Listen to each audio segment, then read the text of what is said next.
other things that have been going on. Think about them at all because they're thinking about the top of the ticket.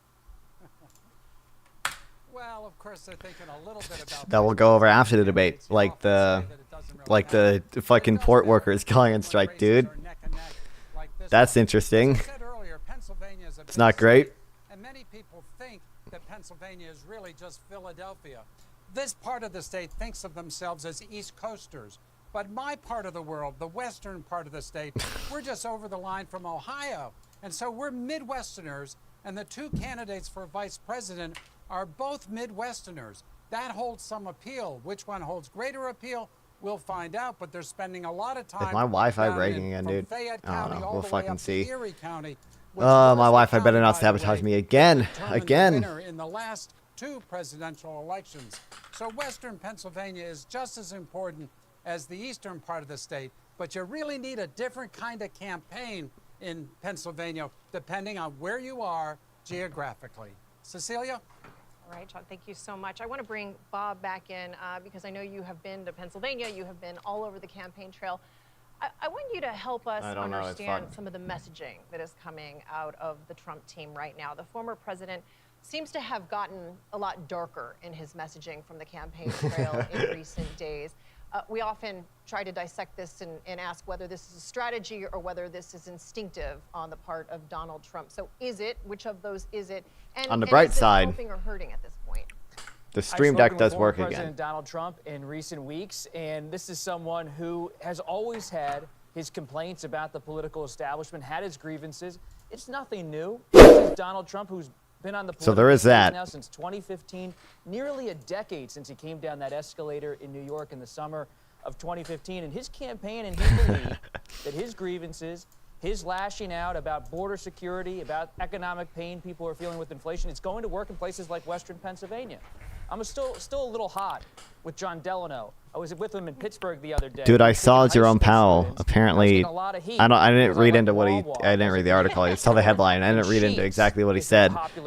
But Jerome Powell said that they were going to slow down cutting rates, which is dumb. Which is dumb. I don't get it.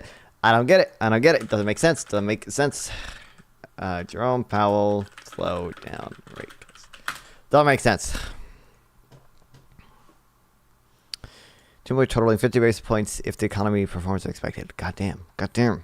Doesn't make sense. He will go on stage and he will say, you know, inflation is kept up by owner's equivalent rent, which lags. And then he'll say, we're facing a shortage of homes and the Fed can't do anything about it. So he knows these two things. And then for some reason, he still wants to cut rates super slowly. Now, I mean, nominal GDP growth is pretty strong, so we probably have room to,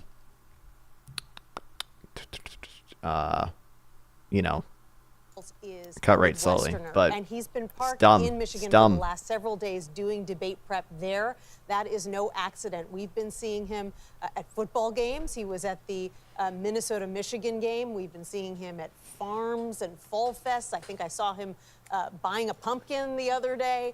So he is out there. It's literally fun uncle energy. Making the case, I'm one of you, because those are such pivotal states. And as John Delano was just pointing out, half of Pennsylvania kind of falls into that Midwestern bucket. So that's who they're hoping he appeals to tonight. You know, we were talking about some of the darkness. What Walz has brought to the Democratic ticket, Democrats argue, is this notion of joy. Yes, he talked about Republicans being weird. We all remember that. But he also talked a lot about in joy, theory, doesn't how have some of the Kamala Gaza Harris baggage that Shapiro would have. You know, a lot of people don't feel all that joyful when they think about politics right now. Oh, but that's going on too. I guess we have to cover that afterwards as well. The Iran, We'll see. Okay, coming up the Iran another stuff. battleground state, Michigan, to find out what's on voters' minds there. You are watching CBS News coverage of the vice presidential debate.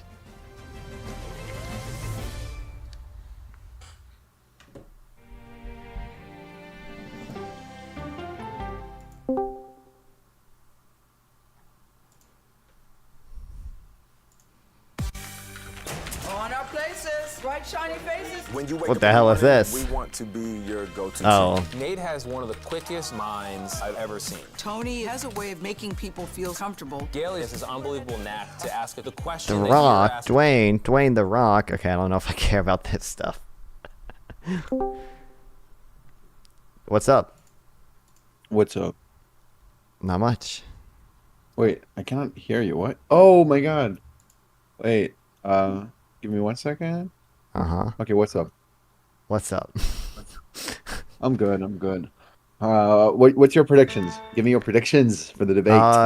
I really don't know because I have not seen much from either. I've really only seen like clips of JD Vance being really uncharismatic and like clips of Tim Walz being basically just a normal person. He's got to be a sleeper agent. He's got to be a sleeper agent. He's too good. He's too good. I don't know what's up with Tim. But look, here's a question. What probability do you assign to Tim Walz saying the word weird in reference to Vance in this debate? Oh, I hope he does. I give it at I least give it like 80%. 60%. I give it 80%. I give it 80%. I think it's too You funny not should, to rightfully so. Yeah. I give 10% probability to a couch joke. Or Dude, anything you in know that what he should? vicinity, like Did you see those pictures of like the Trump supporters carrying around bottles of JD Vance's fake cum? No, but that's amazing. Yeah, because like Tim Walz, he has this like IVF son or whatever, and they were like trying to make fun of him for it. I think it'd be really funny if like he pulled out a picture of like Trump supporters holding vials of JD Vance's fake cum and was just like, you really want I to think be that'd voting be for too these much. people? I think that'd Like, be too much. I think that'd be too much. That's Yeah, epic. there's no way. It would be funny to me, but he like his point is to appeal to voters, not to like appease the base. Oh yeah, I know. They would never let him do it, But yeah, no. I think he's gonna harp on the patriotic, messaging of the Democratic Party as of now, which is great. He's the perfect guy for it. But yeah, I think he's gonna call him weird. 80% confidence. If not, I'll be shocked. Let me think of other predictions. I mean, I don't know. I predict JD Vance is gonna talk about like people not having children because he's obsessed. yeah, he's I know obsessed. he's obsessed. Yeah. Yeah. I give like 10% chance to Waltz making fun of him for having men's mascara. And what else? I mean, what else? Oh, I predict Vance is gonna like. I'm assuming Vance is gonna say the media is just lying about all of the weird allegations. He's gonna say, oh, CNN is doing a smear campaign saying that I said a bunch of things I didn't. He's just gonna blame the fake news for. Oh, Haitian migrants. I think that's gonna come up. Probably. Yep. I'm really eager to hear Waltz saying how much he loves Israel. I cannot wait. Yeah, I'm waiting for that moment. Also, I give it like 30% chance for Waltz. For JD Vance like attacking Kamala not doing what she wants to propose instead then forgetting he's debating Waltz, right? You give him like 30%. It's like, and if you like Kamala so much, why didn't she do it while she was in office? It's like, dude, you know what? I don't even. Do you think I could find clips of people making that same criticism when Obama was running for a second term, or is that like a new thing? I don't know. Could you find Republicans saying that criticism when Trump? No, I don't. Exactly. Yeah, I don't think so. Like, I don't understand. Can you not just run on like largely continuing? Yeah, I mean, you're not that you've done in 4 years. And like not being the other guy? Like, it's what? very easy. Like Biden had small margins. He could not pass everything. There are many things he tried to pass which couldn't. So it stands to reason there are a lot of stuff that he would have wanted to pass, but just knew he couldn't, so he didn't do it in the first place. Yeah. Right? It's so dumb. And I mean, but like, yeah. And people ask it about Obama too. Like, there's a more sophisticated disinformation question from lefties about like, oh well, if Democrats wanted to codify weight so much, why didn't they do it when Obama had the trifecta? Yeah. Oh, I'm so smart. And then he realized he had the trifecta for very little time. I'm sorry. And I don't even know. I don't even think that issue would be on people's minds at the time. Like, why would anyone? Yeah, that too. Like, but also the fact that the Senate, the window for proposing bills when they had the trifecta was very small. I think like 72 days or something. And so they passed a lot while they had that. I think they even passed the ACA while they had that. So they did do a lot of stuff when they had that window, but just not everything because no one can do everything. Yeah, I know. Shut Yeah. the fuck up. And also, yeah, but yeah, no, I'm watching the debate soon with friends. So yeah, what live stream are you watching? What live stream should we watch? I don't know. I'm watching the CBS one mainly just because it was like the first one that came up in my YouTube recommended. Yeah, that's the same. That's the first one that came up for me too. But I'm also thinking of watching David Parkman. Pacman. Oh, David. Oh, yeah.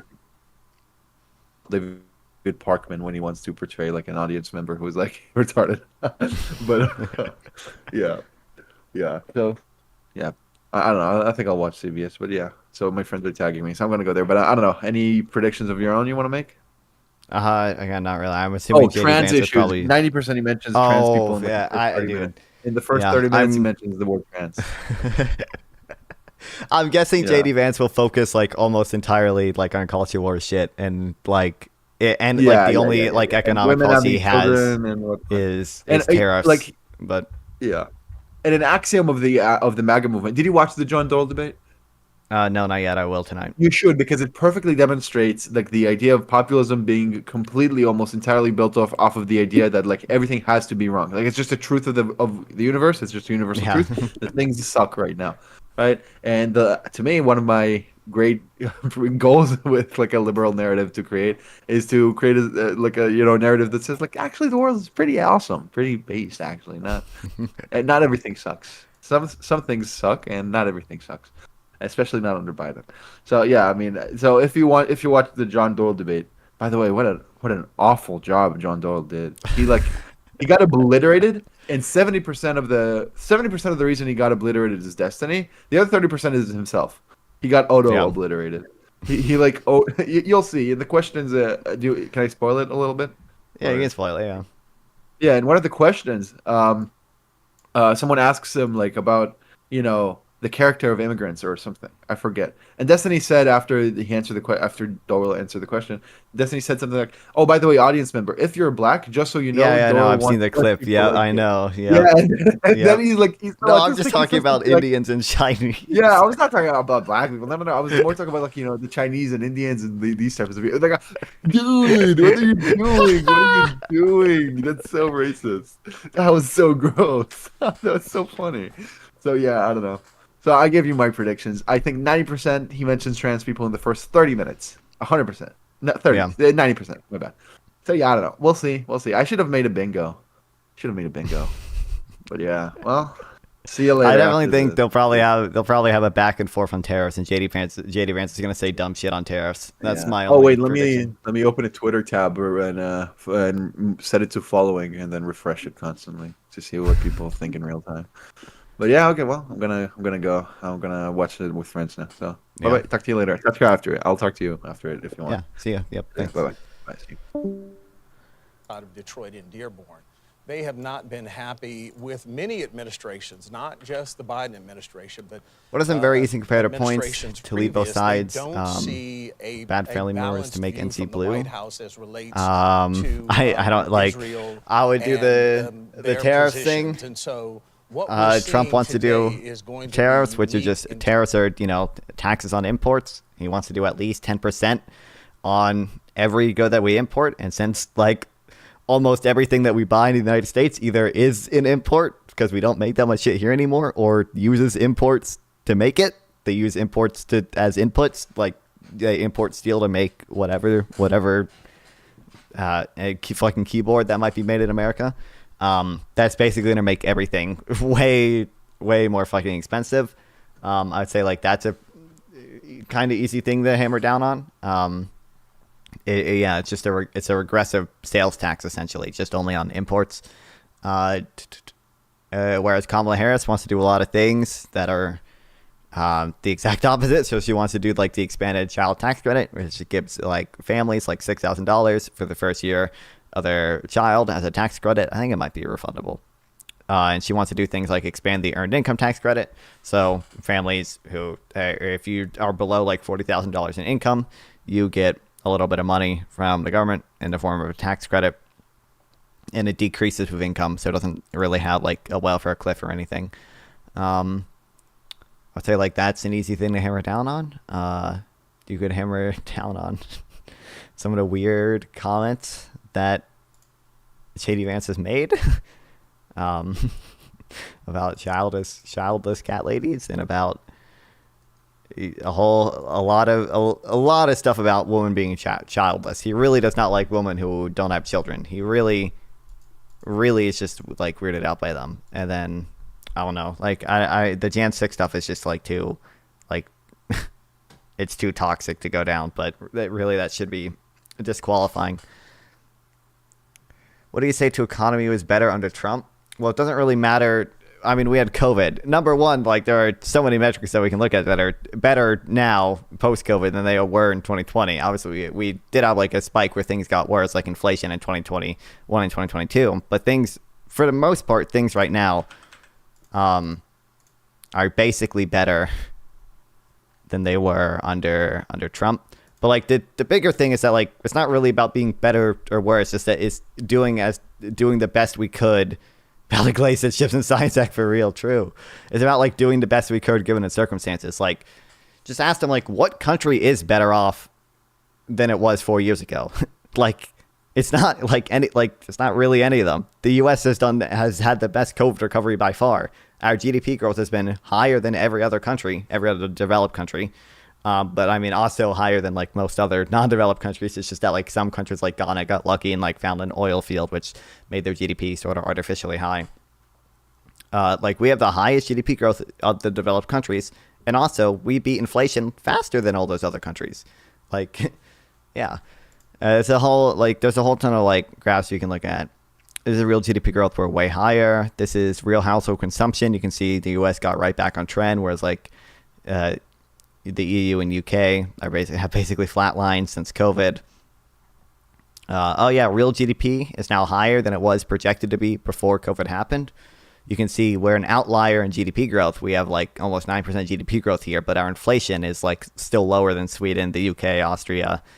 I think we're a little higher than Finland, about the same as Germany. So, like, we just got rate cuts, which signals basically that the Fed is not really that worried about inflation coming back or anything. So, yeah. And there's a whole ton of, there was a lot of wage compression that happened during COVID as well, because in order, like a lot of low income people saw wages a lot bigger as a proportion of their income than a lot of like rich people did during COVID. That's why we saw wage compression. The gap between the rich and poor in terms of like hourly earnings decreased. Although I think that's probably excluding the top 0.1. I think that's probably excluding the top 400 richest Americans, who I think probably saw their income increase. Ozark Kama loses from the old "Are you better off than 4 years ago?" when no one is. I don't even. First of all, that's not even like. Here's some of the graphs. I'll do it like a better deep dive into this right now. In terms of hours worked in order to afford the time price, hours worked in order to afford a week's worth of groceries. I mean, we're lower than the 2015 to 2019 average, which most of this was during Trump's term, right? Obviously, you can see we had a big spike in 2023 and 2022 because of, high inflation. But like, it's been trending downward. Like, it's just doing the best we could have possibly done given the fucking circumstances of COVID. Yeah. It's just like attack Trump for the terrorists. Like, mention our COVID recovery was like the best we could have done. Depending on how much people know about the Federal Reserve, you can do like Trump wants to end the independence of the Federal Reserve. The problem is a lot of people don't understand what exactly the Federal Reserve is and why exactly that's a bad thing. So basically, the Federal Reserve, the simplest way I'll explain it to people, the Federal Reserve is in charge of printing money. Usually, we don't want to give politicians the power to print money because then they could just print money and promise to print money and hand it out to people. Which would be inflationary, but it would help their political interest in the short term. So that's typically why you don't want to do that. Politicians tend to have that pro-inflationary bias. There's a whole. You can, and also people complain about the unemployment numbers. Oh, it's state of the economy.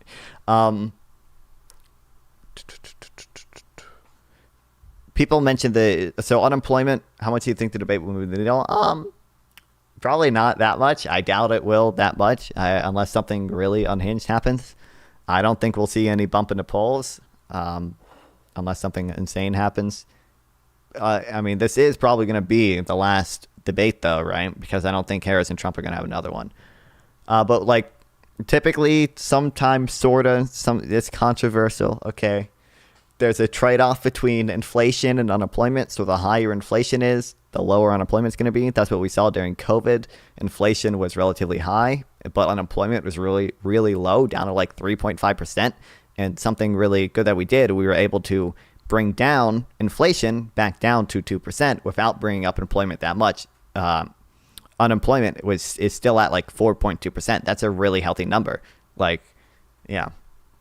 The strike could cost the economy up to $5 billion. Oh my God, this strike is so. This strike seems so dumb to me, dude. A lot of the port worker fucking strikes, you can see these are Luddites. They're modern day Luddites. That's what they are, and they deserve to be criticized for it. Okay, they're not proletarians. They are retards. They're striking because they're worried about their jobs at ports being taken over by automation.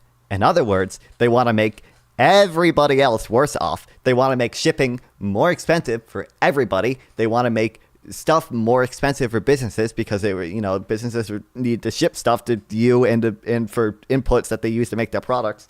And then again, they want to make consumer prices more expensive for everyone. Because they don't want their jobs to be fucking replaced. They want to make how many people are even working at these jobs? Walls. But here's the brutal reality. The cost of childcare is rising faster than inflation. It's almost double the rate of inflation. Both of these candidates have said they support permanently expanding the child tax credit. Harris and Walz have also said federal paid family leave would be an important priority here if they win. But again, few specifics on how long it should be. And we do know that Vance told our colleague Margaret Brennan back in August that he supports an expanded child tax credit, expanded child care options for families beyond preschool and daycare. But that grandparents comment certainly striking a chord. Not fun defending big business SMH. I'm not defending big business. I'm defending you. I'm defending you. I'm defending the rest of the proletarian class. First of all, I don't have any problem with defending big business. Big business is good. Big business could have good outcomes or whatever. But I'm not even defending big business. I'm defending you. You will be worse off if their jobs aren't automated. Their jobs should be automated. Everyone else will be better off. Just give them money. Just give them money. Just say, here's a fucking paycheck, okay? Everyone else, there's probably, 80,000 workers losing their jobs, or whatever the fuck. Who cares? Just give them money. Just give them each a check for 1 year's salary until they find a new job, okay? We can easily pay that. We can easily afford to pay whatever money that costs in taxes with the money we save on shipping if their jobs are automated, okay? Have you seen the Chinese ports where everything is automated? They're fucking way more efficient. Who he is blaming for increasing housing demand, something that Senator Vance says he supports, but mass deportation could also impact the workforce needed to build homes here as well, Cecilia.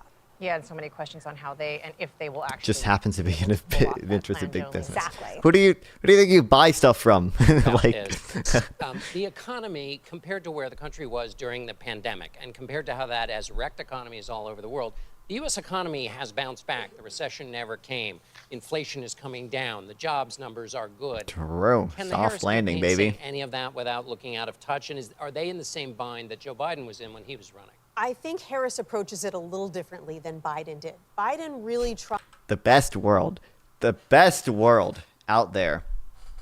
You're paid by big business. I mean, I am. I'm paid by YouTube and Twitch, baby. So hell yeah, I am. Everyone hit that super chat button right now. The best world.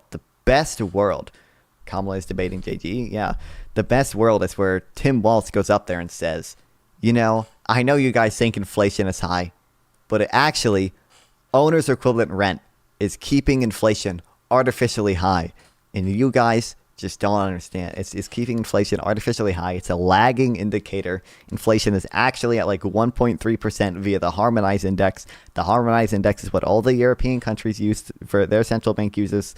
They don't include shelter prices. Shelter prices lag. They shouldn't be included. They shouldn't be included in consumer inflation measures.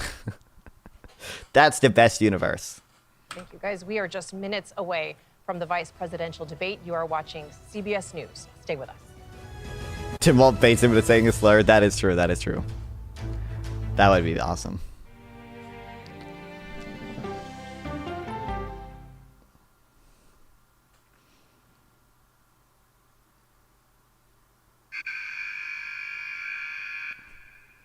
I had progressively what the hell is this? Deeper into the world of online sports betting. The risk is the rush. What do you think is driving the spike in popularity? I think it's legality. I think they will be winning the debate. Who is they? To bet when you are 18. We've created an epidemic of child gambling. You can't walk into a male dormitory. Any calls after debate? I don't have anything planned, but like, I mean, I'm sure I'm gonna be either in the boss's server if people are doing shit there, or talking to other people and whatever VCs. The purpose of the industry is to get you to play to extinction. And that means until all your money is gone.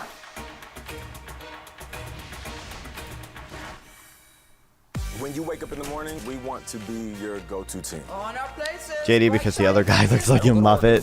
JD Vance looks like... Actually, I mean, I don't know what JD Vance looks like, but he's not a very charismatic dude. He's just so, like, awkward. Anytime you want, anywhere you go. With the 48 Hours podcast. Real crimes, real lives. And the things he says about childless cat ladies don't help him in that respect either. Listen to 48 Hours on Apple Podcasts. He has swag and charisma. He's so awkward. He goes into fucking donut shops and like picket lines, and it just acts so. It's just so awkward. It's just so awkward. Like he keeps saying weird things about like IVF and Tim Walz and like childless cat ladies, and like he literally his supporters, JD Vance supporters, literally carry around buckets of his or cups of his cum. Fake cups of his cum, and they say like JD Vance family starter kit. It's just so scheming wealthy white man shiny eyes. Yeah. On the free CBS News app. Come on, Julia. Oh no, I will if you will. You go, gal. That's right. What are all these weird ads? He said nothing wearing the childish cat ladies. That's propaganda. He's made multiple comments. So many multiple comments about a childless woman that are a little iffy. I know you don't want to call them misogynist, but they're definitely, like I've said, motivated by a traditional view of the role of woman. 7 o'clock sharp.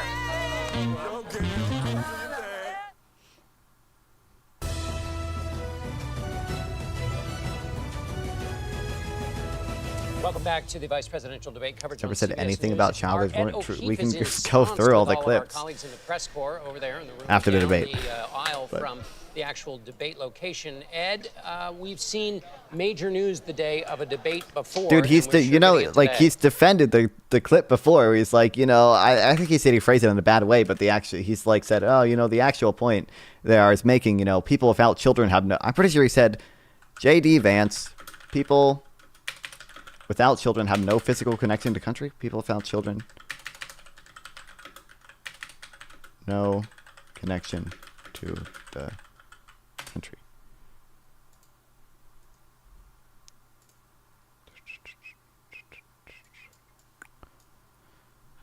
Where's the quote I'm looking for? Why would he be on the defense? Because people find that rhetoric weird. Where the fuck is...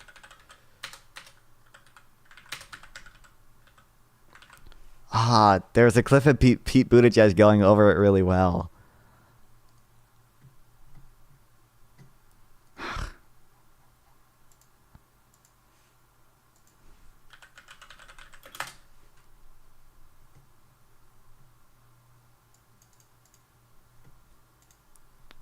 Because the media spams the retarded theory about the Republican it. Party will find itself in an uncomfortable and unwelcome and unwanted post-Trump era. What role does J.D. Vance play in that? A considerable Or maybe people just find it weird. Have you ever considered that? Like, a lot of women just like feel uncomfortable when he says stuff like that. In contrast, Governor Walz is 60, 1 year older than Kamala Harris. Yeah, no physical commitment to the future of this country. On the presidency, if Kamala Harris wins and serves out 2 terms, came and made his Prince for all Hungary's far right authoritarian exists and amplify things on the positive side where and when he can. Very different calculations, very different risk factors for the two. And Bob, Let's even if you're Bob Doyle, who had a bad night votes in 1976, to all children in this country, but let's give control over those votes to the parents of those children. From a bad night. What are your thoughts?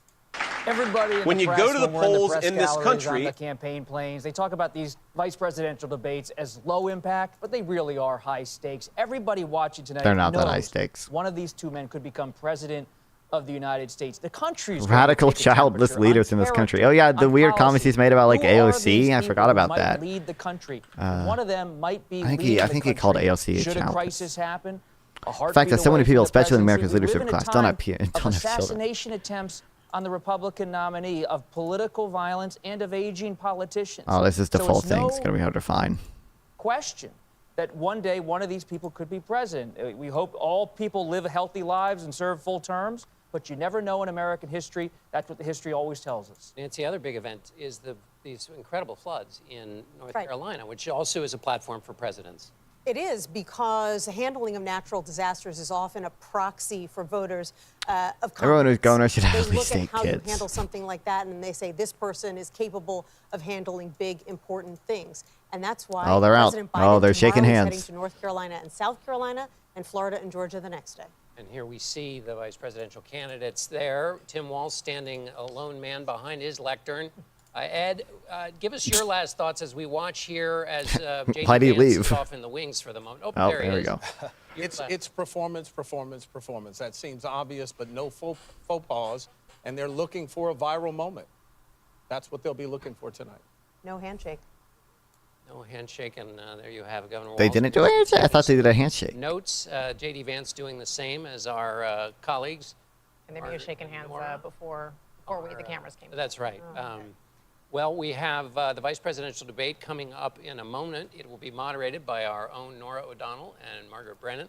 Ohio Senator J.D. Vance and Minnesota Governor Tim Walz take the stage. Well, they've taken the stage, so stick with us here and join us also on our streaming channel, CBS News 24/7, for exclusive content you won't see anywhere else. Thank you for joining us.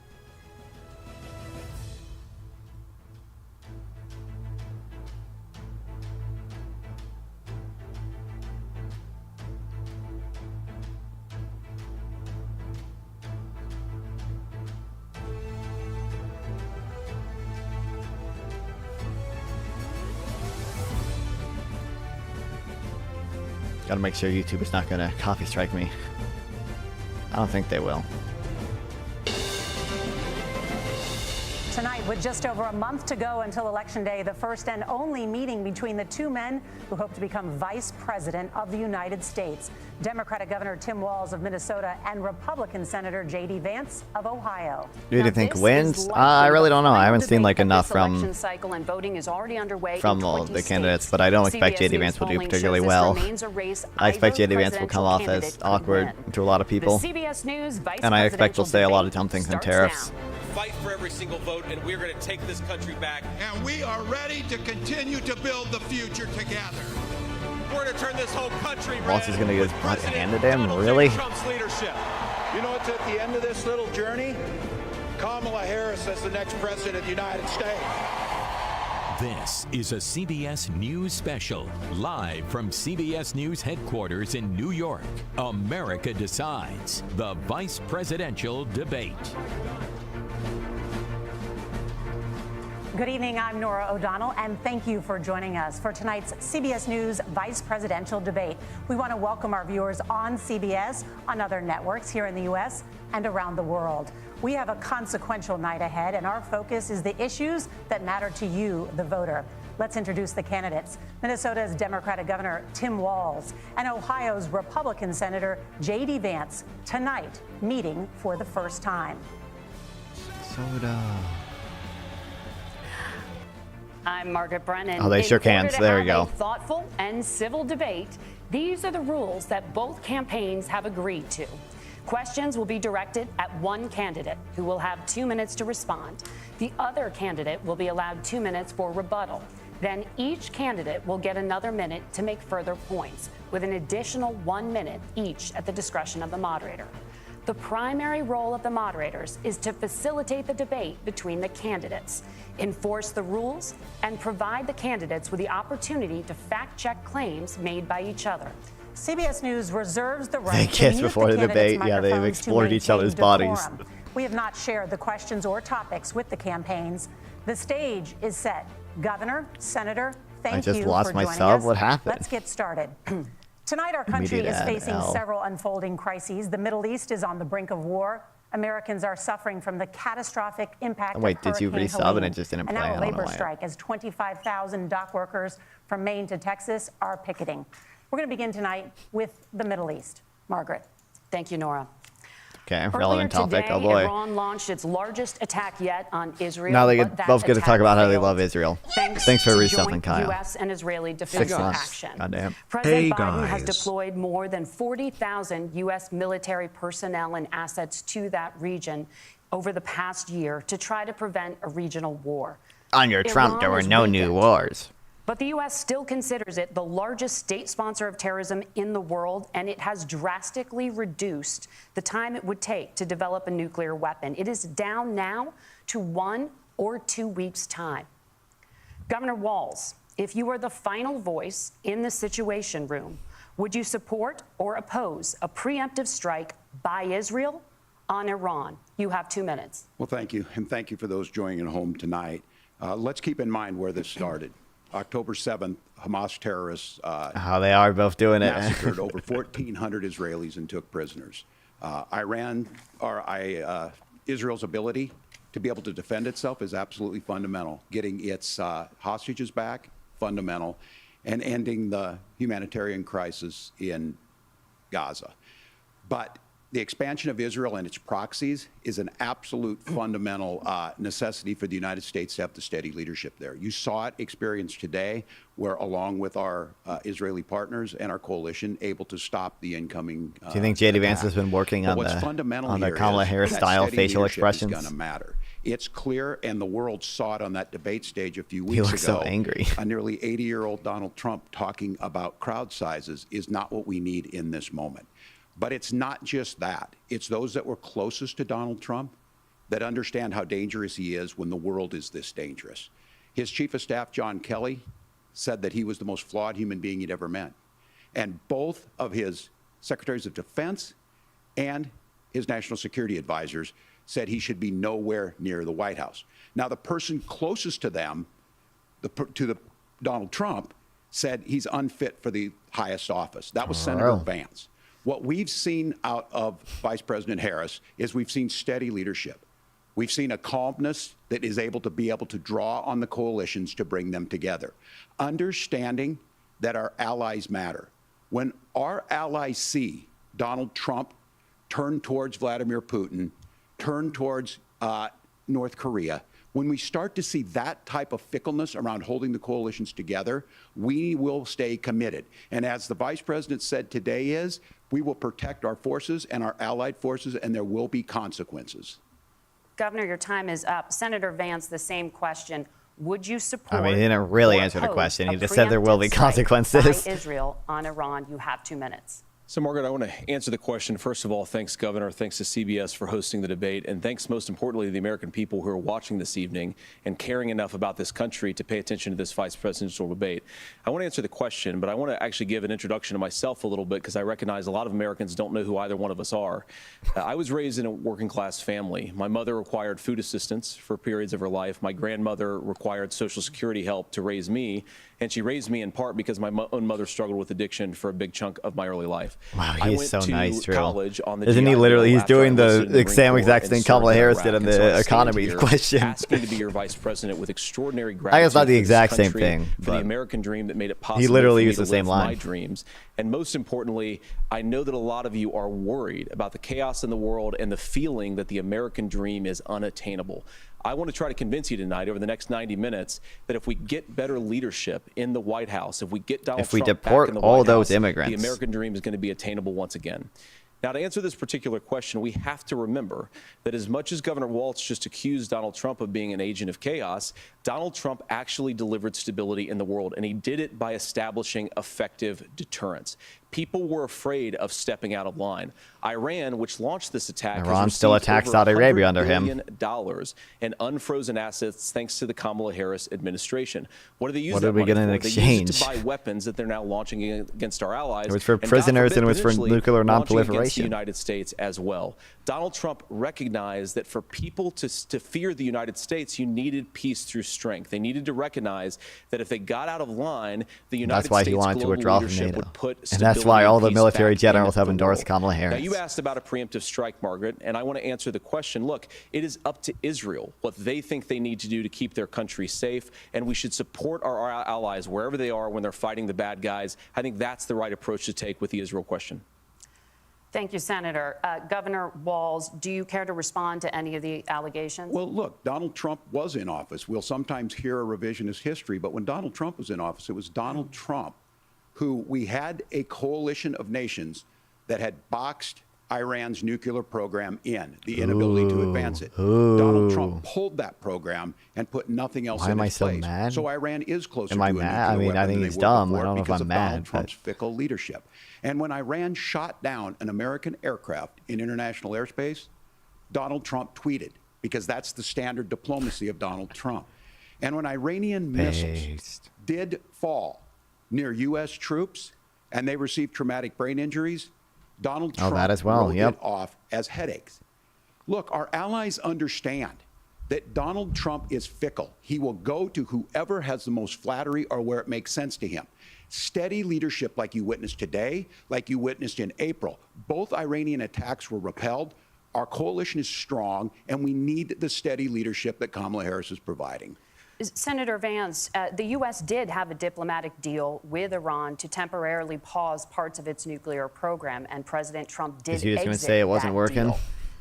He recently said, just 5 I don't days know enough ago, about the it. U.S. must now make a diplomatic deal with Iran because the consequences are impossible. Did he make a mistake? You have 1 minute. Well, first of all, Margaret, diplomacy is not a dirty word, but I think that's something that Governor Walz just said is quite extraordinary. You yourself just said Iran is as close to a nuclear weapon today as they have ever been. And Governor Walz, you blame Donald Trump. Who has been the vice president for the last 3.5 years? And the answer is your running mate, not mine. Donald Trump consistently. Why would Iran do another deal when Donald Trump might get elected again and just pull out again? Why would they ever expect stability again? Right now, and didn't their leadership change as well? They have a different legislative general assembly or whatever. Proxies attack Israel. It was during the administration of Kamala Harris. So Governor Walz can criticize Donald Trump's tweets, but effective. It's also on the smart 50th anniversary of the diplomacy Yom and peace Kippur through War, strength which, is how you bring might be a reason stability they did back that to a then. very broken But world. Donald Trump has already done it once before. Ask yourself at home, when was the last time, I'm 40 years old, when was the last time that an American president didn't have a major conflict break out? The only answer is during the 4 years that Donald Trump was president. Gentlemen, we have a lot to get to. Nora? Margaret, thank you. Let's turn now to Hurricane Helene. The storm could become one of the deadliest on record. More than 160 people are dead and hundreds more are missing. Scientists say climate change makes these hurricanes larger, stronger, and more deadly because of the historic rainfall. Senator Vance, according to CBS News polling, 7 in 10 Americans and more than 60% of Republicans under the age of 45 favor the U.S. taking steps to try and reduce climate change. Senator, what responsibility would the Trump administration have to try and reduce the impact of climate change? I'll give you 2 minutes. Sure. So first of all, let's start with the hurricane because it's an unbelievable, unspeakable human tragedy. I just saw today actually a photograph of 2 grandparents on a roof with a 6-year-old child, and it was the last photograph ever taken of them because the roof collapsed and those innocent people lost their lives. And I'm sure Governor Walz joins me in saying our hearts go out to those innocent people, our prayers go out to them, and we want as robust and aggressive as a federal response as we can get to save as many lives as possible, and then of course afterwards to help the people in those communities rebuild. Like an expert's opinion is relevant. Very personally, people, in Appalachia, we're not all climate the scientists. Their opinion is relevant. It's not the only thing that you should do, but in this context, they're not going to be able to run through all the fucking studies they've done. It makes sense to cite a relevant expert's opinion. Now, Nora, you asked about climate change. I think this is a very important issue. Look, a lot of people are justifiably worried about all these crazy weather patterns. I think it's important for us, first of all, to say, Donald Trump and I support clean air, clean water. We want the environment to be cleaner and safer. But one of the things that I've noticed some of our Democratic friends talking a lot about is a concern about carbon emissions, this idea that carbon emissions drives all of the climate change. Well, let's just say that's true, just for the sake of argument, so we're not arguing about weird science. Let's just I don't know if anyone's saying all. I think everyone's saying the majority. But what would you want to do? The answer is that you'd want to reshore as much American manufacturing as possible, and you'd want to produce as much energy as possible in the United States of America because we're the cleanest economy in the entire world. What have the manufacturing point is actually led to? More energy production in China, more manufacturing overseas. You can watch the fucking doing business in some of the dirtiest parts of the pear video, world. When I say that, I mean, the grown in Argentina, packaged in Thailand, to see how globalization actually reduces emissions. So if we actually care about getting cleaner air and cleaner water, the best thing to do is to double down and invest in American workers and the American people. And unfortunately, Kamala Harris has done exactly the opposite. Governor Walz, you have 2 minutes to respond. Well, we got close to an agreement because all those things are happening. Look, first of all, it is a horrific tragedy with this hurricane, and my heart goes out to the folks that are down there. Why are you so critical? Because one of the points you made was really dumb. Co-chair of the Council of Governors, as we work together on these emergency managements. Governors know no partisanship. They work together to all of the governors and the emergency responders are on the ground. Those happen on the front end. The federal government comes in, makes sure they're there that we recover, but we're still in that phase where we need to make sure that they're staying there, staying focused. Now, look, coming back to the climate change issue, there's no doubt this thing roared onto the scene faster and stronger than anything we've seen. Senator Vance has said that there's a climate problem in the past. Donald Trump called it a hoax and then joked that these things would make more beachfront property to be able to invest in. What we've seen out of the Harris administration now, the Biden-Harris administration, is we've seen this investment. We've seen massive investments, the biggest in global history that we've seen in the Inflation Reduction Act, has created jobs all across the country, 2,000 in Jeffersonville, and we're energy Ohio. independent. He should hammer down that we are energy independent. And making it here. 200,000 jobs across the country. The largest solar manufacturing plant in North America sits in Minnesota. But my farmers know climate change is real. They've seen 500-year droughts, 500-year floods back to back. But what they're doing is adapting, and this has allowed them to tell me, look, I harvest corn, I harvest soybean, and I harvest wind. We are producing more natural gas and more oil at any time than we ever have. True, thank you, yes. More clean energy. So the solution for us is to continue to move forward, that climate change is real. Jobs? Reducing our impact is absolutely critical, but this is not a false choice. You can do that at the same time you're creating the jobs that we're seeing all across the country. That's exactly what this administration has done. We are seeing us becoming an energy superpower for the future, not just the current. How are they bureaucrat jobs? And that's what absolutely makes sense. They're probably construction jobs and like power plant, like operating jobs. I don't know what you call those people. Thank you. Senator, I want to give you an opportunity to respond there. The governor mentioned that President Trump has called climate change a hoax. Do you agree? Well, look, what the president has said is that if the Democrats, in particular Kamala Harris and her leadership, if they really believe that climate change is serious, what they would be doing is more manufacturing and more energy production in the United States of America, and that's not what they're doing. This guy has not seen the doesn't believe her is it Brit Monkey who made the video? She did, she would actually agree with Donald Trump's energy policies. Now, something Governor Walz said I think is important to touch upon, because when we talk about clean energy, I think that's a slogan that often the Democrats will use here. And I'm talking, of course, about the Democratic leadership. And the real issue is that if you're spending hundreds of millions or even billions of dollars of American taxpayer money on solar panels that are made in China, number one, you're going to make the economy dirtier. We should be making more of those solar panels here in the United States of America. Some of them are, Tim, but a lot of them are being made overseas. We did put tariffs on solar panels, especially the components that go into those solar panels. So if you really want to make the environment cleaner, you've got to invest in more energy production. We haven't built a nuclear facility, I think, one in the past 40 years. Senator. Natural gas, we got to invest we should more do in nuclear. Kamala Harris has done the opposite. That's raised energy prices and also meant that we're doing Senator, worse by the climate. Senator, your time is up. Governor, Biden did also lend money to that Michigan nuclear plant so it could restart. There's no moratorium on that. We're producing more oil. But the folks know, and like I said again, these are not liberal folks. These are not folks that are Green New Deal folks. These are farmers that have been drought one year, massive flooding the next year. They understand that it makes sense. Look, our number one export cannot be topsoil from erosion from these massive storms. We saw it in Minnesota this summer. And thinking about how do we respond to that, we're thinking ahead on this. And what Kamala Harris has been able to do in Minnesota, we're starting to weatherproof some of these things. The infrastructure law that was passed allows us to think about mitigation in the future. How do we make sure that we're protecting by burying our power lines? How do we make sure that we're protecting lakefronts and things that we're seeing more and more of? But to call it a hoax and to take the oil company executives to Mar-a-Lago, say, give me money for my campaign, and I'll let you do whatever you want. We can be smarter about that, and an all-above energy policy is exactly what she's doing, creating those jobs right here. Governor, your time is up. The overwhelming consensus among scientists is that the Earth's climate is warming at an unprecedented rate. Margaret? Thank you, Nora. We're going to turn now to immigration. The crisis at the U.S.-Mexico border consistently ranks as one of the top issues for American voters. Senator Vance, your campaign is pledging to carry out the largest mass deportation plan in American history and to use the U.S. military to do so. Could you be more specific about exactly how this will work? For example, would you deport parents who have entered the U.S. illegally and separate them from any of their children who were born on U.S. soil?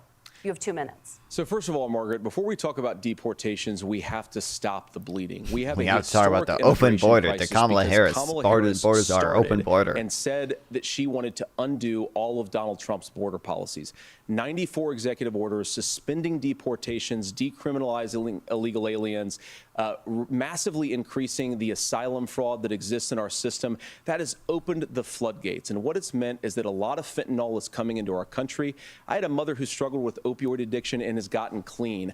I don't want people who are struggling with addiction to be deprived of their second chance because Kamala Harris let in fentanyl into our communities at record We levels. did just see overdose deaths drop for the first time in a while. Border policies, build the wall, re-implement deportations, and that gets me to your point, Margaret, about what do we actually do? So we've got 25 million illegal aliens who are here in the country. What do we do with them? I think the first thing that we do is we start with the criminal migrants. About 1 million of those people have committed some form of crime in addition to crossing the border illegally. I think you start with deportations on those folks. And then I think you make it harder for illegal aliens to undercut the wages of American workers. Oh, my God. A lot of people will go home if they can't work for less than minimum wage in our own country. And by the way, that'll be really good for our workers who just want to earn a fair wage for doing a good day's work. And the final point, Margaret, is you ask about Bro family has not separation. seen the Wikipedia Right page now, for a in this lump country, of labor Margaret, fallacy. We have 320,000 children that the Department of Homeland Security has effectively lost. Some of them have been sex trafficked. Some of them hopefully are at homes with their families. I'm pretty sure that Some number of them is have been used as exaggerated. drug trafficking mules. The real family separation policy in this country is unfortunately Kamala Harris's wide open southern border. And I'd ask my fellow Americans to remember when she came into office, she said she was going to do this. Real leadership would be saying, you know what, I screwed up. We're going to go back to Donald Trump's border policies. I I'm wish sure they'll that she be would fact do checking that. in a second. It would be good for all I think of the us. number is misleading. Governor, do you care to respond to any of those specific allegations, including that the vice president is, quote, letting in fentanyl and using kids as drug mules, among other things regarding children? The drug mule is not true, but I will say about this, about the fentanyl, because this is a crisis of this, the opioid crisis. And the good news on this is the last 12 months saw the largest decrease in opioid deaths in our nation's history. Oh, true. Thank you. 30% Yes. decrease in Ohio, but there's still more work to do. But let's go back to this on immigration. Kamala Harris was the Attorney General of the largest state and a border state in California. She's the only person in this race who prosecuted transnational gangs for human trafficking and drug interventions. But look, we all want to solve this. Most of us want to solve this, and that is the United States Congress. That's the Border Patrol agents. That's the Chamber of Commerce. That's most Americans out here. That's why we had the fairest and the toughest bill on immigration that this nation's seen. It was crafted by a conservative senator from Oklahoma, James Lankford. I know him. He's super conservative, but he's a man of principle, wants to get it done. Democrats and Republicans worked on this piece of legislation. The Border Patrol said, this is what we need in here. These are the experts. And the Chamber of Commerce and the Wall Street Journal said, pass this thing. Kamala Harris helped get there. 1,500 new border agents, detection for drugs, DOJ money to speed up these the adjudications on this, just what America wants. But as soon as I was getting ready to pass and actually tackle this, Donald Trump said no. told them to vote against it because it gives him a campaign issue. It gives him what would Donald Trump talk about if we actually did some of these things? And they need to be done by the legislature. You can't just do this through the executive branch. So look, we have the options to do this. Donald Trump had 4 years. He had 4 years to do this. And he promised you, America, how easy it would be. I'll build you a big, beautiful wall, and Mexico will pay for it. Less than 2% of that wall got built, and Mexico didn't pay a dime. But here we are again, 9 years after he came down that escalator. Oh, can't wait for J.D. Vance to say something retarded on terrorists in response. Say it. And telling him what he was going to do. As far as the deportation plan, at one point, Senator Vance said it was so unworkable to be laughable. So that's where we're at. Pass the bill, she'll sign it. Governor, your time is up. Senator, the question was, will you separate parents from their children, even if their kids are U.S. citizens? True. Welcome, Murphy. Margaret, my point is that we already have massive child separations thanks to Kamala Harris's open border. And I didn't accuse Kamala Harris of inviting drug mules. I said that she enabled the Mexican drug cartels to operate freely in this country. And we know that they use children as drug mules. And it is a disgrace, and it has to stop. Look, I think what Tim said just doesn't pass the smell test. For 3 years, Kamala Harris went out bragging that she was going to undo Donald Trump's border policy. She did exactly that. We had a record number of illegal crossings. We had a record number of fentanyl coming into our country. And now that she's running for president, or a few months before, she says that somehow she got religion and cared a lot about a piece of legislation. The only thing that she did when she became the vice president, when she became the appointed border czar, was to undo 94 Donald Trump executive actions that opened the border. This problem is leading to massive Tim Walz, you press him about the Haitian immigrants eating cats and dogs thing. Please, schools that are overwhelmed. It's got to stop, and it will when Donald Trump is president again. Senator, your time is up. Governor, what about our CBS News polling, which does show that a majority of Americans, more than 50%, support mass deportations? Look, we fix this issue with a bill that is necessary, but the issue on this is what happens when you don't want to solve it. You demonize it. And we saw this, and Senator Vance, and it surprises me on this, talking about and saying, I will create stories to bring attention to this. That vilified a large number of people who were here legally in the community of Springfield. The Republican governor said, it's not true, don't do it. There's consequences for this. Yes. There's consequences. We could come together. Senator Langford did it. We could come together and solve this if we didn't let Donald Trump continue to make it an issue. And the consequences in Springfield were the governor had to send state law enforcement to escort kindergartners to school. I believe Senator Vance wants to solve this, but by standing with Donald Trump and not working together to find a solution, it becomes a talking point. And when it becomes a talking point like this, we dehumanize and villainize other human beings. Tim, Governor, your time is up. Senator, I'll give you 1 minute, but let me just ask you the question first. The governor has made the point, and I think as a sitting lawmaker, you know that Congress controls the purse strings and any funding. So you have said repeatedly that Donald Trump would, through executive action, solve this. Do you disagree that Congress controls the purse strings and would need to support many of the changes that you would actually want to implement? You have 1 minute. Look, Margaret, first of all, the gross majority of what we need to do at the southern border is just empowering law enforcement to do their job. I've been to the southern border more than our border czar, Kamala Harris, has been, and it's actually heartbreaking because the Border Patrol agents, they just want to be empowered to do their job. Of course, additional resources would help, but most of this is about the president and the vice president empowering our law enforcement to say, is he at least going to mention the asylum law? Please, you've got to stay in Mexico. You've got to go back through proper channels.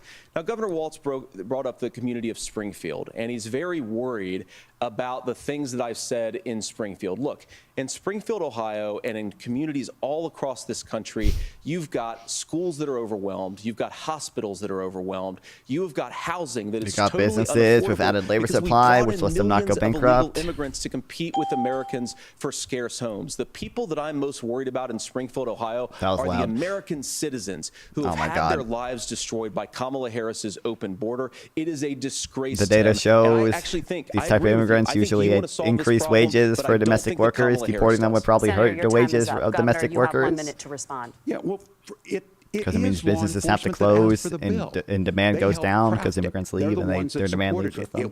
That's because they know we need to do this. Look, this issue of continuing to bring this up, of not dealing with it, of blaming migrants for everything. On housing, we could talk a little bit about Wall Street speculators buying up housing and making them less affordable, but it becomes a blame.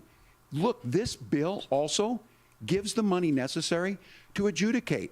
I agree. It should not take 7 years for an asylum claim to be done. This bill gets it done in 90 days. Then you start to make a difference in this, and you start to adhere to what we know, American principles. I don't talk about my faith a lot, but Matthew 25:40 talks about, to the least amongst us you do unto me. I think that's true of most Americans. They simply want order to it. This bill does it. It's funded. It's supported by the people who do it, and it lets us keep our dignity about how we treat other people. What was a great point? Thank about you, the Governor. Haitian And immigrants? just to clarify, Almost everything he said on that was wrong. does have The a data large just number shows that of he's Haitian wrong. migrants who have Deporting legal them would status, hurt American workers' wages. temporary We have data that shows this protected because we've status. done studies Thank before you, where Senator. we have we so track much to get towns to. that Margaret, deported I think it's immigrants important because- versus towns that didn't deport immigrants. The rules He's were just that you guys objectively fact wrong on check, that. And since you're fact checking me, I think it's important to say what's actually going on. So there's an application called the CBP One app. Oh my you God. can go on as an illegal migrant, apply for asylum or apply for parole, and be granted Yes, legal because it status at controls the flow of a immigrants into Kamala America. Harris Because open otherwise border they would law. RIP wages That is locally. not You're a just wrong on person this. coming in, applying for a He's just green wrong on card and this. waiting for 10 years. That Thank is you, the Senator. facilitation of illegal immigration, Margaret, by Thank our you, own Senator, for leadership. describing the legal And process. those laws- We Can we have go full so screen? It much is full to screen. get to, That Senator. Oh, there we go. Those We have laws so have been on much. the books since 1990. Thank you, gentlemen. The we CBP want to Why have Subway is for not Gen on the Zers? books. What do you mean? Duh. It's something that Kamala Harris created, Gentlemen, the audience can't hear you because your mics are cut. We have so much we want to get to. Thank you for explaining the legal process. Nora. Thank you, Margaret. The economy is a top concern for voters. Each of your campaigns has released an economic plan, so let's talk about the specifics. Governor Walz, Vice President Harris unveiled a plan that includes billions in tax credits for manufacturing, housing, and a renewed child tax credit. The Wharton School says your proposals will increase the nation's deficit by $1.2 trillion.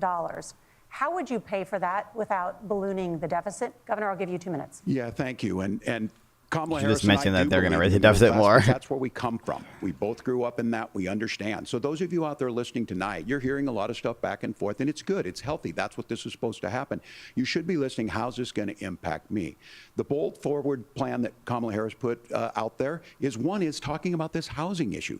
The one thing is there's 3 million new houses proposed under this plan with down payment assistance on the front end to get you in a house. A house is much more than just an asset to be traded somewhere. It's foundational to where you're at. And then making sure that the things you buy every day, whether they be prescription drugs or other things, that there's fairness in that. Look, the $35 insulin is a good thing, but it costs $5 to make insulin.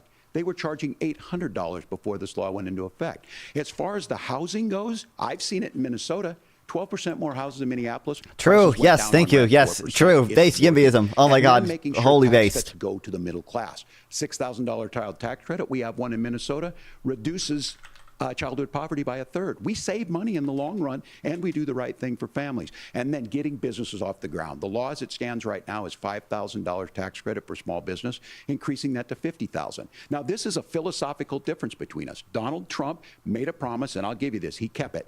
He took folks to Mar-a-Lago, said, you're rich as hell, I'm going to give you a tax cut. He gave the tax cuts that predominantly went to the top class. What happened there was an $8 trillion increase in the national debt, the largest ever. Now he's proposing a 20% consumption some or of that was sales COVID, tax obviously, on but- everything we bring in. Everyone agrees. Oh, thank you. including Yes, hammer businesses, down that on the if tariffs. you keep Yes, destabilizing drill down. it Thank would you. increase inflation and potentially lead to a recession. Look, this is simple for you. Where are we going? Kamala Harris has said to do the things she wants to do. We'll just ask the wealthiest to pay their fair share. When you do that, our system works best, more people are participating in it, and folks have the things that they need. Senator, I want to give you a moment to respond on that. But similarly, the Wharton School has done an analysis of the Trump plan and says it would increase the nation's deficit by $5.8 trillion. My question is the same for you. How do you pay for all that without ballooning the deficit? I'll give you 2 minutes. Well, tax first cuts of pay all, for themselves. You're going to hear a lot from Tim Walz this evening, and you just heard it in the answer. A lot of what Kamala Harris proposes to do, and some of it, I'll be honest, why hasn't she done it? Sounds pretty good. Here's what you won't hear: is that Kamala Harris has already done it. Because she's been the vice president for 3.5 years. She had the opportunity to enact all of these great policies, and what she's actually done instead is drive the cost of food higher by 25%.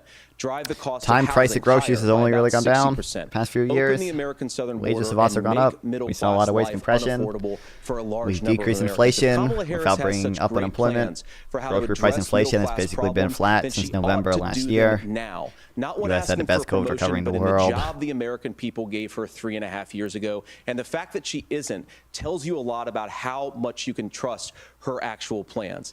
Now, Donald Trump's economic plan is not just a plan, but it's also a record. A lot of those same economists attack Donald Trump's plans, and they have PhDs, but they don't have common sense and they don't have wisdom, because Donald Trump's economic policies delivered the highest. Do you think he knows that imports don't subtract from GDP? 1.5% inflation, and to boot, peace and security all over the world. So when people say that Donald Trump's economic plan doesn't make sense, I say look at the record. He delivered rising take-home pay for American workers. Now, Tim admirably admits that they want to undo the Trump tax cuts. But if you look at what was so different about Donald Trump's tax cuts, even from previous Republican tax cut plans, is that a lot of those resources went to giving more take-home pay to middle-class and working-class Americans. It was passed in 2017, and you saw an American economic boom unlike we've seen in a generation in this country. That is a record that I'm proud to run on, and we're going to get back to that common sense wisdom so that you can afford to live the American dream again. I know a lot of you are struggling. I know a lot of you are worried about paying the bills. It's going to stop when Donald Trump brings back common sense to this country. Governor, do you want to respond to that? What has Kamala Harris done for the middle class? Yeah, well, Kamala Harris's day one was Donald Trump's failure on COVID that led to the collapse of our economy. We were already before COVID in a manufacturing recession, but 10 million people out of work, largest percentage since the Great Depression. 9 million jobs closed on that. That was day one, whether it was the Infrastructure Act or other things we moved. Now, you made a question about experts, said this. I've made a note of this. Economists can't be trusted. Science can't be trusted. National security folks can't be trusted. Look, if you're going to be president, you don't have all the answers. Donald Trump believes he does. My pro tip of the day is this. If you need heart surgery, listen to the people at the Mayo Clinic in Rochester, Minnesota, not Donald Trump. And the same thing goes with this. And I ask you out there, teachers, nurses, truck drivers, whatever, how is it fair that you're paying your taxes every year and Donald Trump hasn't paid any federal tax in the last 15 years? And the last year as president. That's what's wrong with the system. There's a way around it, and he's bragged about that. We're just asking for fairness in it, and that's all you want. You have a minute. Governor, you say trust the experts. But those same experts for 40 years said that if we shipped our manufacturing base off to China, we'd get cheaper goods. They lied about that. They said if we shipped our industrial base off to other countries, to Mexico and elsewhere, it would make the middle class stronger. They were wrong about that. They were absolutely right about that. The idea that if we made America less self-reliant, less productive in our own nation, that it would somehow make us better off, and they were wrong about it. And for the first time in a generation, they were 100% right. I don't know how you can argue that they were wrong. The courage to say to that bipartisan consensus, we're not doing it anymore. We're bringing American manufacturing back. We're unleashing American energy. We're going to make more of our own stuff. And this isn't just an economic issue. I mean, I've got 3 beautiful little kids at home, 7, 4, and 2, and I love them very much, and I hope they're in bed right now. But look, so many of the drugs, the pharmaceuticals that we put in the bodies of our children are manufactured by nations that hate us. This has to stop. And we're not going to stop it by listening to experts. We're going to stop it by listening to common sense wisdom, which is what Donald Trump governed on. Senator, your time is up. Governor Walz, can you address that? I mean, voters say they trust Donald Trump on the economy more. Why? Well, if you're listening tonight and you want billionaires to get tax cuts, you heard what the numbers were. Look, I'm a union guy on this. I'm not a guy who wanted to ship things overseas, but I understand that, look, oh my God, no, they're both doing the cringe stuff. That's something that we believe in. I think the thing that most concerns me on this is Donald Trump was the guy who created the largest trade deficit in American history with China. So the rhetoric is good. Much of what the senator said right there, I'm in agreement with him on this. I watched it happen too. I watched it to my communities, and we talked about that. But we had people undercutting the right to collectively bargain. We had right to work states made it more difficult. We had companies that were willing to ship it over, and we saw people profit. Folks that are venture capital in some cases, putting money into companies that were overseas. We're in agreement that we bring those home. The issue is Donald Trump is talking about it. Kamala Harris has a record, 250,000 more manufacturing jobs just out of the IRA. May I respond to that? Yes. So appreciate that. So if you notice what Governor Walz just did is he said, first of all, Donald Trump has to listen to the experts. And then when he acknowledged that the experts screwed up, he said, well, Donald Trump didn't do nearly as good of a job as the statistics show that he did. So what Tim Walz is doing, and I honestly, Tim, I think you got a tough job here because you've got to play whack-a-mole. You've got to pretend that Donald Trump didn't deliver rising take-home pay, which of course he did. Oh my You've got to God, pretend we that just Donald saw Trump didn't deliver lower inflation, which of course he did, and then you've simultaneously got to we just saw the first Kamala rise Harris's in real atrocious economic record, which has made gas, groceries, real, and housing real income, unaffordable for by the way. American citizens. I was raised by a woman who would sometimes go into medical debt so that she could put food on the table in our household. I know what it's like to not be able to afford the things that you need to afford. We can do so much better. To all of you watching, we I can swear I get took back to notes an in this America at one that's point, affordable again. but maybe I we didn't. just got to get Maybe I back to just common read it. sense economic principles. I hope we have a conversation on health care then. Senator, Governor. Please. Thank you. Margaret? We have a lot to get to ahead, gentlemen, on many topics. But right now, I want to talk about personal qualifications. The vice president is often the last voice the president hears before making consequential decisions. We want to ask you about your leadership qualities. Governor Walz, you said you were in Hong Kong during the deadly Tiananmen Square protests in the spring of 1989. But Minnesota Public They're calling Radio after and him other for the media China outlets are stuff. reporting I'm that read you into it. actually didn't travel to Asia until August of that year. Go after Can him you for the explain that discrepancy? stolen valor, And to too. the folks out there who didn't get at the top of this, look, I grew up in small rural Nebraska, town of 400, town that you rode your bike with your buddies till the streetlights come on, and I'm proud of that service. I joined the National Guard at 17, worked on family farms, and then I used the GI Bill to become a teacher, passionate about it, a young teacher. My first year out, I got the opportunity in the summer of '89 to travel to China.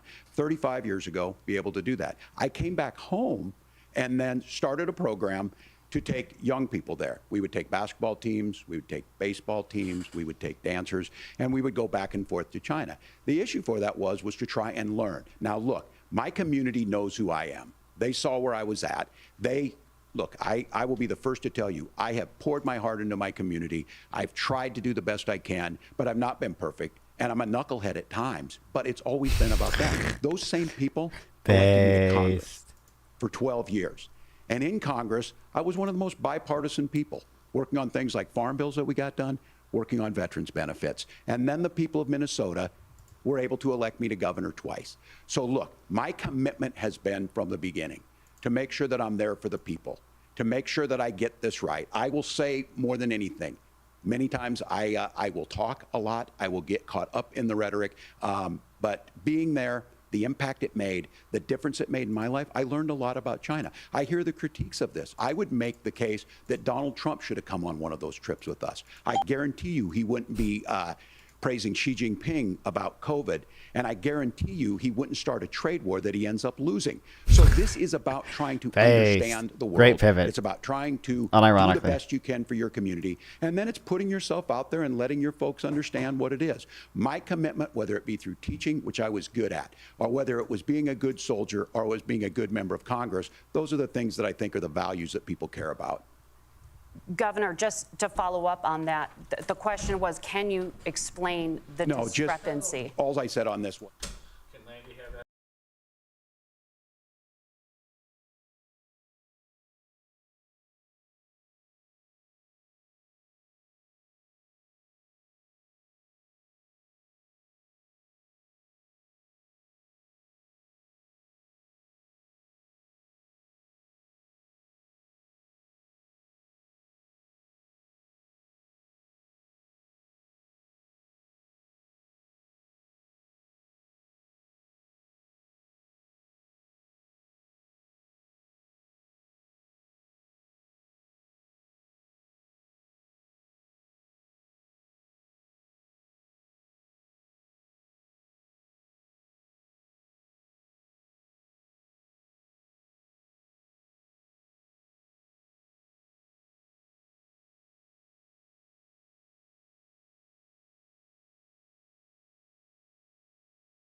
Advice he needs to hear, and not just the advice he wants to hear.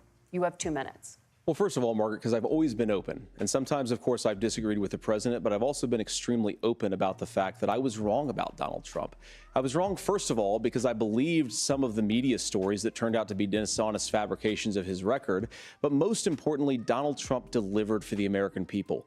Rising wages, rising take-home pay, an economy that worked for normal Americans, a secure southern border, a lot of things, frankly, that I didn't think he'd be able to deliver. Oh, fuck, I'm still muted. And yeah, they didn't have when the you screw text in it. It's supposed to up, say when you BRB. misspeak, It's when just you my get something BRB screen. wrong and You you guys shouldn't change be. your mind, you ought to be It's not that honest with the confusing. American people about it. It's one of the reasons, Margaret, why I've done so many interviews is because I think it's important to actually explain to the American people where I come down on the issues and what changed. Now, you pointed out to messages from 2020.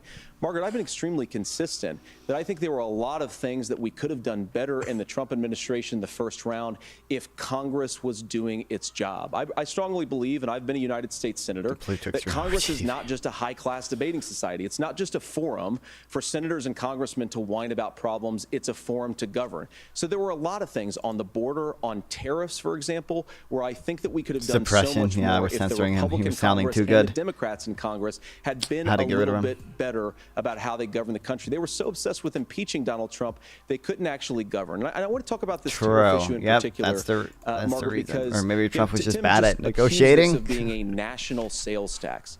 Look, the one thing. Oh, and retarded stuff about tariffs. Let's surprised to go. hear me praising Joe Biden, but the one thing that Joe Biden did is he continued some of the Trump tariffs that protected American manufacturing. That's the one bad thing he And did. It's the one issue. They did the not most protect American pro-worker part of the manufacturing. They Biden only hurt it. administration. They were, It's the tariffs were one on issue steel where and Kamala aluminum Harris has as run an away input. from Joe It makes Biden's it harder record. for people to Think about manufacture this. stuff, If not you're easier. trying to employ slave laborers in China at $3 a day, you're going to do that and undercut the wages of American workers unless our country And stands all those up for consumers itself and save money. says, you're There's a not lot of accessing consumer our markets surplus, unless and they you're can then paying spend those money in middle-class other Americans goods. a fair wage. Senator, your time is up. Nora? Thank you. Now to the issue of reproductive rights. Governor Walz, after Roe versus Wade was overturned, you signed a bill into law that made Minnesota one of the least restrictive states in the nation when it comes to abortion.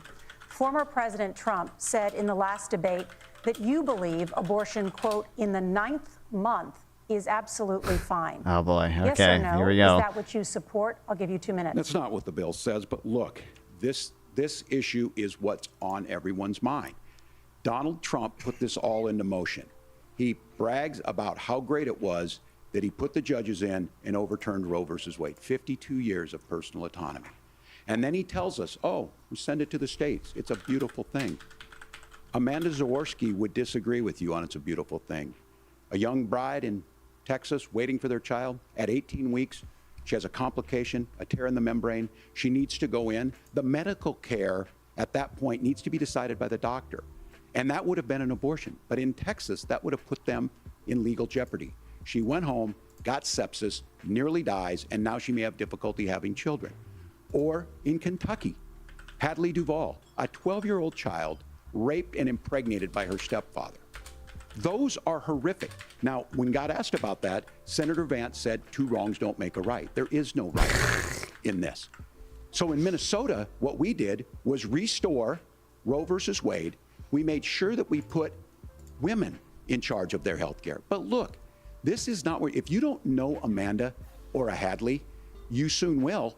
Their Project 2025 is going to have a registry. Oh, no. of Oh, no. pregnancies. He said it. He It's said going it, to make guys. it more difficult, if not impossible, to get contraception. The 2025 and limit lie. access, if not eliminate access to infertility treatments. For so many of you out there listening, me included, infertility treatments are why I have a child. That's nobody else's business, but those things are being proposed. And the catch-all on this is, well, the states will decide what's right for Texas might not be right for Washington. That's not how this works. This is basic human right. We have seen maternal mortality skyrocket in Texas, outpacing many other countries in the world. This is about health care. In Minnesota, we are ranked first in health care for a reason. We trust women, we trust doctors. Senator, do you want to respond to the governor's claim? Will you create a federal pregnancy monitoring agency? No, Nora, certainly we won't. And I want to talk about this issue because I know a lot of Americans care about it, and I know a lot of Americans don't agree with everything that I've ever said on this topic. And, you know, I grew up in a working-class family in a neighborhood where I knew a lot of young women who had unplanned pregnancies and decided to terminate those pregnancies because they feel like they didn't have any other options. And, you know, one of them is actually very dear to me. And I know she's watching tonight, and I love you. And she told me something a couple years ago that she felt like if she hadn't had that abortion, that it would have destroyed her life because she was in an abusive relationship. And I think that what I take from that as a Republican who proudly wants to protect we need better family values life in this country, who proudly wants to protect the vulnerable, is that my party, we've got to do so much better of a job at earning the American people's trust back on this issue where they frankly just don't trust us. And I think that's one of the things that Donald Trump and I are endeavoring to do. I want us as a Republican Party to be pro-family in the fullest sense of the word. I want us to support fertility treatments. I want us to make it easier for moms to afford to have babies. I want it to make it easier for young families to afford a home so they can afford a place to raise that family. And I think there's so much the way he wants to do that is by mass deportations, by the way. That's his only housing policy. But Now, of course, Donald Trump has been very clear that on the abortion policy specifically, that we have a big country and it's diverse. And California has a different viewpoint on this than Georgia. Georgia has a different viewpoint from Arizona. And the proper way to handle this, saying the thing as messy as democracy that he already is Walz already responded to. Voters make these decisions. Let the individual states make their abortion policy. And I think that's what makes the most sense in a very big, a very diverse, and let's be honest, sometimes a very, very messy and divided country. Governor, would you like to respond and also answer the question about restrictions? Yeah, well, the question got asked and Donald Trump made the accusation that wasn't true about Minnesota. Well, let me tell you about this idea that there's diverse states. There's a young woman named Amber Thurman. She happened to be in Georgia, a restrictive state. Because of that, she had to travel a long distance to North Carolina to try and get her care. Amber Thurman died in that journey back and forth. He should also mention, like, every single state, even Republican states that have had ballot measures for abortion, have voted to protect abortion. It's only where legislators have chosen to ban abortion without a ballot measure that abortion is actually banned. There's a very real chance, had Amber Thurman lived in Minnesota, she would be alive today. That's why the restoration of Roe versus Wade. When you listen to Vice President Harris talk about this subject and you hear me talk about it, you hear us talking exactly the same. Donald Trump is trying to figure out how to get the political right of this. I agree with a lot of what Senator Vance said about what's happening. His running mate, though, does not, and that's the problem. Governor, your time is up. Senator, let me ask you about that. He mentioned, was, I think, referring to a national ban. In the past, you have supported a federal ban on abortion after 15 weeks. In fact, you said if someone can't support legislation like that, quote, you are making the United States the most barbaric pro-abortion regime anywhere in the entire world. My question is, why have you changed your position? Well, Nora, first of all, I never supported a national ban. I did when I was running for Senate in 2022 talk about setting some minimum national standard. For example, we have a partial birth abortion ban in place in this country at the federal level. I don't think anybody's trying to get rid of that. We have the Born Alive Act. So I know that Democrats have taken a very radical pro-abortion stance. But Nora, you know, one of the things that changed is in the state of Ohio, we had a referendum in 2023, and the people of Ohio voted overwhelmingly, by the way, against my position. And I think that what I learned from that, Nora, is that we've got to do a better job at winning back people's trust. So many young women would love to have families. So many young women also see an unplanned pregnancy as something that's going to destroy their livelihood, destroy their education, destroy their relationships. And we have got to earn people's trust back. And that's why Donald Trump and I are committed to pursuing pro-family policies, making child care more accessible, making fertility treatments more accessible, because we've got to do a better job at that. And that's what real leadership is. Governor, your response. I'm going to respond on the pro-abortion piece of that. No, we're not. We're pro-women. We're pro-freedom to make your own choice. Nice. We know what the implications are to not be that. Women having miscarriages, women not getting the care, physicians feeling like they may be prosecuted for providing that care. And as far as making sure that we're educating our children and giving them options, Minnesota's a state with one of the lowest teen pregnancy rates. We understand that too. We know that the options need to be available. What is that facial expression? We make that true. We also make it, we're a top 3 state for the best place to raise children. But these two things to try and say that we're pro-children, but we don't like this, or you guys are pro-abortion, that's not the case at all.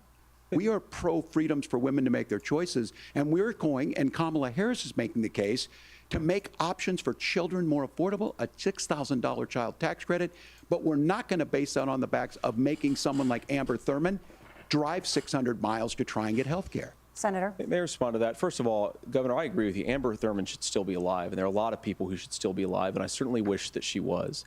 And maybe you're free to disagree with and me. Also, on this the immigrants who murdered people. As I read the Minnesota law that you signed into law, the statute that you signed into law, it says that a doctor who presides over an abortion where the baby survives, the doctor is under no obligation to provide life-saving care to a baby who survives a botched late-term Isn't that abortion. against federal law? That is, I think, That's whether not you're true. pro-choice or That's not how the law pro-abortion, is. that is fundamentally I don't know if that's true or not, but I'm barbaric. pretty And sure it that's is why against I federal use that law word more, regardless, is so I don't because know. It'd some probably of be what we've seen. Do you want to force Catholic non-enforceable hospitals even. to perform abortions against their will? Because Kamala Harris has supported suing Catholic nuns to violate their freedom of conscience. We can be a big and diverse country where we respect people's freedom of conscience and make the country more pro-baby and pro-family. But please. Yes, Governor, please respond. Look, this is one where there's always something there. This is a very simple proposition. These are women's decisions to make about their healthcare decisions, and the physicians who know best when they need to do this. Trying to distort the way a law is written to try and make a point, that's not it at all. What was I wrong about, Governor? Please tell me, what was I wrong about? That is not the way the law is written. Look, I've given But this. how? I've given this advice on. Oh, a lot of he doesn't things want to that answer. getting Oh, involved no, in Walz, that's been oh, no. misread, and it was fact-checked at the last debate. But the point on this is there's a continuation of these guys to try and tell women or to get involved. I use this line on this, just mind your own business on this. Things worked best when Roe versus Wade was in place. When we do a restoration of Roe, that works best. That Oh, here, they doesn't finally preclude fact-checked us this thing. Yeah, I told you from the increasing 320,000 funding for children. thing. It doesn't It's not the increase report us said. from making sure that once that child's born, like in Minnesota, they get meals. The report mentioned They get 32,000 early children who failed to childhood appear for the education. immigration court They hearings get and 291,000 healthcare. children who immigration and hiding customs enforcement had behind, we're not gonna do all served these a other notice to things appear. Notice when to appear you're is not proposing them a in your charging budget. document Kamala authorities Harris is file proposing in them. an immigration She's court to start a proposing all removal those things to make process. life easier for families. The report said by I not asked a issuing these specific documents, question, notice to Governor. the You children, gave me a immigration and customs slogan as a enforcement limits the response. chance that It's verifying not their the case. safety. It's not true. That's But not it's not what the like law all of says. these children are So, necessarily fact-checked it missing or with President trafficked. Trump. Yeah, he does. Gentlemen, Yes, he there's wears a lot to eyeliner. discuss. We have to move on, and we're going to be right back with much more of the CBS News vice presidential debate in just a moment. Yeah, I know, it's weird.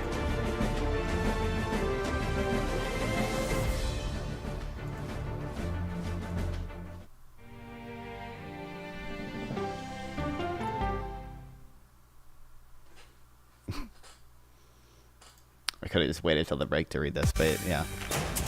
The 320,000 numbers, not When accurate. you wake up in the morning, we Um, want to be your go-to team. Nate has one of the quickest minds. I'm waiting for them to fact check the abortion thing. I don't know. I don't remember the exact details of it. The question that you're asking at home. But I'm pretty sure, like, to a tree, and that's pretty much we had, true. I think it's the 2002 Born Alive Act. And we talk about the world. Your morning routine just got better.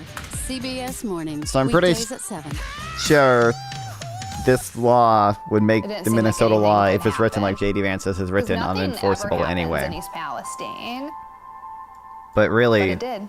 I mean, Democrats should just bite the bullet on fucking late-term abortions. Just say, no, fuck that shit. Like, they should just, that's what they should do. But for some reason, they're not willing to. Or I guess, well, I mean, I guess some of the Democratic base does like their late-term abortions. So, I don't know. Maybe it makes sense, but it's dumb. Also, I did take notes on a thing. It took me a while to find them. But they are here. There is, I do have the study. The labor market impacted deportations, which shows when 500,000 immigrants were removed from the labor market because of enforcement, this reduces the number of U.S.-born working by 44,000. The economy is not a zero-sum game. Immigrants work in different occupations from the U.S.-born. They create demand for goods and services. They contribute to long-run fiscal health of the country. All these can support native-born jobs for U.S. workers. Unauthorized immigrants are more likely to take low-paying jobs like housekeepers, construction workers, and cooks. Deporting these workers means companies must reduce production. Unauthorized immigrants are more likely to take caregiving jobs that enable parents to enter the labor force. 2 studies find that the Secure Communities Act impacted the child care market. The The supply of childcare workers fell. This led to a reduction in the number of college-educated mothers with young children working in the formal labor market. Unauthorized immigrants contribute to local demand, and deporting them, therefore, means less revenue to businesses. Comprehensive study about a national economy of sciences. This is about there being a fiscal drain, right? As federal taxes. More taxes. Yeah.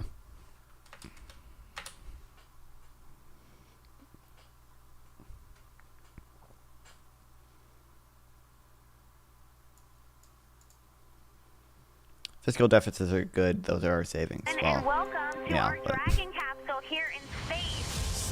but people don't. The thrill of a lifetime.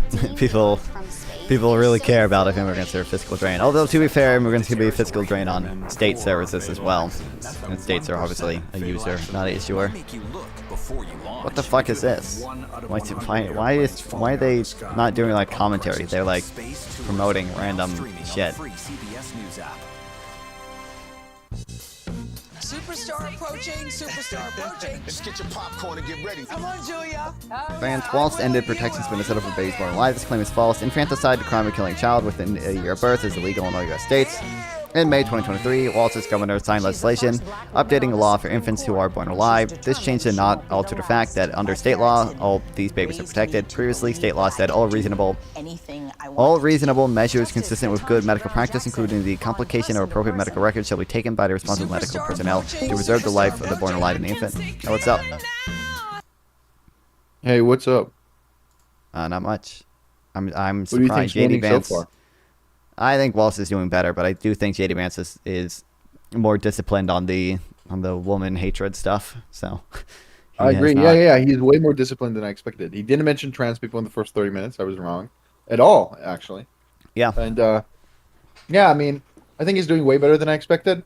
I still think it's a slight win for Walz, but I could see the polls like saying Vance by like 1 point. But he's so hateable. But yeah. I think CBS is like, he had this moment when he went schizo because they fact checked him, and they gave him the last word. They should have muted his fucking mic. Sit down and shut the fuck up, right? Yeah, they did mute it for, I don't know if it was at the same time. They did mute it for a bit, and they had to say, they can't hear you, right? That was funny, but... Yeah, no, he's a schizo. Let me ask you. Yeah. But, I don't know. I thought that was like the worst moment in the debate. I don't know. It's, I can see the polls going either way, but right now it's a slight Walz win. The problem is Walz looks sad. Yeah, Walz, yeah. JD Vance he's been like looking angry though. I don't know why. Yeah, he looks like he looks usually like just weird, angry, and creepy, but that's what they always see. So Yeah. But I don't know. I mean, that's going to be different than if a parent hands over a gun knowing that their kid is potentially dangerous. Well, they're back. They're talking again. As a father, oh, okay. I'll go back. Kids, and our oldest is now in second grade. Yep. And like a lot of parents, we send our kids to school with such hope and such joy and such we get a pride at their dialectical little faces material on analysis of this debate. First day of school, and we know, unfortunately, that a lot of kids are going to experience this terrible epidemic of gun violence. And of course, our hearts go out to the families that are affected by this terrible stuff, and we do have to do better. And I think that Governor Walz and I actually probably agree that we need to do better on this. The question is just how do we actually do it?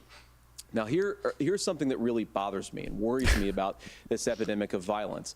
The gross majority, close to 90% in some of the statistics I've seen, of the gun violence in this country is committed with illegally obtained firearms. And while we're on that topic, we know that thanks to Kamala Harris's open border, we've seen a massive influx in the number of Just illegal keep pivoting to the guns border. run True. by the Mexican drug cartel. So that number, Kamala Harris is the amount of illegal only guns person in our on country the is higher stage that has today prosecuted than it was 3.5 years transnational ago. But what criminal do we organization. do about the schools? What do we do to protect our kids? And I think the answer is, and She's not on say stage, this, but not that's loving the answer, line. He's because gonna I say don't it want my again. kids to go to school in a school that feels unsafe or where there are visible signs of security. But I unfortunately think that we have to increase security in our schools. We have to make the doors lock better. We have to make the doors stronger. We've got to make the windows stronger. And of course, we've got to increase school resource officers, because the idea that we can magically wave a wand and take guns out of the hands of bad guys, it just doesn't fit with recent experience. So we've got to make our schools safer. And I think we've got to have some common sense bipartisan solutions for how to do that. Governor, you have 2 minutes. Well, I think all the parents watching tonight, this is your biggest nightmare. Look, I got I got a 17-year-old, and I know, yeah. and he witnessed a shooting at a community center playing volleyball. Those things don't leave you. As a member of Congress, I sat in my office surrounded by dozens of the Sandy Hook parents, and they were looking at my 7-year-old picture on the wall. Their 7-year-old were dead, and they were asking us to do something. And look, I'm a hunter. I own firearms. The vice president is. We understand that the Second Amendment is there, but our first responsibility is to our kids to figure this out. In Minnesota, we've enacted enhanced red flag laws, enhanced background checks, and we can start to get data. They but here's should. the That's their problem. best If we timeline. really Second wanna solve best, this, other than we've the got owner's folks that equivalent rent won't thing, as allow I explained at the research beginning. to be even done on gun violence.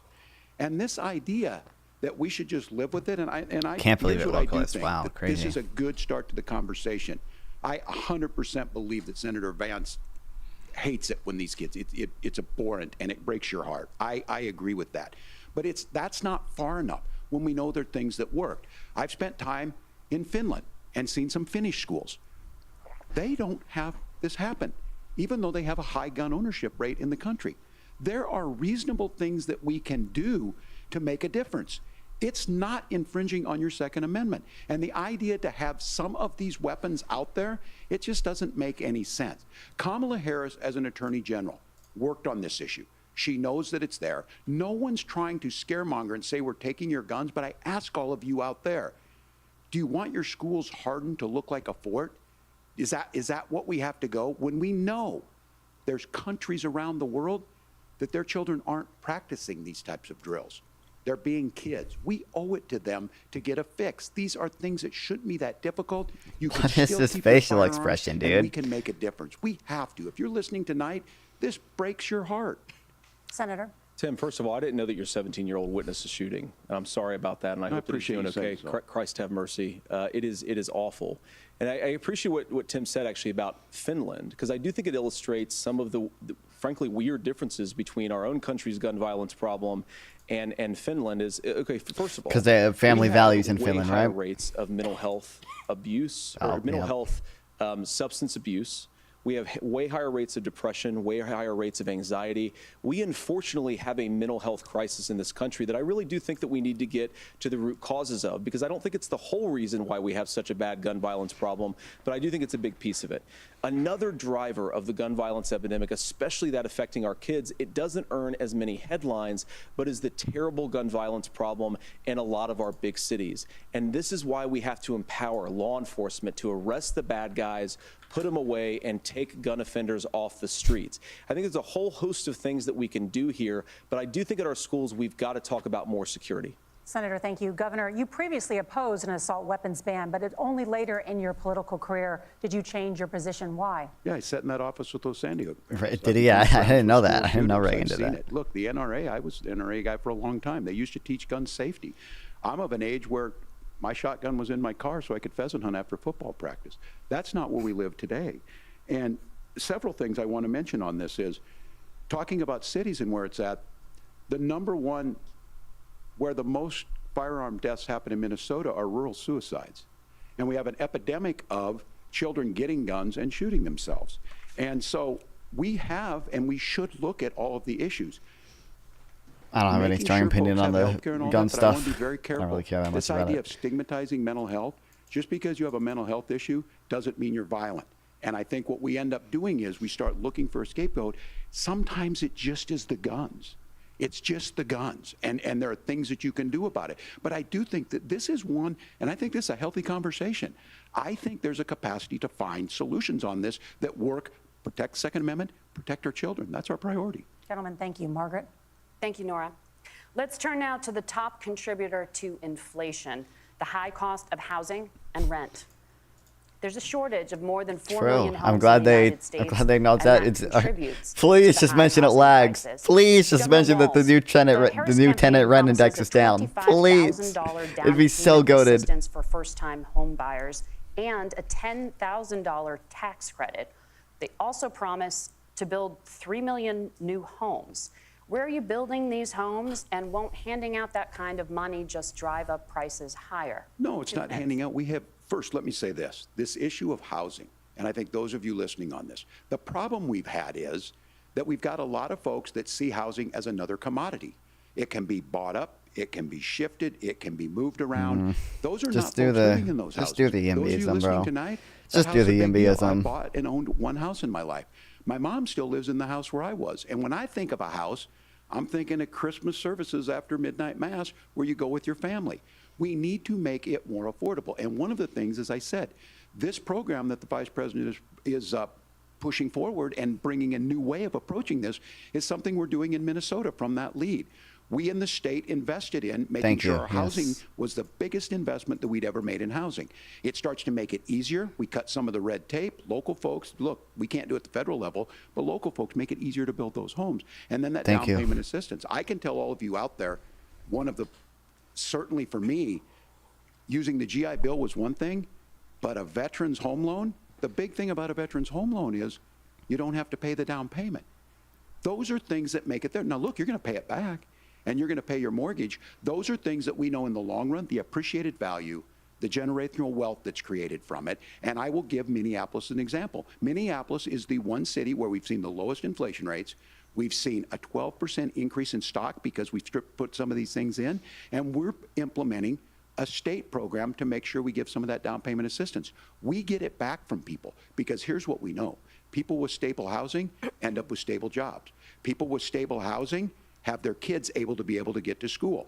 All of those things in the long run end up saving our money. And that's the thing that I think we should be able to find some common in, but we can't blame immigrants for the only reason. Yes, That's not the case. drill It's down happening on in it. many Yes, cities. thank you. The fact Yes. of the matter is that we don't Yes. have enough naturally affordable housing. But True. we can make sure that the government's there to help kickstart it, create that base. Governor, your time is up. Senator Vance, as far as your campaign's position, the promise is to seize federal lands to build homes, remove regulation, provide tax breaks, and cut back on immigration, which you say pushes up prices. Where are you going to build all the new homes you're promising, and what part of any of this plan will provide immediate relief? You have 2 minutes. Well, first of all, Tim just said something that I agree with. We don't want to blame immigrants for higher housing prices, but we do want to blame Kamala Harris for letting in millions of illegal aliens into this country, which does drive up costs, Tim. You know, they also like work in construction and like build houses, right? For scarce homes is one of the most significant drivers of home prices in the country. It's why we have massive increases in home prices that have happened right alongside massive increases in illegal alien, they've mentioned it, alien populations. Oh yeah, that's the only Kamala reason. Harris's leadership. Nothing to do with like the Federal Reserve like raising rates, which like pushes up mortgage prices. Nothing to do with like regulations. But the most important Just thing immigrants. here is Kamala Harris is not running as a newcomer to politics. She is the sitting vice president. If she wants to, Oh my God, how many times are they just gonna repeat this, dude? Make housing more affordable. They did multiple things. I can pull up the list of the multiple things they did to try to of the do YIMBYism. nothing while Americans find the American dream of homeownership completely unaffordable. Now, you asked, Margaret, what would immediately change the equation for American citizens if you lower energy prices? As Donald Trump says, drill, baby, drill. One of the biggest drivers of housing costs, aside from illegal immigration, is think about it. If a truck driver's paying 40% more for diesel, then the lumber he's delivering We produce to the more job oil site to build the house than is at also any gonna time become a lot in more history expensive. than any If we country in the open history up of ever. American We're energy you independent. get immediate We're pricing also investing in clean energy. We're doing more fracking than for Trump did American even. citizens, not, by the way, just in housing, but in a whole host of other economic goods too. Senator Vance, you still have 23 seconds there. Do you want to answer? Can I have it? Where, yeah. Governor, we will get to you in a moment. But Senator, where are you going to seize the federal lands? Can you clarify? Well, what Donald Trump has said is we have a lot of federal lands that aren't being used for anything. They're not being used for a national park. They're not being used, and they could be places where we build a lot of housing. And I do think that we should be opening up building in this country. We have a lot of land that could be used. We have a lot of Americans that need You know, I'm homes. glad JD We should Vance be is doing the kicking out illegal YIMBYism, but I'm pretty immigrants sure who are Trump's competing own for those website homes, and we should be says building that more homes for Biden the wants to American end citizens who suburbia. deserve to be here. Senator, your time is up. Governor, I do want to let you respond to the allegation that the vice president is letting in Well, of course, that's not true. And again, that you it's have the affecting facts. I housing guess we prices. agreed not to fact check. I'll check it. That, look, crossings are down compared to when Donald Trump left office. But it's, again, blaming and not trying to find the solution. I was going to ask, though, on this question, are we going to drill and build houses in the same federal land?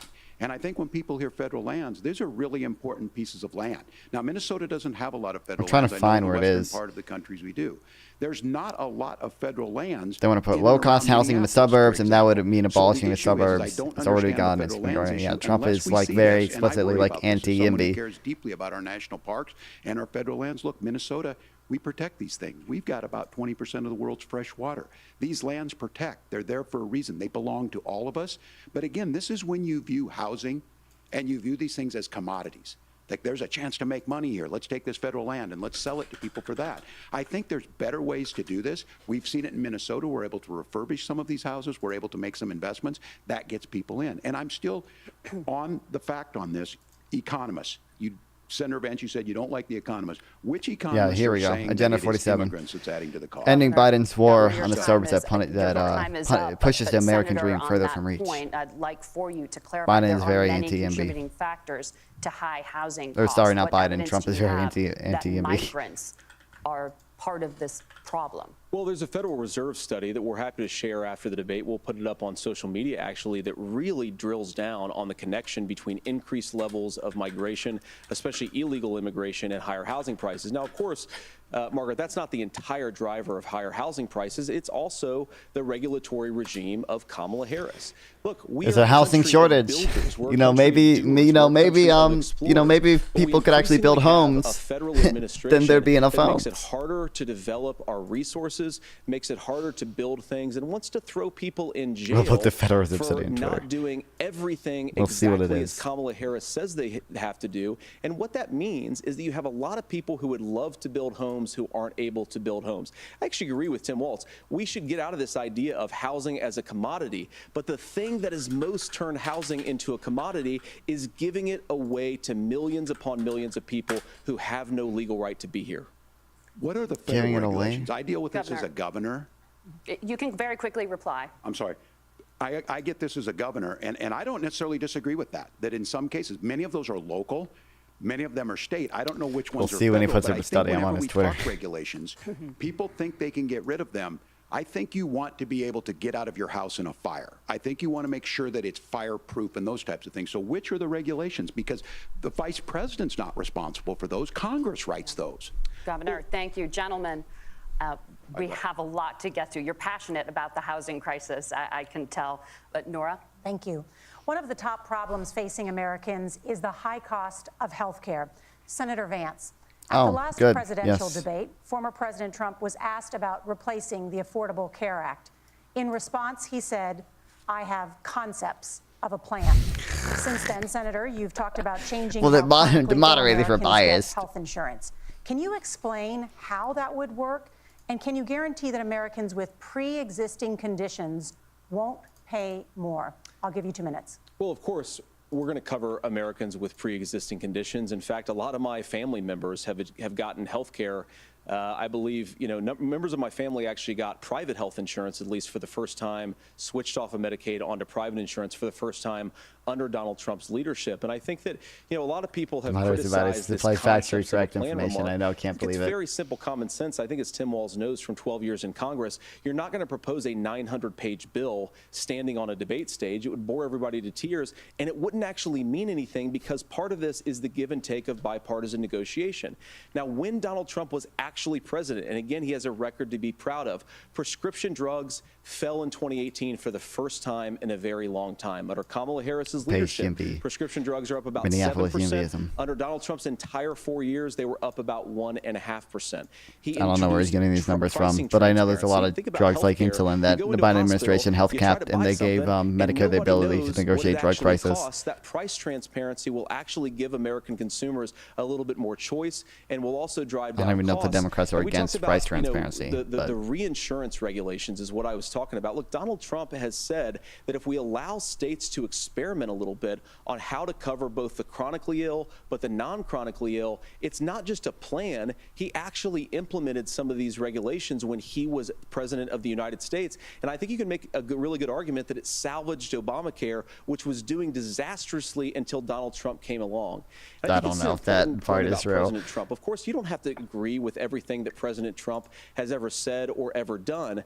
But when Obamacare was crushing under the weight of its own regulatory burden and health care costs, Donald Trump could have destroyed the program. Instead, he worked in a bipartisan way to ensure that Americans had access to affordable care. It's not perfect, of course, and there's so much more that we can do, but I think that Donald Trump has earned the right to put in place some better health care policies. He's earned it because he did it successfully the first time. Governor? All right, here's where being an old guy. You're not to the point of liking these illegal immigrants way more than most American citizens. True. Base. And the reason it was so important, at least they're not come Hamas from supporters, major like the woke college state, kids are. Home of the Mayo Clinic, home to Medical Alley, 3M, Medtronic, all of those. We understand healthcare. It's why we're ranked first on affordability and accessibility and quality of healthcare. And so what I know is under Kamala Harris, more people are covered than they have before. And those of you listening, that is true. This is critical. Premiums are also down, Trump by the all way. of a sudden wants to go back and remember at least this. for ACA He marketplaces. ran on the first thing he was going to do on day one was to repeal Obamacare. On day one, he tried to sign an executive order to repeal the ACA. He signed on to a lawsuit to repeal the ACA, but lost at the Supreme Court.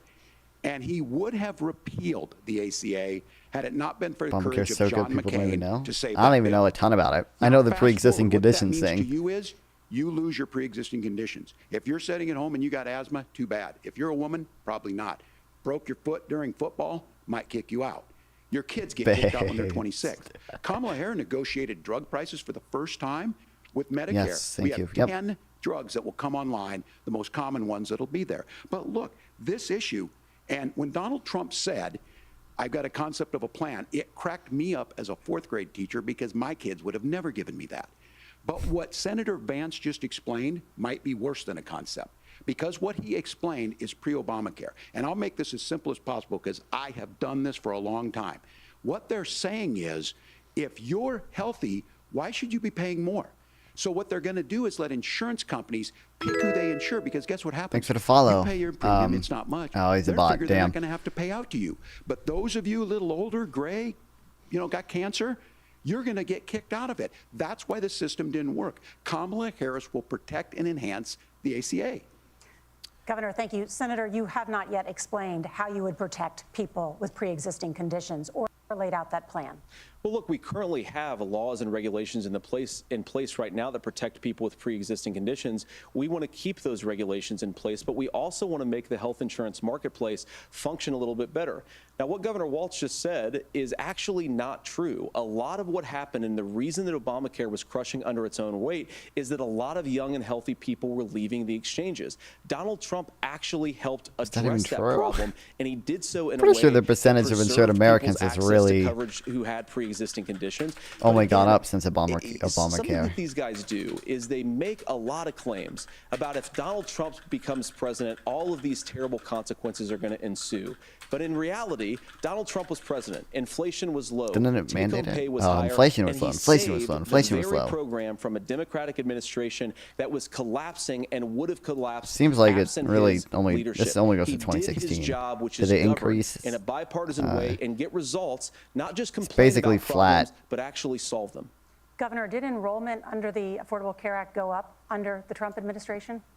It's higher now that we've seen it go up. Look, people are using it. The system It works. is higher now, true. And the question about this of young people or whatever, that's the individual mandate piece of this. And Republicans fought tooth and nail saying, well, Americans should be free to do this. Well, then So what you happens think the is individual mandate's a good idea? you shrink. I think the idea of making sure the risk pool is broad enough to cover everyone, that's the only way insurance works. When it True. doesn't, Yes, it thank you. collapses. Adverse are asking selection, baby. pre-ACA Based. where we get people out. Look, people know. Nice fucking Jim look at the camera, bro. People expect it to be there. And when we are able to make it, and we are making it this way, when we incentivize people to be in the market, when we help people who might not be able to afford it get there, and we make sure then when you get sick and old, it's there for you. Because I heard people say, well, I don't want to buy into Medicare or whatever. Good luck buying health care once you get I like the past 70. moderators to So ask look, the candidates to ACA define works. We can commodity and continue to explain do why it better. would be Kamala housing, Harris did why it's that. bad housing The way to she be made one. everything better was negotiating those 10 drugs on Medicare for the first time in American history. Thank you. Margaret? Can I address that? I apologize. We're out of Go time. ahead, We have a Nora. number of subjects to discuss. Margaret? Let's talk about families in America. There is a child Yeah, care that's true. I crisis mean, Trump couldn't do it. in this country. Oh, and child the care. United Let's see if States is JD one of Vance the does a very better answer few than Trump had. developed countries in the world without a national paid leave program for new parents. Governor Walz, you've said that if Democrats win both the White House and Congress, this is a day one priority for you. How long should employers be required to pay workers while they are home taking care of their newborns? You have 2 minutes. Yeah, well, that's negotiable, and that's what Congress worked. But here's what the deal is. Americans sitting out there right now, you may work for a big company. Look, we're home in Minnesota to some of the largest Fortune 500 companies. Kamala Harris knows that in California. Those companies provide paid family and medical leave. One is, I think they're moral and they think it's a good thing, but it also keeps their employees healthy. We in Minnesota passed a paid family and medical leave. You have a child, and I had to go back to work 5 days after my kids were born. This allows you to stay home a certain amount of time. What we know is that gets the child off to a better start, the family works better, we stay in their employers, we get more consistency in that. So Kamala Harris has made it a priority. We implemented it in Minnesota, and we see growth. That's how you become a pro-business state. But the negotiations on it, and here's the issue, those big companies are able to offer it. Those of you out there who don't have it, just imagine what happens if you get cancer or your child gets sick. We know what happens. You end up staying home. In some places, that means no paycheck because you've got no protection on that. This is the case of an economy that Donald Trump has set for the wealthiest amongst us. He's willing to give those tax breaks to the wealthiest. True. Based. Bust those unions Drill up, down. do whatever. What we're saying is the economy works best when it works for all of us. And so a paid JD Vance is medical going to leave say program, bring and I American recommend manufacturing go back. to That's all the he's going to say in families or response to go this. the businesses and ask them. As far as childcare on this, you have to take it at both the supply and the demand side. You can't expect the most important people in our lives to take either our children or our parents to get paid the least amount of money. And we have to make it easier for folks to be able to get into that business and then to make sure that folks are able to pay for that. We were able to do it in Minnesota, and I'm still telling you this. We were listed as the best state. We're still in crisis on this. A federal program of paid family and medical leave and help with this will enhance our workforce, enhance our families, and make it easier to have the children that you want. Governor, your time is up. Senator, do you support a national paid leave program? And if so, for how long should employers be mandated to pay their employees while they are home taking care of their newborn? You have 2 minutes. Yeah, well, first of all, Margaret, a number of my Republican colleagues and some Democrats, too, have worked on this issue. And I think there is a bipartisan solution here because a lot of us care about this issue. I mean, look, I speak from this very personally because I'm married to a beautiful woman who's an incredible mother to our 3 beautiful kids, but is also a very, very brilliant corporate litigator. And I'm so proud of her. But being a working mom, even for somebody with all of the advantages of my wife, is extraordinarily difficult. And it's not just difficult from a policy perspective. She actually had access to paid family leave because she worked for a bigger company. But the cultural pressure on young families and especially young women, I think makes it really hard for people to choose the family model they want. A lot of young women would like to go back to work immediately. Some would like to spend a little time home with the kids. Some would like to spend longer at home with the kids. We should have a family care model that makes choice I don't think I think this is a very you're mandated to take any more time than you want. If you look at the even if we do a programs federal that we mandate have for to support family paid leave, right? What? Right now, the Community Development Block Grant, and there's another block grant program that spends a lot of money from the federal government. These programs only go to one kind of child care model. Let's say you'd like your church maybe to help you out with child care. Maybe you live in a rural area or an urban area and you'd like to get together with families in your neighborhood to provide child care in the way that makes the most sense. You don't get access to any of these federal monies. We want to promote choice in how we deliver family care and how we promote child care because, look, it is unacceptable. And, you know, of course, Tim and I have been on the campaign trail a lot the past 7 or 8 weeks. And one of the biggest complaints I hear from young families is people who feel like they don't have options, like they're choosing between going to work or taking care for their kids. That is an incredible burden to put on American families. We're the only country that does it. I think we could do a heck of a lot better. Senator, thank you. You have also said, I guess Senator he kind of Vance, answered the question. Many things about the American family. The Federal Reserve says parents will spend nearly as much on child care as they do on housing each month. So I want to get your thoughts on this.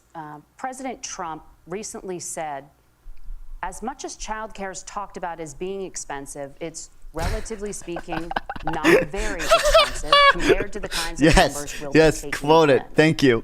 Is President Trump committed to the $5,000 Oh, they didn't quote the whole per child thing. tax credit that you have described? You have 1 minute. Well, what President Trump said, Margaret, I just want to defend my running mate here a little bit, is that we're going to be taking in a lot of money by penalizing companies for shipping jobs overseas and penalizing countries who employ slave laborers and then ship their products back into our country and undercut the wages of American workers. It's the heart of the Donald What is this Trump undercut the plan. wages Cut of American taxes workers for American point? workers and American families. Why? Cut taxes for businesses that are hiring and building companies in the United States of America, but penalize companies and countries that are shipping jobs overseas. That's the heart of the economic proposal. And I think what President Trump is saying is that when we bring in this additional revenue with higher economic growth, we're going to be able to provide paid family leave, child care options that are viable and workable for a lot of Americans. I'm glad JD Vance is the expert Trump coverer here to cover up for any of Trump's word salads, dumbass answers. Well, because as Tim said, a lot of the child care shortages, we just don't have enough resources going into the multiple people who could be providing family care options. And we're going to have to, unfortunately, look, we're going to have to spend more money. We're going to have to induce more people to want to provide child care another options for bot. American families. Because the reason it's so expensive right now is because you've got way too few people providing this very essential service.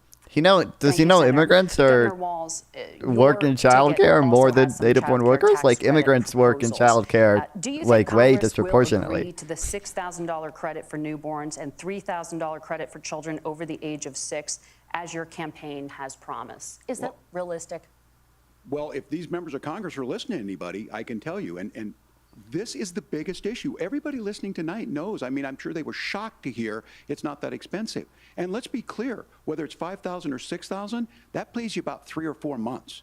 Let's be clear of where we're at on this. It's because we got out of an imbalance on this. We thought we were going to get by not paying people. I don't think Senator Vance and I are that far apart. I'm not opposed to what he's talking about on options. We've done scholarships types of things. I think we need to be open to making the case.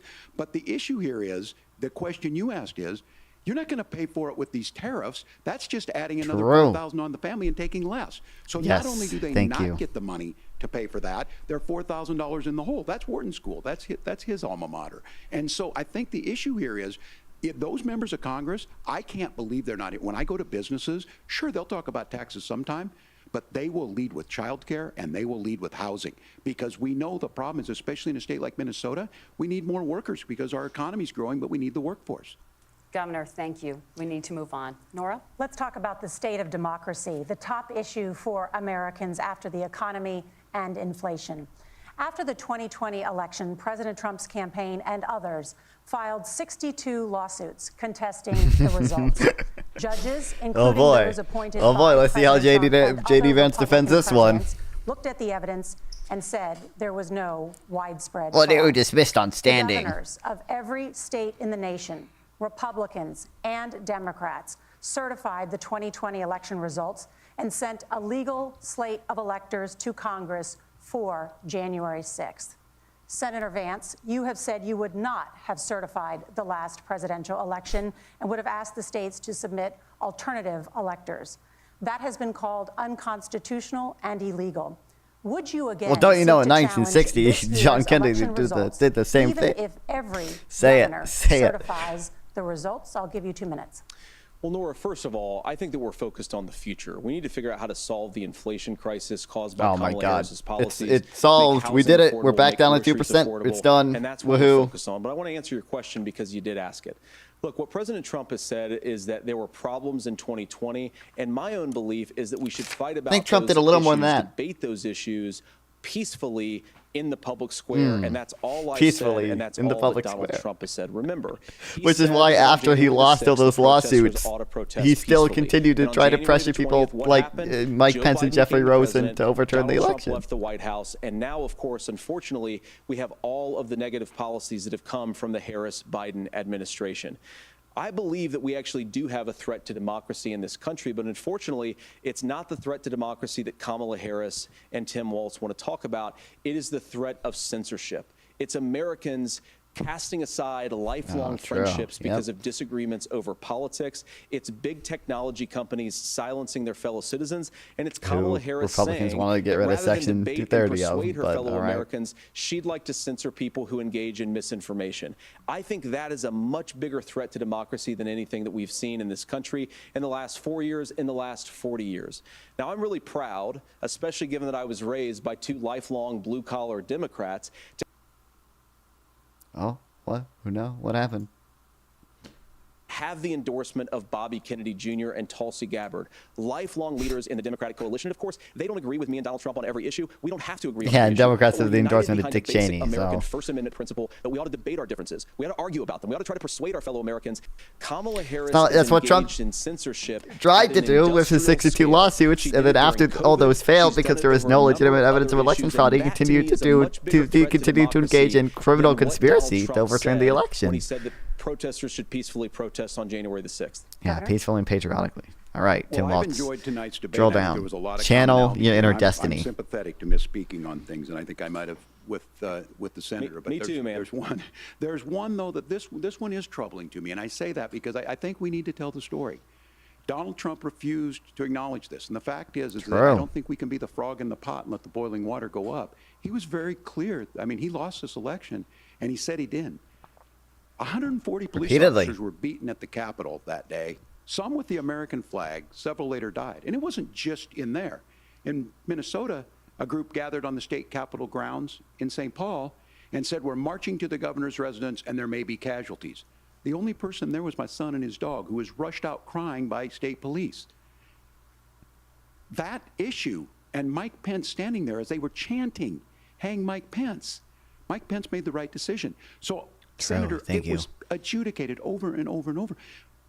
I worked with kids long enough to know, and I said as a football coach, sometimes you really want to win, but the democracy is bigger than winning an election.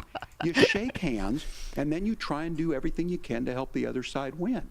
That's what was at stake here. Now, the thing I'm most concerned about is the idea that he should have called Trump a child. He should have been Trump is like a fourth grader who can't admit that he lost. For people not accepting this. And a president's words matter. A president's words matter.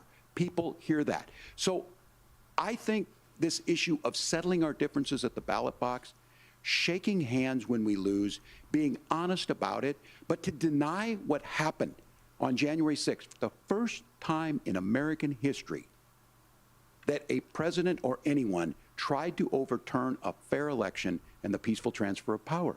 And here we are 4 years later in the same boat. I will tell you this, that when this is over, we need to shake hands this election, and the winner needs to be the winner. This has got to stop. It's tearing our country apart.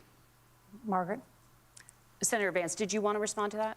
Yeah, well, look, Tim, first of all, it's really rich for Democratic leaders to say that Donald Trump is a unique threat to democracy when he peacefully gave over power on January the 20th, as we have done for 250 years in this country. Yeah, you know, after his fucking coup plot failed. This debate and after this election, and of course, I hope that we win, and I think we're going to win. But if Tim Walz is the next vice president, he'll have my prayers, he'll have my best wishes, and he'll have my help whenever he wants it.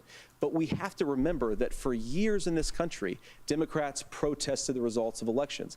Hillary Clinton in 2016 said that Donald Trump had the exact same way Trump did. They all send in fake electors too. They all try to pressure their vice presidents into unilaterally not overturning the election as well. This has been going on for a long time.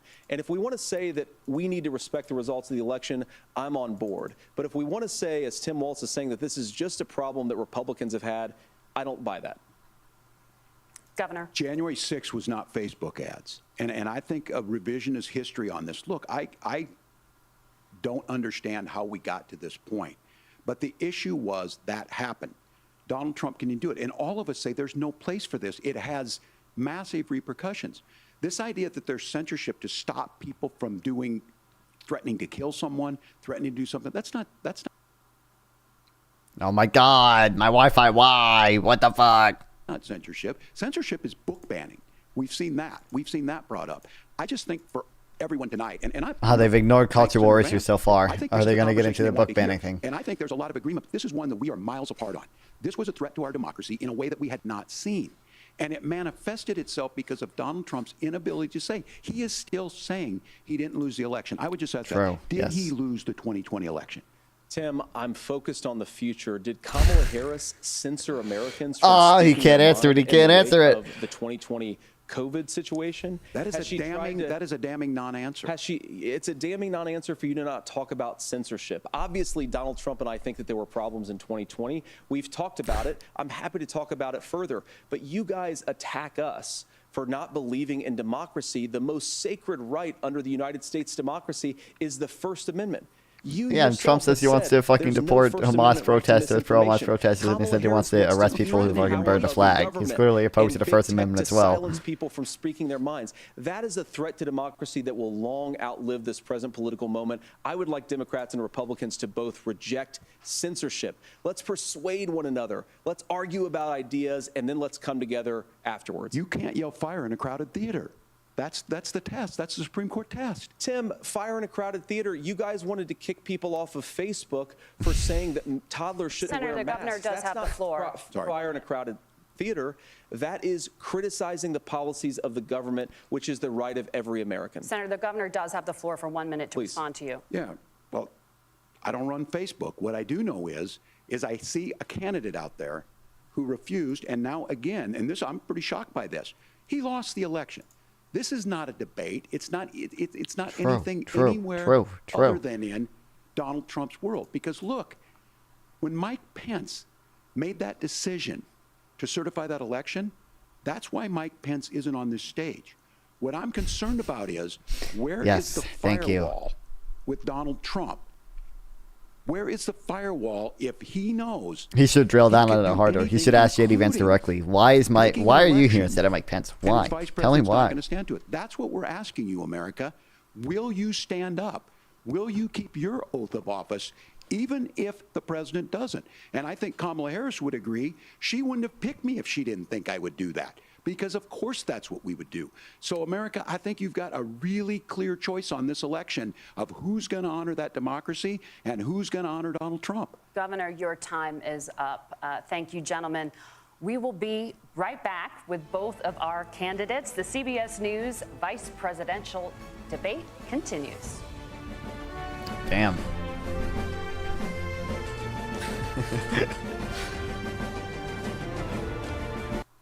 What was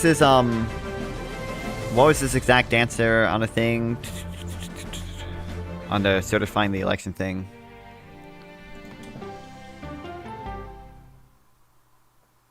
To get contraception and limit At the last president, Minnesota to some of the largest Fortune you have described. President Trump's campaign and others filed 62 by President Trump Widens and Democrats certified the 2020 election results and sent a legal slate of electors to Congress for January 6th. Senator Vance, you have said you would not have certified the last presidential election and would have asked the states to submit alternative electors. That has been called unconstitutional and illegal. What's up, would you again seek to challenge this year's election results, even if every governor certifies the results? I'll give you 2 minutes. Well, Nora, first of all, I think that we're focused on the future. We need to figure out how to solve the inflation crisis caused by Kamala Harris's policies, make housing affordable, make groceries affordable, and that's what we're focused on. Remember, he said that. He wants to focus on the future. He doesn't want to focus on what Trump did. My own belief is that we should fight about those issues, debate those issues peacefully in the public square, and that's all I've said, and that's all that Donald Trump has said. Remember, he said that on January the 6th, the protesters all protest peacefully. And on January the 20th, what happened? Joe Biden became the president, Donald Trump left the White House, and now, of course, unfortunately, we have all of the negative policies that have come from the Harris-Biden administration. I believe that we actually do have a threat to democracy in this country, but unfortunately, it's not the threat to democracy that Kamala Harris and Tim Walz want to talk about. It is the threat of censorship. It's Americans casting aside lifelong friendships because of disagreements over politics. It's big technology. He didn't really address and it's Kamala Harris saying that rather than would he certify the election. She'd like to censor people who... The funny thing is, he said he wants to focus on the future, but he won't even address whether he would certify future elections or whatever.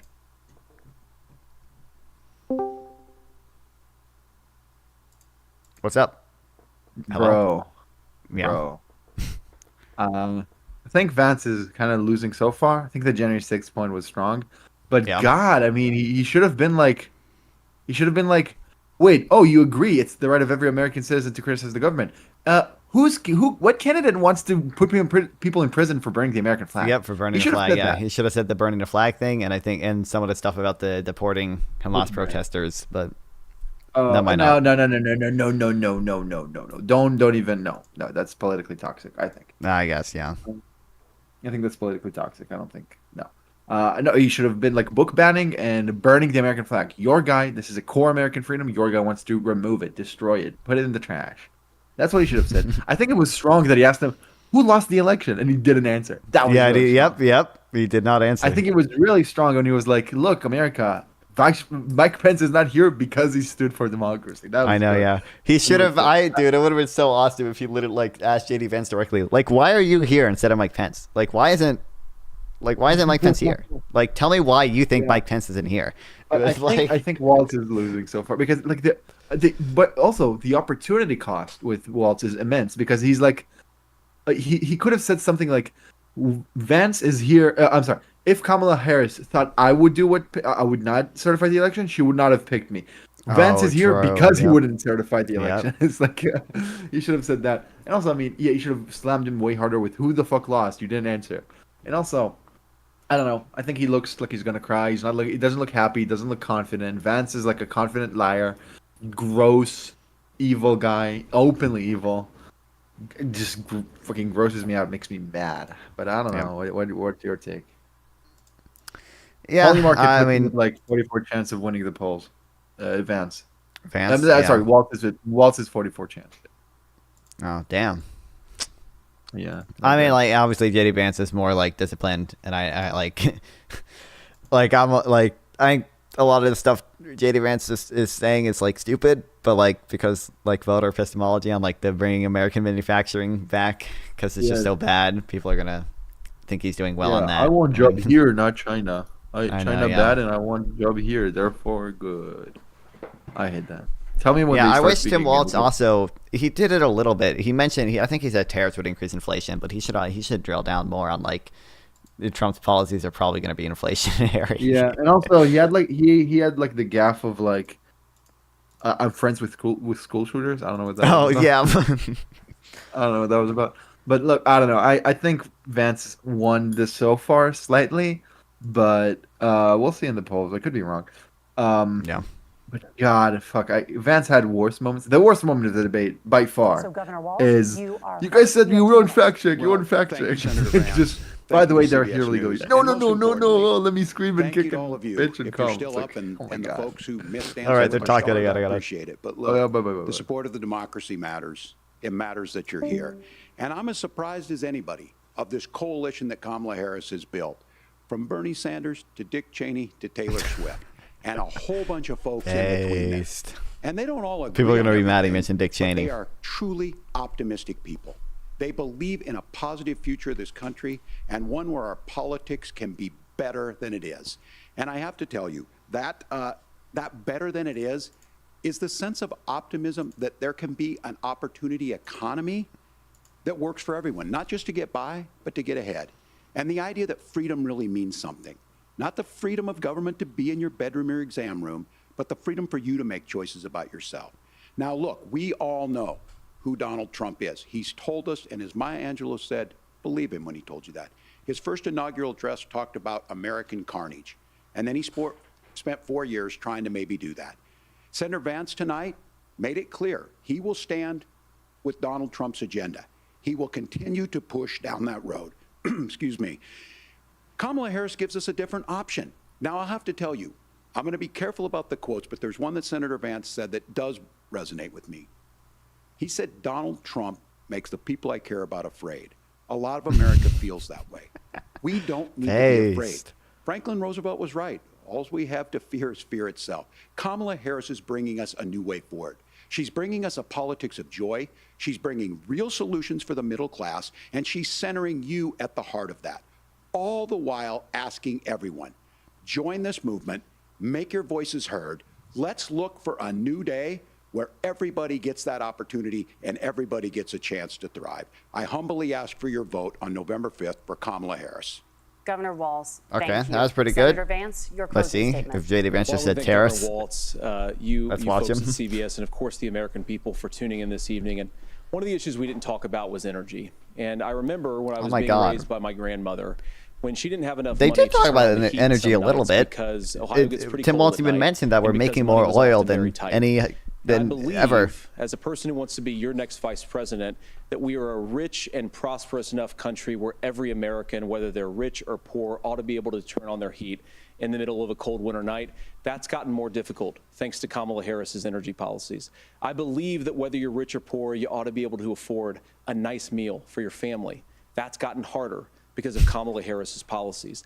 I believe that whether you're rich or poor, you ought to be able to afford to buy a house. You ought to be able to live in safe neighborhoods. He's just playing into the inflation thing. Communities flooded with fentanyl, and that too has gotten harder with because of Kamala Harris's policies.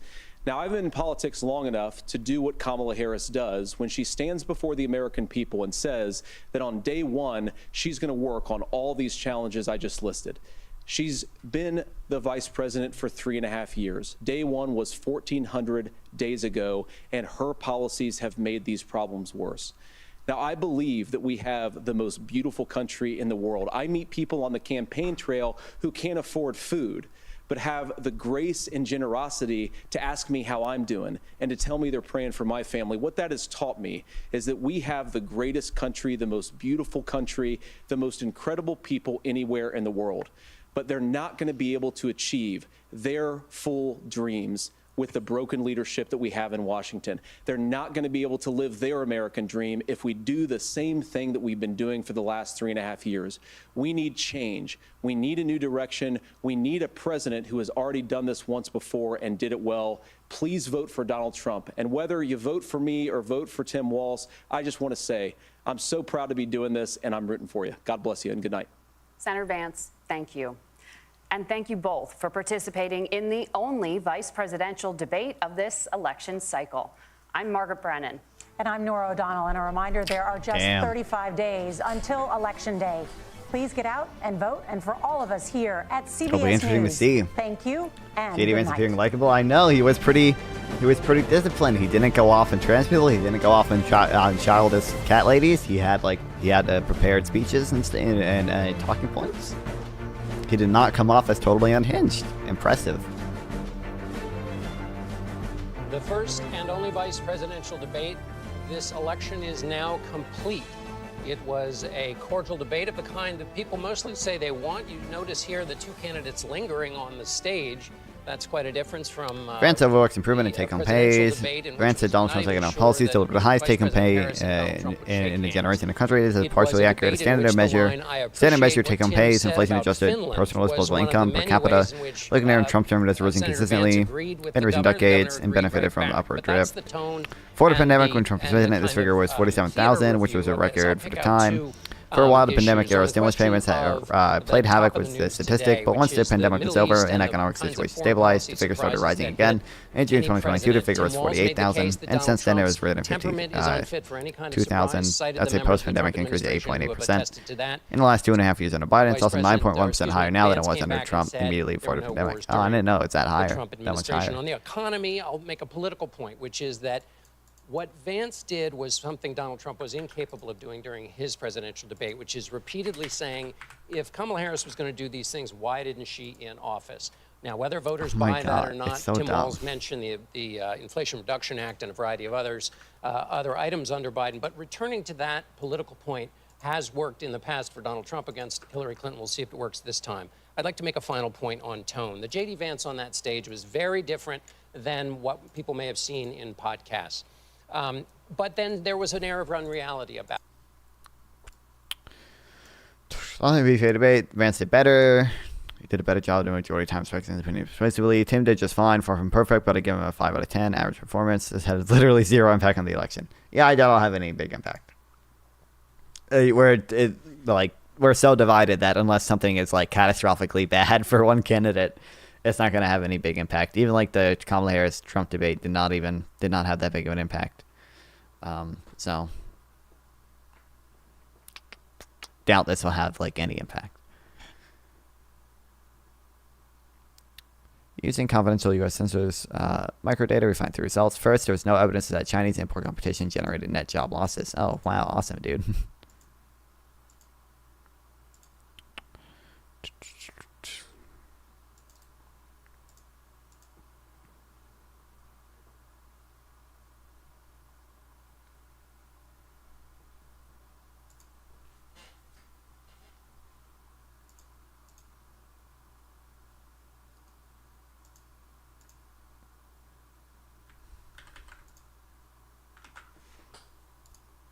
What the fuck? Why is it embedding like that? Oh my god. I'll just link the fucking tweet, dude.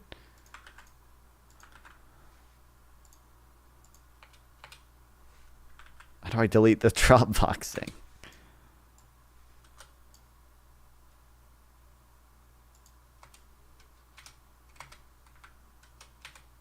It won't go away. How do I delete it? Delete. Open border, Juan. This was in the conversation, this ongoing conversation about Haitian migrants in Springfield, Ohio. Many of them are recipients of temporary legal status, and we just have to say, John, that they are in this country legally. All right, we will be right back in a moment with more coverage of the vice presidential debate, and we'll fact check some of the claims made by both candidates. What are they going to fucking ads or something? I want to see how long to the polls.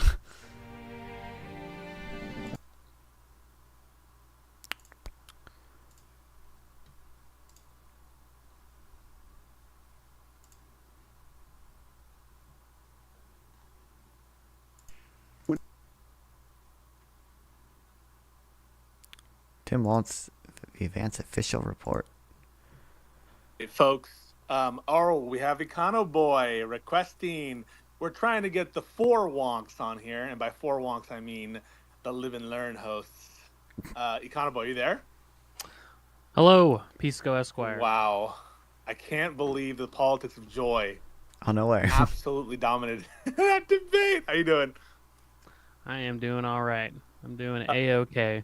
A-OK. I'm also doing A-OK. I have a lot of thoughts about what we just listened to. I don't know do we want to give Josiah and Hutch a chance, or did they even say that they were interested? Listen, okay, F Josiah and Hutch. We don't need them. All right. You know what? Damn. That's better, actually. Because we're the I real agree. debate lords. I mean, you can say what you want about Hutch. He's got a good, charisma. He's got JD Vance was such good a friendly guy. audience. Great Josiah, debate. he's Yeah, a hard it went a lot better worker, for JD Vance than I Look, we expected. went to He was grad way more school. disciplined than I expected him to be. We're the All right. debate lords. I mean, I think he We said love stupid debates. things still, We but only do debates. Okay, so let's do our initial takes. And why don't you start, Econo Boy, and then I'll be second. Yeah, I tweeted about it, kind of my initial opinions. I mean, I think that JD certainly did better in this debate. I would find it extremely I'm hard to surprised there was believe. no hurt at the end. I mean, they were like talking to each other JD pretty friendly. Vance did not He do got better in incredibly this hurt debate. by that I one would say fact that check. did Yeah, he was better really upset. From a sort of intrinsic perspective, That didn't like mute him. just how to win a debate. I think he did better. And Well, can we define better real quick? I know we always have to do this. When you say yeah, intrinsic, when I say like if I'm judging this in a detached way of who do I just think made their case better, I think that JD Vance made his case better than Tim Walz did. And that better to whom? Well, if I'm evaluating the persuasiveness of their arguments, and certainly I would say as well, my guess would be that the polls would reflect that people would think that JD Vance did better in this debate. That would not surprise me. Okay, listen, this is what I think. All right, I think that we're being called to Steven's room, but I don't know if we should do that. Why don't we give our initial thoughts, and then we can go to Steven's room after? Does that make sense? All right. Okay. So I think that in terms of who performed to their expectation, I think that Vance clearly takes the edge. And I think that because people sort of went into this thinking, I think there was a 78% or would come off thought, or whatever the poly market charismatically was, than he that did. Walz was going to win. Who won And the I think debating? a lot of I mean, it people, depends. Not me, and I'll tell you why in a second. I don't know. It were, depends what you mean. I think, by, like Econo Boy said, his JD Vance probably made talkiness his and the fact case that he more was able to convincingly to most people. effectively dodge That's and because most people are effectively stupid and how they maneuver and anti-market and redirect anti-foreign in bias and ways don't that understand Walz that could free only trade is dream good. of. I have to say that's true, right? Like, he was able to play defense and play offense effectively. Yeah. And Walz was not able to do that. It felt like Walz wasn't playing that game. Let me tell you why the politics of joy still give Tim Walz the edge. Because I think that ultimately the debate Free comes trade? down to the Yeah. persuasiveness When he of kept the saying, tone bring and not American the manufacturing. argument. If you That's want what these things are to help about. climate change, They're bring not American about manufacturing back. who was correct Tariffs on the are issues. good somehow. It's not about who was able to give the right factoid. That's a problem I think that Walz was getting into, which was the Joe Biden problem, which is just trying to spout off numbers.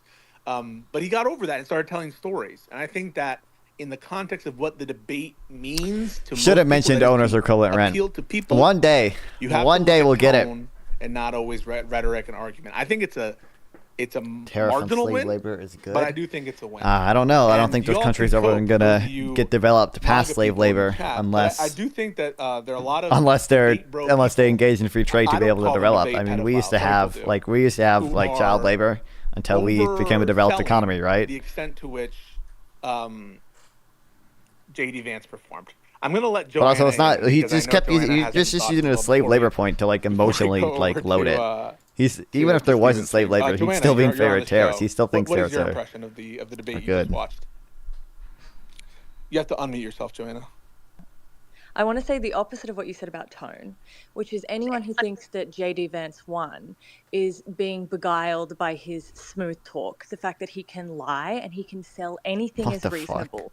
The same talking points coming out of Trump sound crazy because that's how he speaks. But JD Vance is very accomplished at making China, lies Taiwan, Vietnam, and June crazy Beach? things What sound about them? totally What? reasonable. Saying You realize that Trump we wants need to put better tariffs on doors in literally response to everything, gun right? policy, lying about who is bringing fentanyl across borders. These aren't. He didn't have good arguments. He lied, but he just did it effectively.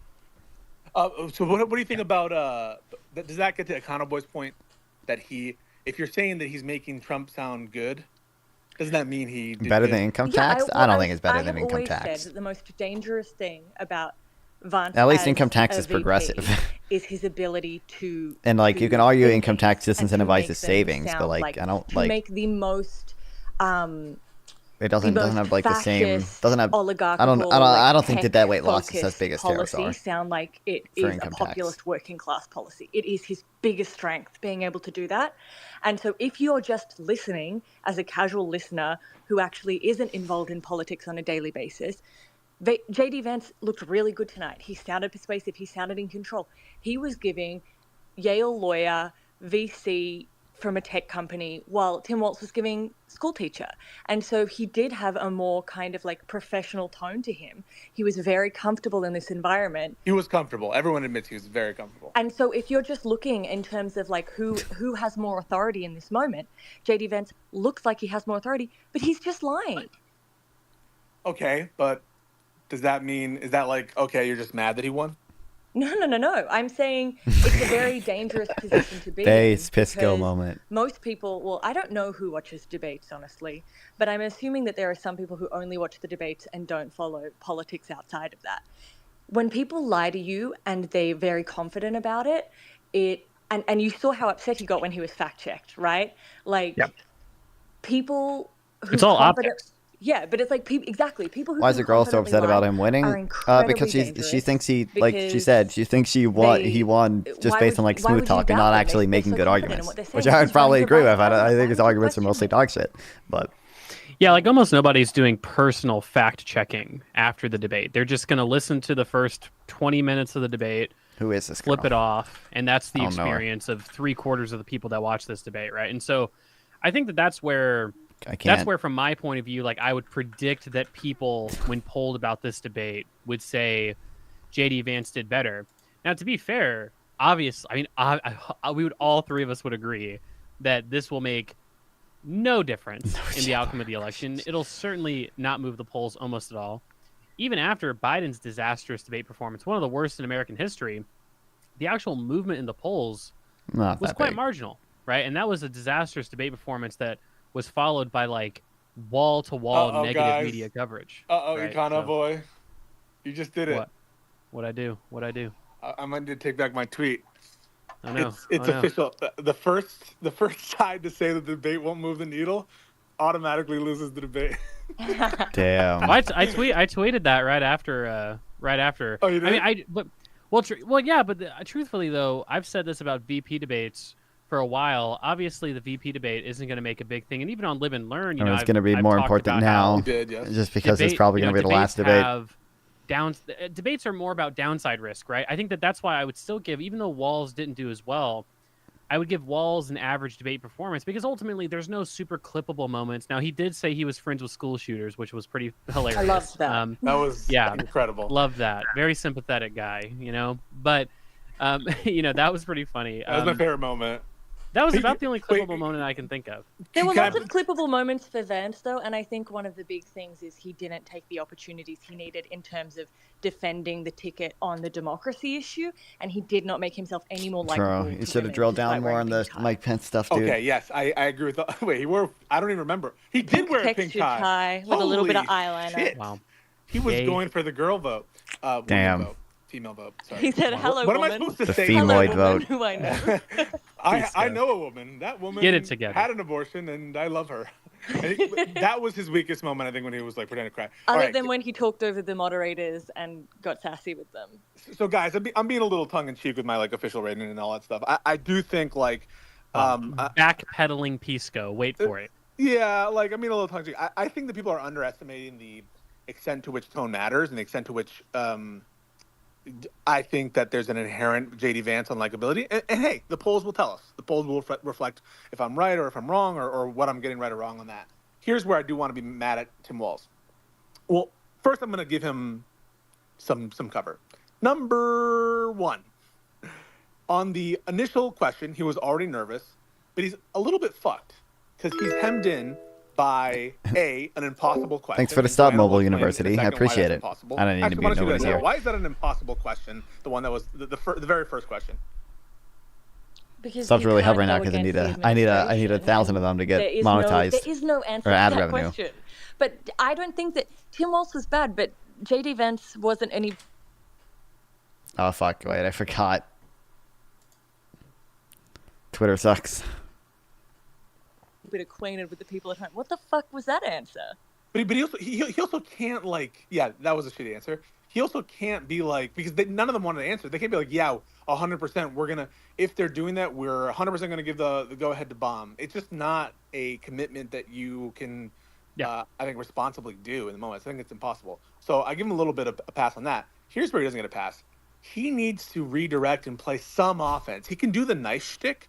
But holy fuck, there were missed opportunities. The missed opportunities to really drill down on some of the points he was making and the questions where he had the opportunity to actually ask a question, unlike the other debates where they kind of muted the mics more, where he could have been like, hey, the Border Patrol supported this bill. Do you disagree with the Border Patrol? That's such good framing. Or he should have asked again the question about did you win or did you lose? He should have been way more forceful and aggressive, I think, on some of those issues. It's a problem with the format, Pisco. You're going against your own statement. That would not be politics of joy. You can't be too debate broy. I know, but it'd be awesome if he was debate broy, bro. We gotta go, Pisco. They're in the room, by the way. They're calling us. Okay. Hey. Bye. Wait. I love all of you guys. Thank you guys for coming here first. Everyone who came here first. Oh, goddamn. Where did they? I thought they were going to Destiny's room, right? He doesn't even have one.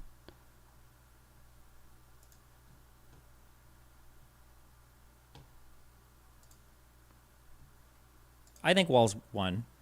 Okay. The reason why I think that is, I actually think that Vance had better formal stage presence when it came to bobbing and weaving and answering questions. I think Vance actually did a phenomenal job redirecting and pivoting from everything that they were trying to pin on him, from either him or Trump. I think he did a really good job at that. I don't think Walz had as banger of a performance as Dems would have wanted. Walz is very, very good in a casual setting. I think he excels there. In a formal setting, especially in the beginning, I don't think he excels as much. And he's also they're back to the thing where they're trying to rattle off a whole bunch of policy points, which I don't think is as effective. I think they just need punch. What's up? What's up? Not much. So, what do you think? Who won? I mean, obviously J.D. Vance did a lot better than I expected. I agree. I think I basically agree. I think Econovoy said J.D. Vance probably made his case more convincingly to most people, but I think his actual arguments are just bad. Of course, I'm not a Republican, so. But I mean, I don't know. There were just so many missed opportunities with Waltz. Yeah. Yeah, but I mean, this will have no impact, right? Oh yeah, no, like even the Joe Biden debate like had basically it did not have that much of an impact on the actual polling, and this is the vice presidential debate, and it was a pretty like respectful debate. There aren't that many like clippable moments or like horrible moments Yeah, for he's either friends with candidate. well, he's friends with school shooters. I Well, think I that's mean, what. I guess, but just I mean, I don't know, like I mean, I thought it was clippable. I'm just saying, I but know. But like that's kind of I mean, there's that, and then I guess there's the JD Vance getting mad about being like fact checked or whatever. But yeah, 100%. No, I mean, another clippable moment was like, did he win? Yes or no? oh yeah, that's true. Yeah, But the problem is, he should be way more aggressive. He was trying to be bipartisan. It wasn't clear. He was kind of nervous. He was looking sad. I didn't like that. By the way, Shapiro would have obliterated Vance. Okay, yeah. but just saying, gotta chill for Israel. But I Well, you mean, did get your literally the first thing they both did was shell for Israel. well, no, I mean, the first question was unhinged. What? Why are you starting with Israel and Iran? Are you crazy? You start with Well, the because economy and then. well, they're bombing like right now, so it's relevant to people. Sure. I mean, tell me about it, right? But Yeah, yeah. I don't but- know if you know, but yeah, just so you, yeah, just so you're aware. yeah. But no, I mean that was annoying. I don't know. I mean, wait, that hurts. Okay.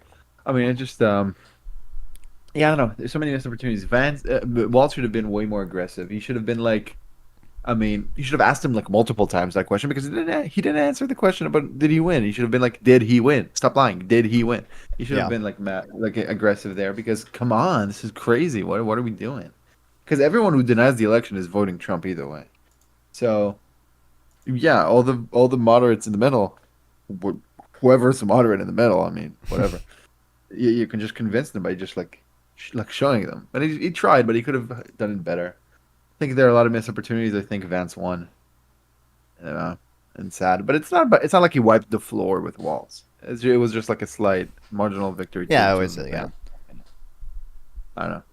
And I don't I think got a lot of people my felt really predictions okay. wrong. He did not call him weird. Yeah, I he know. did They not. barely did like any like culture war things. Like They didn't mention trans people. Yeah, he did not make cows jokes, which I predicted. Yeah, I don't know. I mean, look, I don't know how it will affect the polls, but in a sense, the polls also don't matter because it's about the keys. It's about the keys, baby. It's about the keys. That's right. That's right. That's right. Yeah. I'm waiting for the Alan Lichtman verdict. I cannot form an opinion until he says what he thinks. Yeah. Yeah, no, I'm gonna wait a second and then I'm gonna listen to the Destiny, the Deepak, and the Lichtman verdict, and then I'm gonna form my opinion. yeah. I don't know. What was your favorite Lichtman moment? even why does he care about the debates? There's no debate key, is there? I mean, I guess there's a. I mean, I charisma mean, key, look, but- he's a professor. He has a YouTube channel, and it's election season. He's got to talk about the election, right? I guess sure. Yeah. Well, what was your favorite moment? I mean, it's just him not answering whether he would Yeah. not that was- or whether Trump won the election or not. I like that Democrats have become more yimby, but I think the most retarded line of the debate came from Walz, which is like, housing is not a commodity. Or it's like, what? Yeah, Shut they the fuck both up. are like playing into the dumb like populism thing. Shut the fuck up. Yeah. I mean, whatever. Yeah, well. Yeah, there was a tweet know, from Matt Darling that was like, I want the moderators to ask what a commodity is and for them to explain why housing shouldn't be one. Yeah, exactly. It's like, what are we even? Yeah, it's crazy. But like Silly. that, I mean, it sounds good to say that to most voters. So Yeah. Well, I don't know. Anything else? Yeah. I don't I know. just- I'm gonna- I kind of I'm hope we gonna have know- another Yeah. Harris Trump debate, although I don't think it'll happen. We but won't. But yeah, I just know that I'm. Look, check up on me in the next few days because I know for a fact I'm gonna not be able to stop myself from watching the Pierce Morgan episode on this. and I hate him so much. I'm probably gonna try to kill myself after I watch it. I cannot wait to watch Piers Morgan say, "Actually, I think Vance made his case." I don't know how to do his accent. I think Vance. I don't know how to do a British. Can you try to do a Piers Morgan impression? I don't know how to I do it. can't. I can't do any. I can barely speak Well, my native accent. I've watched him, and I think he won. I don't know. I cannot wait for him to be gross and be like, "Well, we have to admit that Waltz also lied," and it's like, fucking gross. And it's like, I don't know. There are so many hypocrisies in Vance, right? He's like, don't call people a threat to democracy, and then he's like, and I think there's a threat to democracy here. He's I like, know. Yeah. I don't know. I'm frustrated. Also, don't you? You're also probably like dead inside over how much how popular it is to just be a populist and like say, Yep. we need to bring the jobs home, the tariffs. Yep. Yeah. It's It's wild. I don't even think he did. Did Walz ever do the talking point? I've seen like the Democrats doing a thing that they'll say like, oh, tariffs can be helpful sometimes, but Trump has no strategy to it at all. He just wants to do, blanket tariffs on literally everything, including like things from our allies. Yeah. I think that talking point probably does well, but yeah, I don't know. I wish they were like the free trade party, but whatever. Yeah, I don't know. Well, that's about it. I'm gonna go to sleep now. But talk to you later. Yeah, see ya. Bye. Again, I'm not saying this. This might have been strategy from Walz. It could be something else. But I think a lot of Democrats kind of rest on their laurels. They kind of rest on their Trump talking points, and they're not super agile because they don't go to the fire and they don't actually have these interactions with. True. Why aren't all the Democrats debate, bro? Where's the the clip of the fact Governor, check? and just I think this is probably the worst thing for JD Vance than the Waltz friends with school shooter. But I don't think either of these will swing people. For our viewers, really. Springfield, Ohio does have a large number of Haitian migrants who have legal status, temporary protected status. Nora? But thank you, Senator. We have so much to get to. Margaret, I think it's important we're because going to turn now to the economy. Thank Margaret, you. The rules were that The you guys economy, weren't going to fact check, and since you're fact checking me, I think it's important to say what's actually going on. So there's an application called the CBP One app, where you can go on as an illegal migrant, apply for asylum or apply for parole, and be granted legal status at the wave of a Kamala Harris open border wand. That is not a person coming in, applying for a green card and waiting for 10 years. Thank you, the Senator. facilitation of illegal immigration, Margaret, by Thank our you, Senator, own for leadership. describing the legal process. We have so much to get to, Senator. Those We have laws so have been on much. the books since 1990. Thank you, gentlemen. The We CBP want to have. app has not been on the books since 1990. It's something that Kamala Harris created, Margaret. Gentlemen, the audience can't hear you because your mics are cut. We have so much we want to get to. Thank you for explaining the legal process. That was probably the worst one from JD Vance. That CBP One app, by the way, is like meant to control. It's meant to control like the flow of immigrants to ports of entry. Because immigrants can claim asylum either way. They can either claim asylum by just walking to the border, or they can claim asylum. Or I think what they did is they made the app so they can claim asylum and then like schedule an appointment for like an asylum hearing or whatever, and they can wait in Mexico while waiting. Non-citizens to cross the southwest land border, adjacent coastal borders without authorization after traveling through another country. Okay, well, this mentions the app, but this is just saying if they didn't use the app, then they would be presumed ineligible for asylum. But I thought there was. Biden tells the demanding asylum seekers apply for asylum at U.S. ports of entry, but he's not allowing any more people to do so. Instead, the order requires migrants to download the CBP One app to make appointments 3 weeks in advance while they are still in Mexico. The number of daily appointments is capped at 1450. So, like, it's meant to have migrants wait in Mexico and also to control the ports of entry. So they aren't like all flooded. And if they don't use the app and cross illegally, they're presumed ineligible. But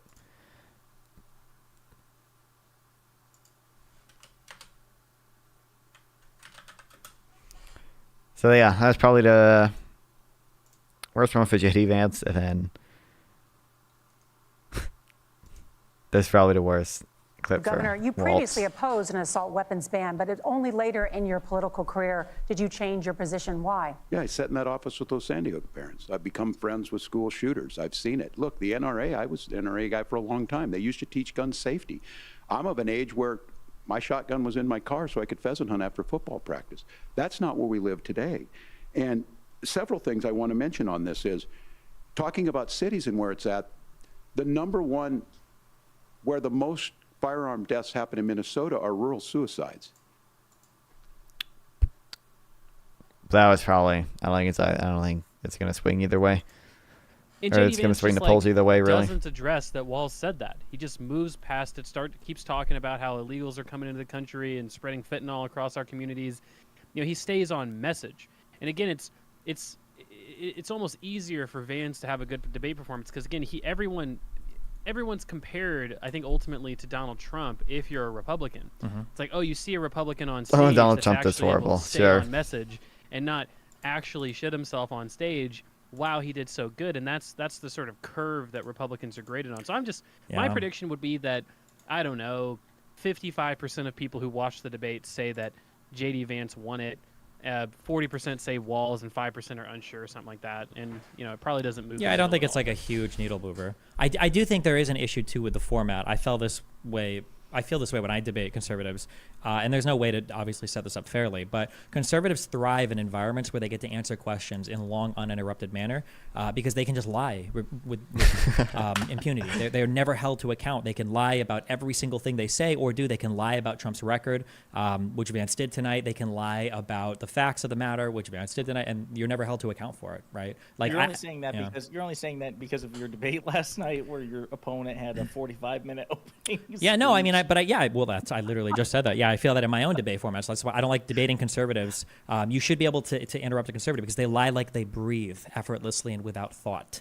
And if you allow a conservative to just ramble off a whole bunch of, they'll rewrite history in front of your face. It's 1984 where you're at war with a different country halfway through the sentence of the party leader. Like that's how Republicans function. And if nobody's there to call them out on it, then yeah, you can whitewash or sanewash so much of the history of their record in office, and it's unreal. Is Walz in some way responsible for that? Because he didn't say, I agree with this, and I agree with. Okay. Yeah, I don't know if Walz should have been more aggressive or not. He did. He was pretty charitable to Vance. Unlike their childcare thing, he's like, oh, I'm not necessarily opposed to what he's saying. I think we need to explore these options. It's a bipartisan solution. I agree with what Vance said. Yeah, it's a pretty chill. Oh my god.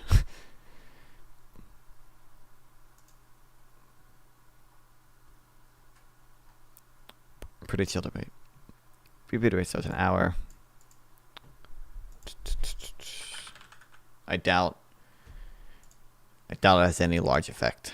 It's probably like 49. Oh, well.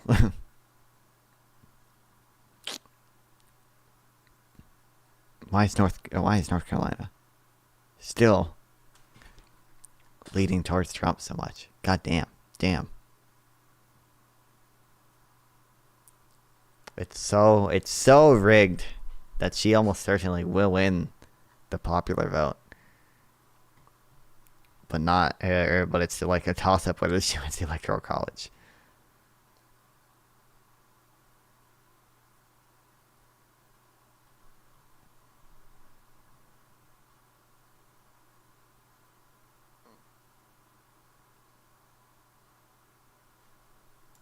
All right, well, we got other shit to react to today.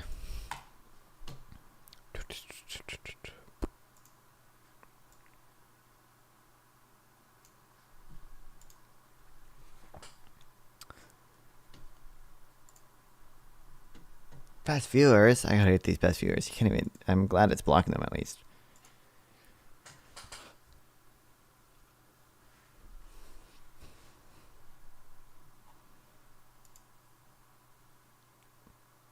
Okay. I'll probably only watch maybe these three. By the Israeli Air Force. Okay. There's a strike apparently looming.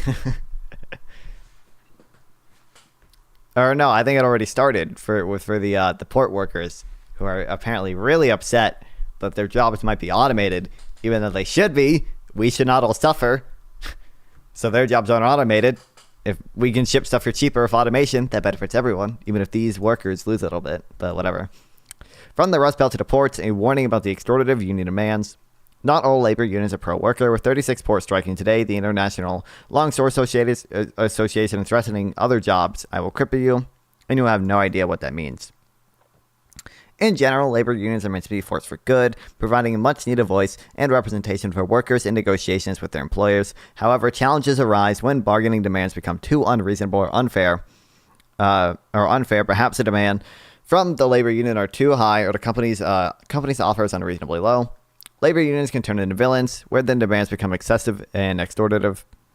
This is why the International Longshore Association, the only labor union controlling all ports across the entire East Coast, is facing a public backlash for demanding a total ban on the automation of cranes, gates, and container movements that are used in the loading of freight at 36 U.S. ports. This demand is in addition to other requests for compensations, for example, significantly higher wages and benefit packages. As many have pointed out, other companies have already agreed to offer reasonably higher compensation packages to port workers, increasing wages by nearly 50%, tripling employee contributions to employee retirement plans, strengthening healthcare options, and even retaining the current language around automation and semi-automation. However, in order to force companies to meet their unreasonable demands on the use of technology and even higher compensation packages, the ILA is threatening the country by locking down 36 ports on the East Coast, with more than 45,000 workers on strike starting today. Economists have already discussed the severe negative consequences this will have on supply chains, prices, and even jobs for Americans in other sectors. But perhaps the best illustration how American workers will be worse off during these port strikes comes from the ILA union president. When my men hit the streets, from Maine to Texas, every single port will lock down. You know what's going to happen? I'll tell you. First week, be all over the news every night, boom, boom. Second week, guys who sell cars can't sell cars because the cars ain't coming in off the ships. They get laid off. Third week, malls start closing down. They can't get the goods from China. They can't sell clothes. They can't do this. Everything in the United States comes on a ship. They go out of business. Construction workers get laid off because the materials aren't coming in. The steel is not coming in. The lumber's not coming in. They lose their job. Everybody's hating the longshoremen now, because now they realize how important our jobs are. Now I have the president screaming at me. This interview highlights the trade-offs that any pro-worker agenda must grapple with, as I've discussed in a previous post. When the ILA threatens to cripple other jobs in the economy, it's illustrating that not all labor unions are synonymous with being pro-worker. Indeed, the ILA is okay with other workers in America losing their jobs in order to pay for the excessive demands of this select group of workers. This is hardly an inspiring message to join the American labor movement. Of course, companies are right to reject excessive demands, especially on a total ban of automation. Making U.S. ports worse off is not a winning strategy for workers, and especially not for U.S. port workers. If there is a total ban on automation, cargoes will be redirected to more efficient and lower cost ports as East Coast ports become less efficient and more costly compared to the ports that welcome technological advancements. Over time, the 36 East Coast ports that are stuck in the Stone Age will see less business, lower employment growth, more layoffs, and some may even close down completely. What's that, Malibu County? Hey, what do you think of taxing companies a certain percentage of the total sales, say 2%? I don't think we should be taxing companies on sale. We should be taxing consumers on sales, not companies on sales. We should just do a cash flow tax for corporations. Blocking technological advancement is not only bad for the East Coast Stone Age port workers, but it's also bad for the American competitive edge. Asian and Middle Eastern ports, which do not welcome technology, will come to grow faster in the long run compared to the U.S. ports. For those who sympathize with MAGA goals, banning technological advancements on U.S. ports is a great America last strategy. For those who may seem unconvinced by this future reality, look no further than a case study of the Rust Belt's economic deterioration in the second half of the 20th century. A warning to port workers: how excessive labor union demands ruined the Rust Belt. A new study published in the Journal of Political Economy showed that excessive demands from strong unions, which led to a high frequency of strikes in the Rust Belt region between 1950 and 2020, are one of the main reasons for the decline in manufacturing employment in the Rust Belt during that time period. The Rust Belt manufacturing industries had by far the highest rate of work stoppages from strikes in the United States, according to CPS data from the Bureau of Labor Statistics. Between the years 1973 and 1980, 48.1% of workers were union members in Rust Belt manufacturing, compared to 28.4% among manufacturing workers in the rest of the country. As economists note, The Economist notes, while unionization rates in manufacturing were around twice as high in the Rust Belt as outside, rates of work stoppages were about 7 times as high in the Rust Belt. In other words, labor relations were particularly fraught among unions concentrated in the Rust Belt. During this time, the compensation package demands were also higher than usual as compared to demands in other regions. So what happened? Excessive union demands, strikes, and work stoppages led to lower average rates of investment and productivity growth by Rust Belt firms relative to those in the rest of the country.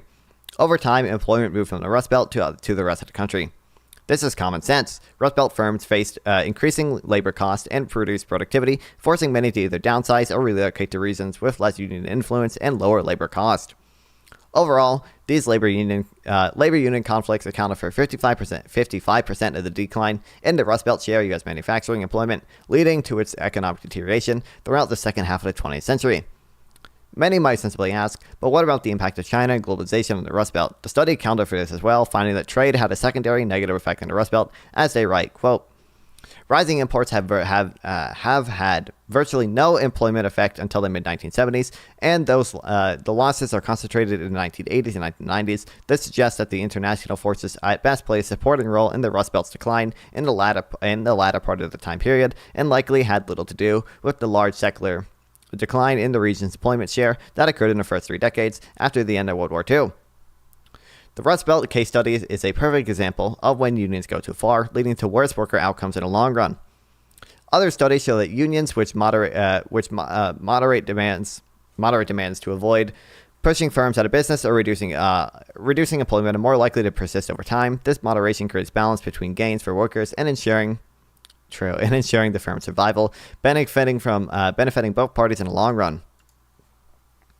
Port automation. Yes, some port jobs will be lost, but fear not. Economists agree that real wage growth is feasible when there are technological developments that make workers more productive, like how our generation experienced the computerization of white-collar jobs, or when the construction industry started using construction vehicles and other machines. These developments are welcome because they enhance the skills of workers, making them more productive and allowing them to increase their output for any given hour. Take a look at this video how automation in Chinese ports have made port workers more productive, transforming the nature of their tasks from physically opening and closing gates to sitting behind a computer screen to direct port activity. Yeah, I watched this video. It's wild. Oops.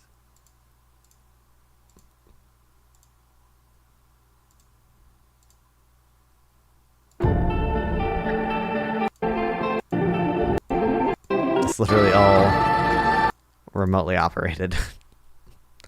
The concern that automation might mean certain types of jobs will be lost is real. What this typically means is that some or many of the port workers will go into completely different types of roles in the same industry, e.g. the Chinese case where they're behind a computer screen, or they will enter into other expanding industries where their skill sets are in demand.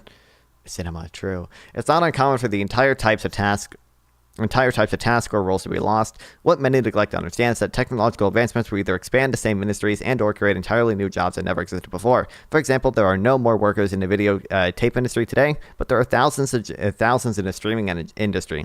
Economists call this creative destruction. Old jobs are destroyed, new jobs are created.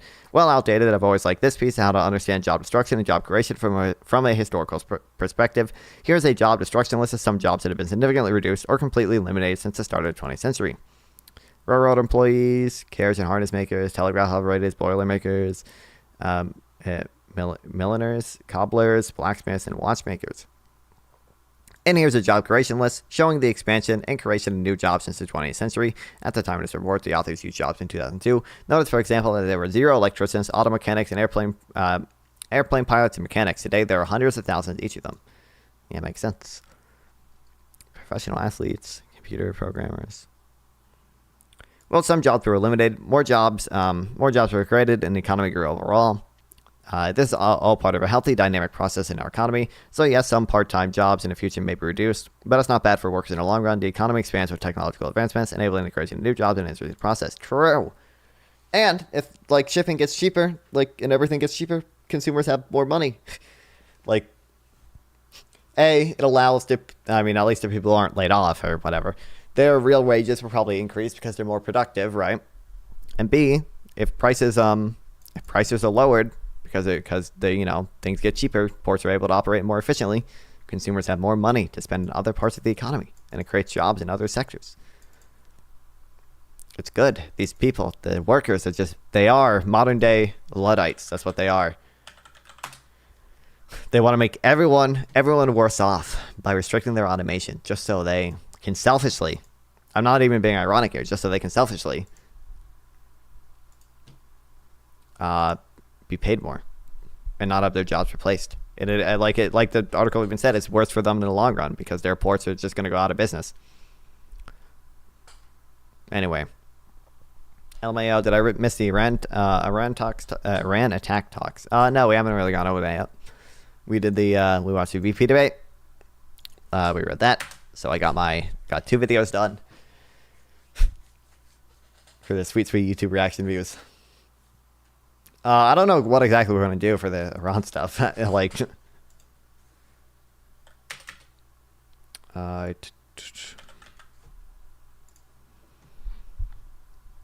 don't know what's happening. I know there's a lot of rockets falling in Israel right now. I know it killed a person in the West Bank from Gaza. I don't even know. I think last time I checked, that was the only person that had been confirmed dead. It was a Palestinian in the West Bank that was originally from Gaza.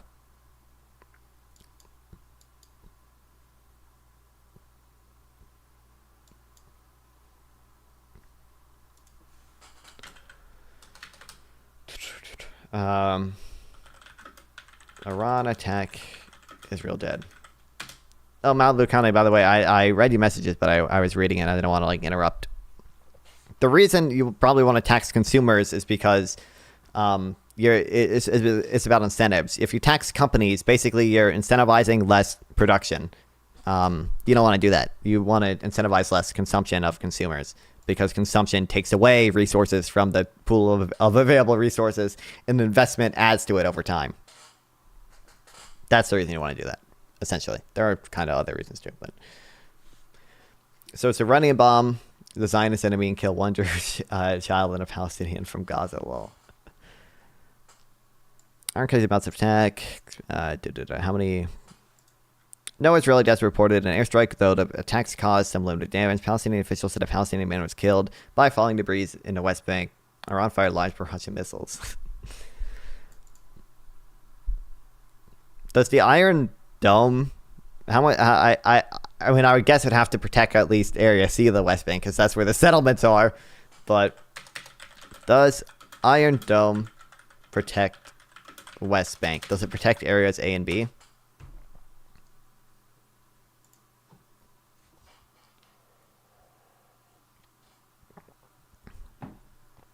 Iron Dome was never intended to cover territories, only Israel, regarding specifically East Jerusalem. I would imagine it covers East Jerusalem, but aren't we expecting a certain consumption tax to exist per person already if they need to live a normal life? What do you mean? I'm just saying, aren't we expecting a certain consumption tax to exist per person? What? I mean, you just asked me, do you think we should tax corporations like 2% on their sales or whatever? I just said, right, no, you should just, if you want to tax sales, tax the consumer on sales. I don't know what you mean by aren't we expecting certain consumption to exist per person. Yeah, some consumption is inelastic, obviously.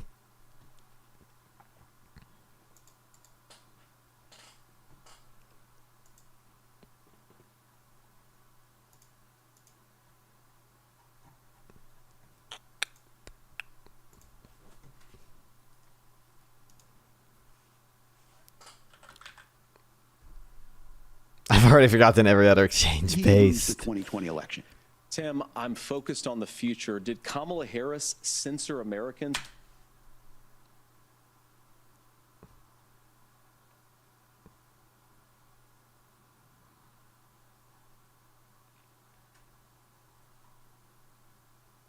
Aircraft in international. Oh, this was a good. I think Tim Waltz actually had a pretty good answer to the Iran stuff.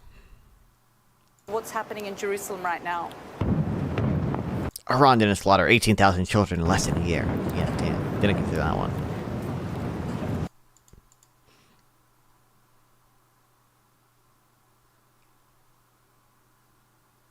To John with the Palm restaurant, man. Oh yeah, JD Vance also had the. he basically did what Kamala Harris did on the economy question last time, but like for Iran or whatever, right? Like they asked him about Iran, and then he was like, "I'm going to introduce myself first. I was born to a middle class family. my mother had drug abuse problems."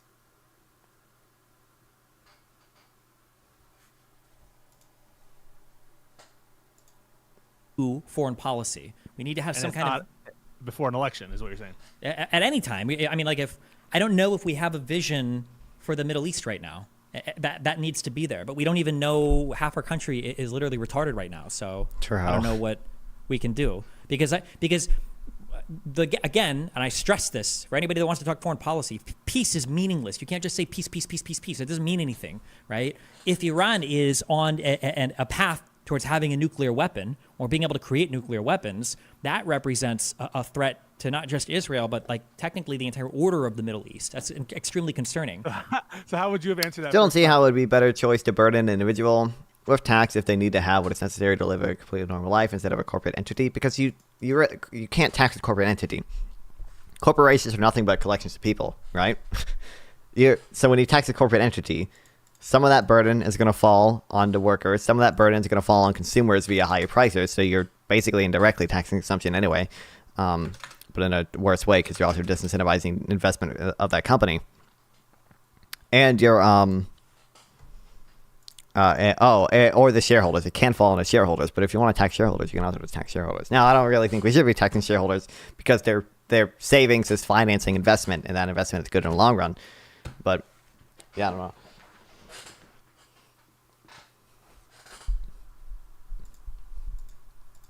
It's just like more. It's more. I understand. Like obviously, a lot of some consumption is inelastic, but it's still better to tax consumption than it is to tax savings.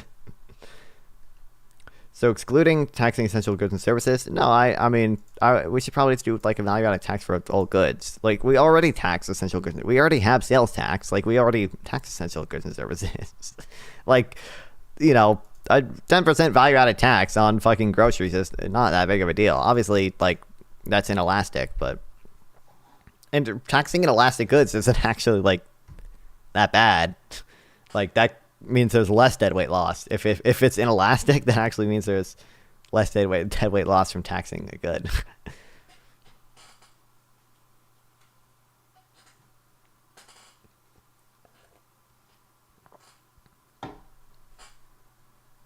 Consumption is good, saving is bad. Oh, true. The paradox of thrift.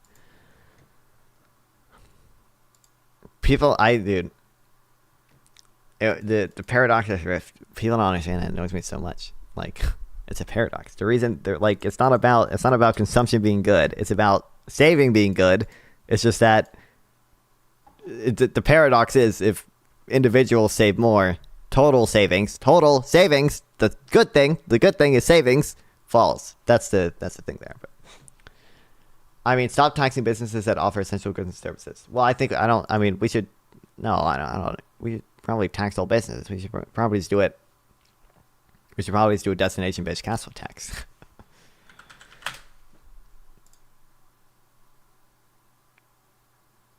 Yeah, we can't all save at once, yeah. But also, like, the idea behind like consumption tax or whatever is that although you probably do need to do like a 5-year phase in to avoid a recession from the transitional effects as people save more, ideally, that saving in theory is going to finance investment, which is then going to increase real wages in the long run. So in theory, at least, consumption per worker is actually permanently higher than it otherwise would have been without the consumption tax. That's at least the theory behind it. I don't know if there's empirical evidence for it, but like there's a few papers that have estimated the effects of it. And they all estimate that like your consumption per worker actually increases with the consumption tax.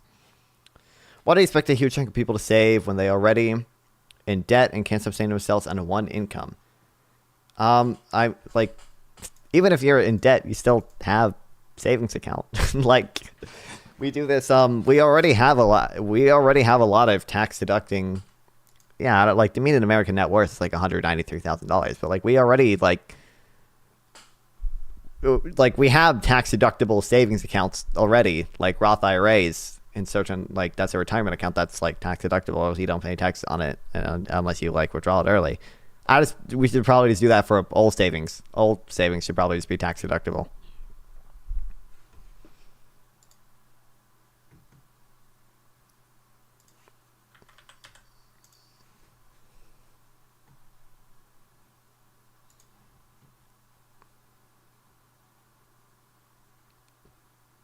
Currently, people tax their income 6 times: capital gains, income tax, inheritance tax. Inheritance tax is based on corporate taxes, employee side payroll taxes, employer side payroll taxes.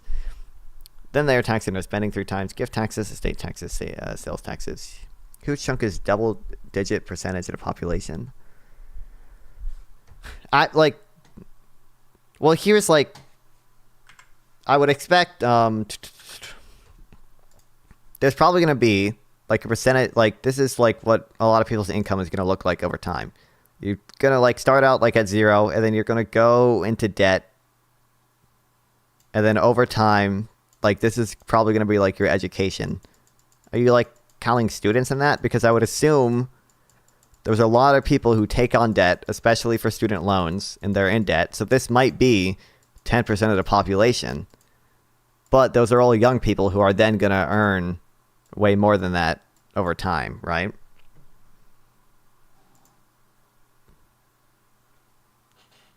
As long as you can like afford to carry this debt, then that's fine. And again, you still have savings account even if you're in debt. It's not like if you're unless you're like really, really deep in debt and you've declared bankruptcy, you have literally no money to your name.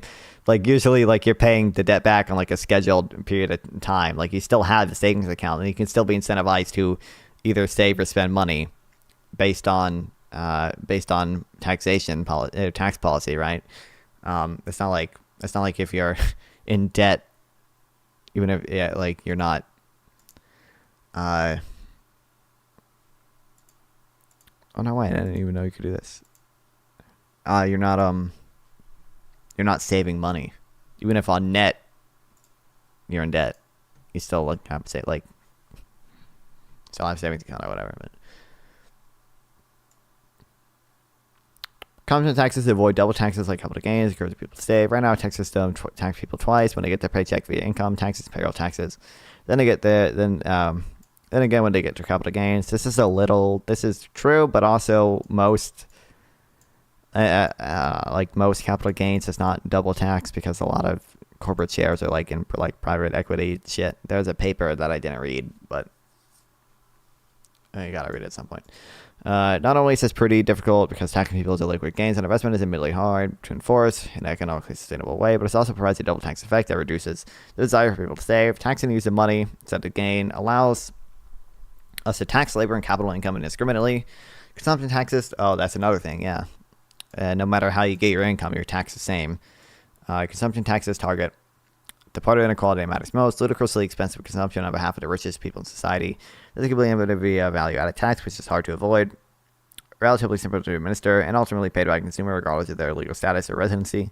An X tax could also be implemented, which is stimulated by the progressive structure. I forget exactly how an X tax works. We read this thing in it, but...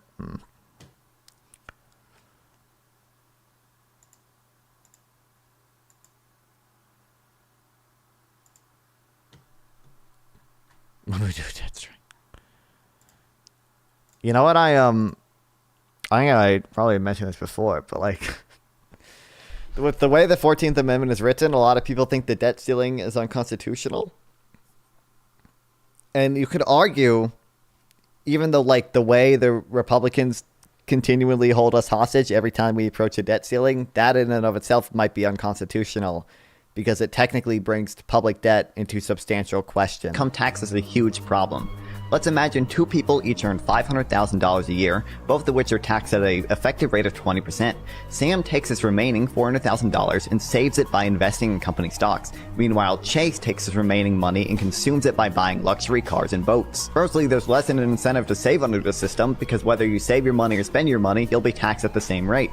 But take a step back and ask if this is fair. Although they have the same income, consider what the use of their money does to the economy.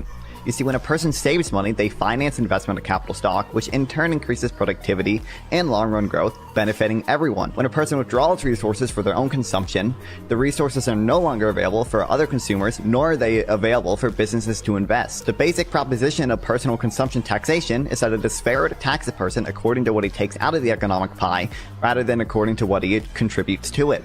Since both producing to earn an income and saving that income contribute to the overall growth of the economy, they shouldn't be taxed. Instead, a personal consumption tax ensures each person is taxed according to what resources they take away. It also ensures that billionaires, who are often able to avoid traditional income taxes, are taxed under ludicrous consumption. The best part of the consumption tax is that it can break the rules of taxation. You see, traditionally, if you tax something, you get less of it. But since the consumption tax indirectly increases productivity, consumption per worker is actually higher than it otherwise would have been without the tax. After learning all that, do you think the income...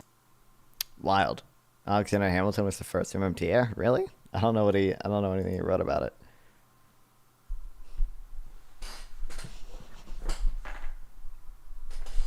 Instagram removed my story where I threatened Piers Morgan because I had to edit so many Piers Morgan videos last night. Or not last night, earlier today. Speaking of Piers Morgan, we'll get this out of the way, okay? By the Israeli... Speaking of the Iran-Israel stuff, we'll get this out of the way, and then we watch the Destiny debate, and then I'll edit them, and then we're done for the night, and I can rest.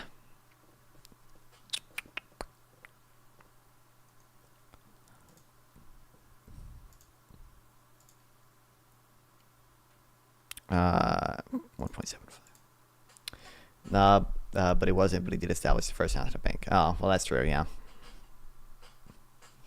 Israel has more enemies than ever before. Low-key versus Piers Morgan. I have no clue who this guy is. Should I know who this guy is? Low-key? Given that you categorize what Israel did to... Where's the actual start of it? But at some point, Loki as a rapper, a playwright. Because I don't cover this from supporting either over the other. Are you sure about that? Yeah. Well, many people know Loki as a rapper, a playwright, and a poet, but it's fair to say they even more know him as a fierce advocate for the rights of Palestinians and a fierce critic of Israel. First and only time we've spoken was in the immediate aftermath of October the 7th. Israel and its supporters couldn't see beyond the horrors of that atrocity. Its critics were angered by how quickly it eclipsed decades of Palestinian suffering and heralded a great deal more. A lot has happened since then. But has anything really changed? Kareem Dennis, better known as Loki, joins me in the studio now. And from Washington, D.C., I'm joined by Lebanese-American author and activist Brigitte Gabriel. Well, welcome to both of you. Loki, we never met, so it's good to meet you. We had a pretty fiery exchange last time when I was in New York and you were here. Passions were running very high. I think it's fair to say from my experience of debates since, there's been no dilution in the way people feel about it. If anything, I think views are getting more and more entrenched as it goes on.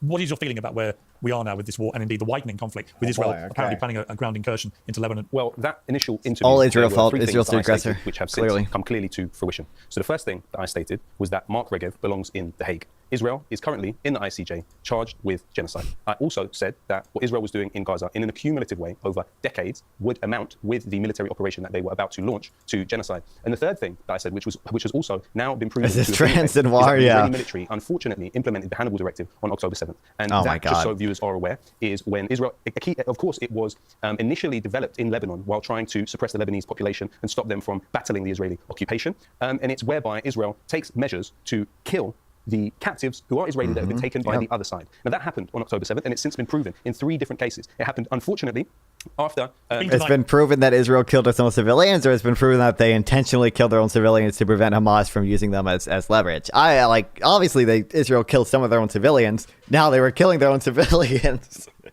Incidentally, while targeting Hamas militants who were trying to take their civilian hostages, there's absolutely zero moral equivalence between Hamas intentionally trying to take civilians hostage to get to either use them to end the war or to release prisoners in the West Bank, versus Israel defending itself and incidentally killing those hostages.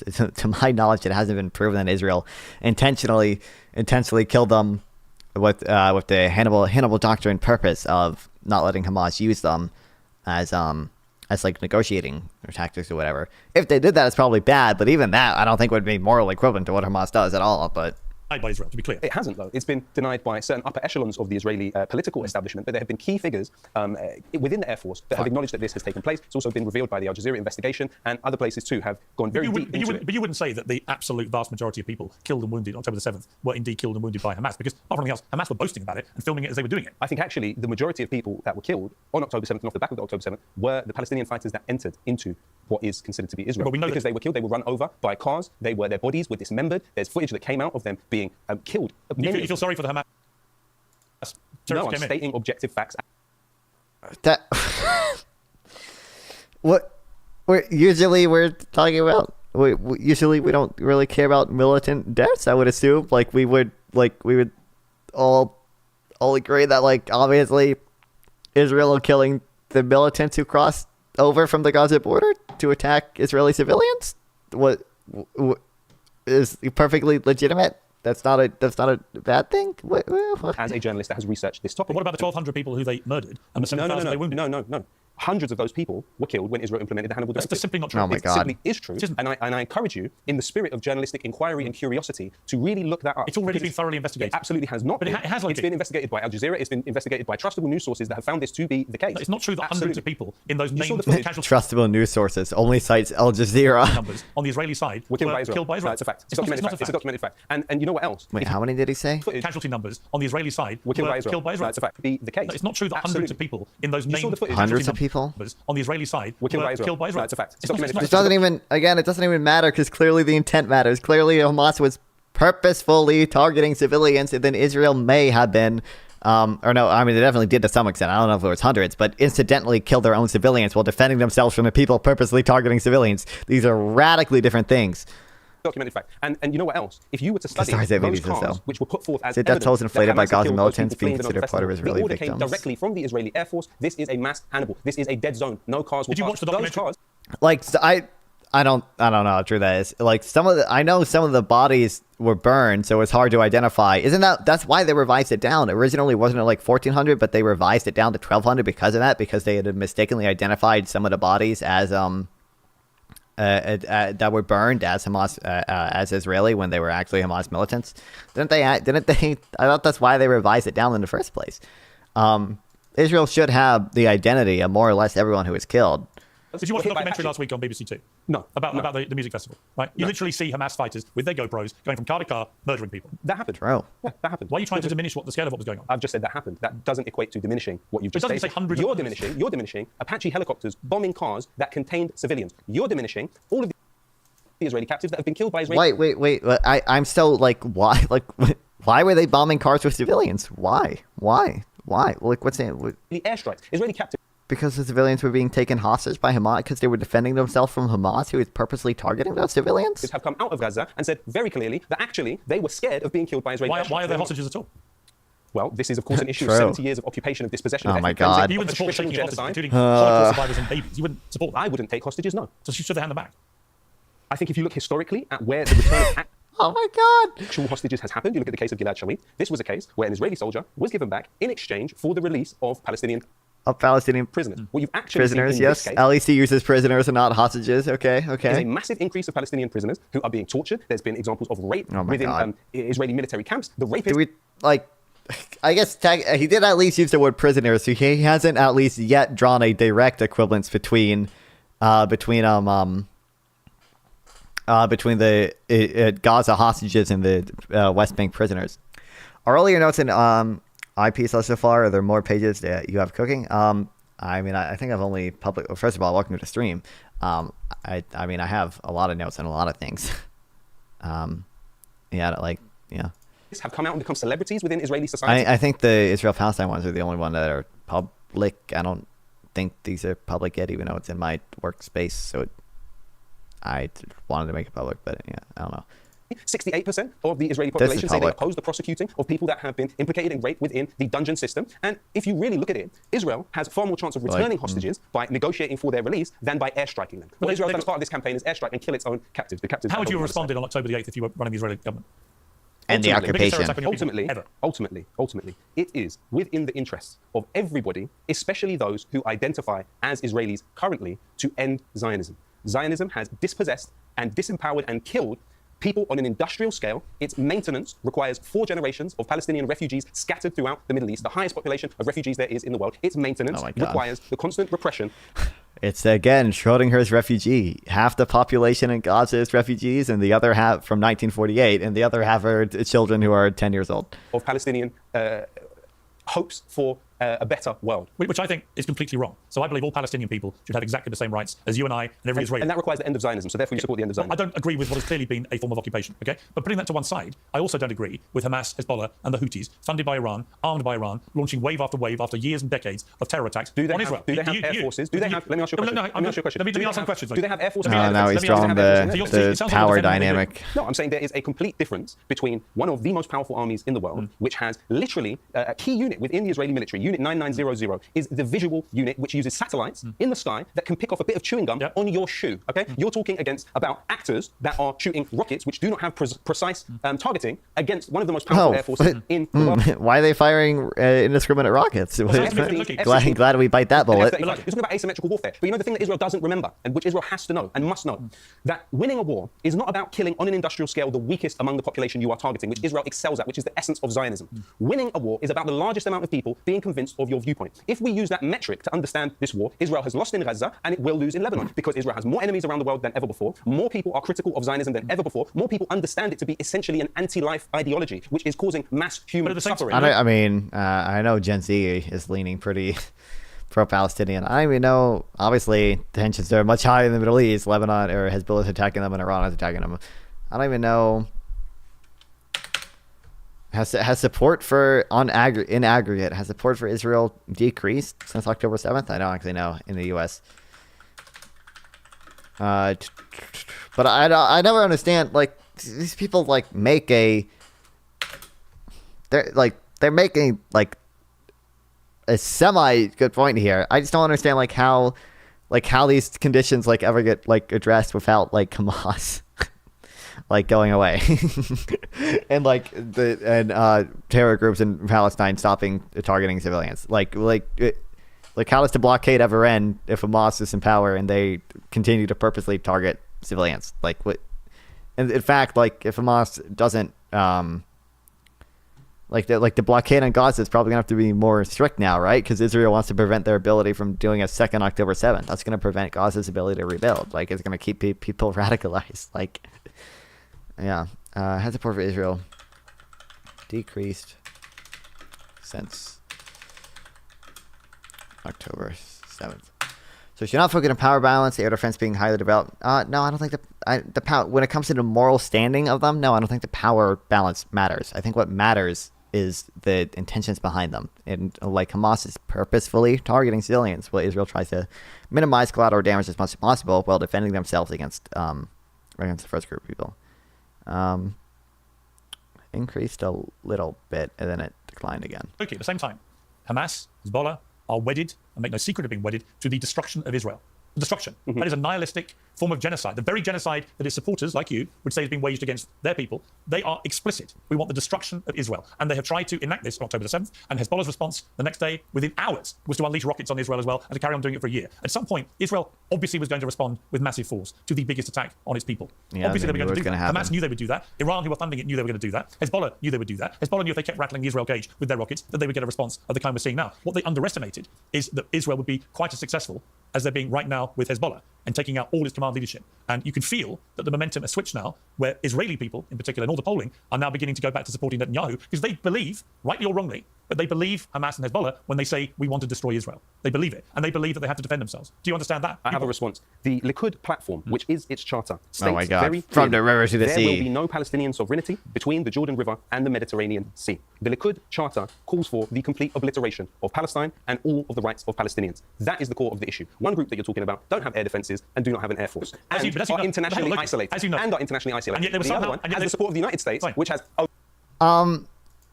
They're how many states recognize Palestine at this point? It's 160 states or something. How many countries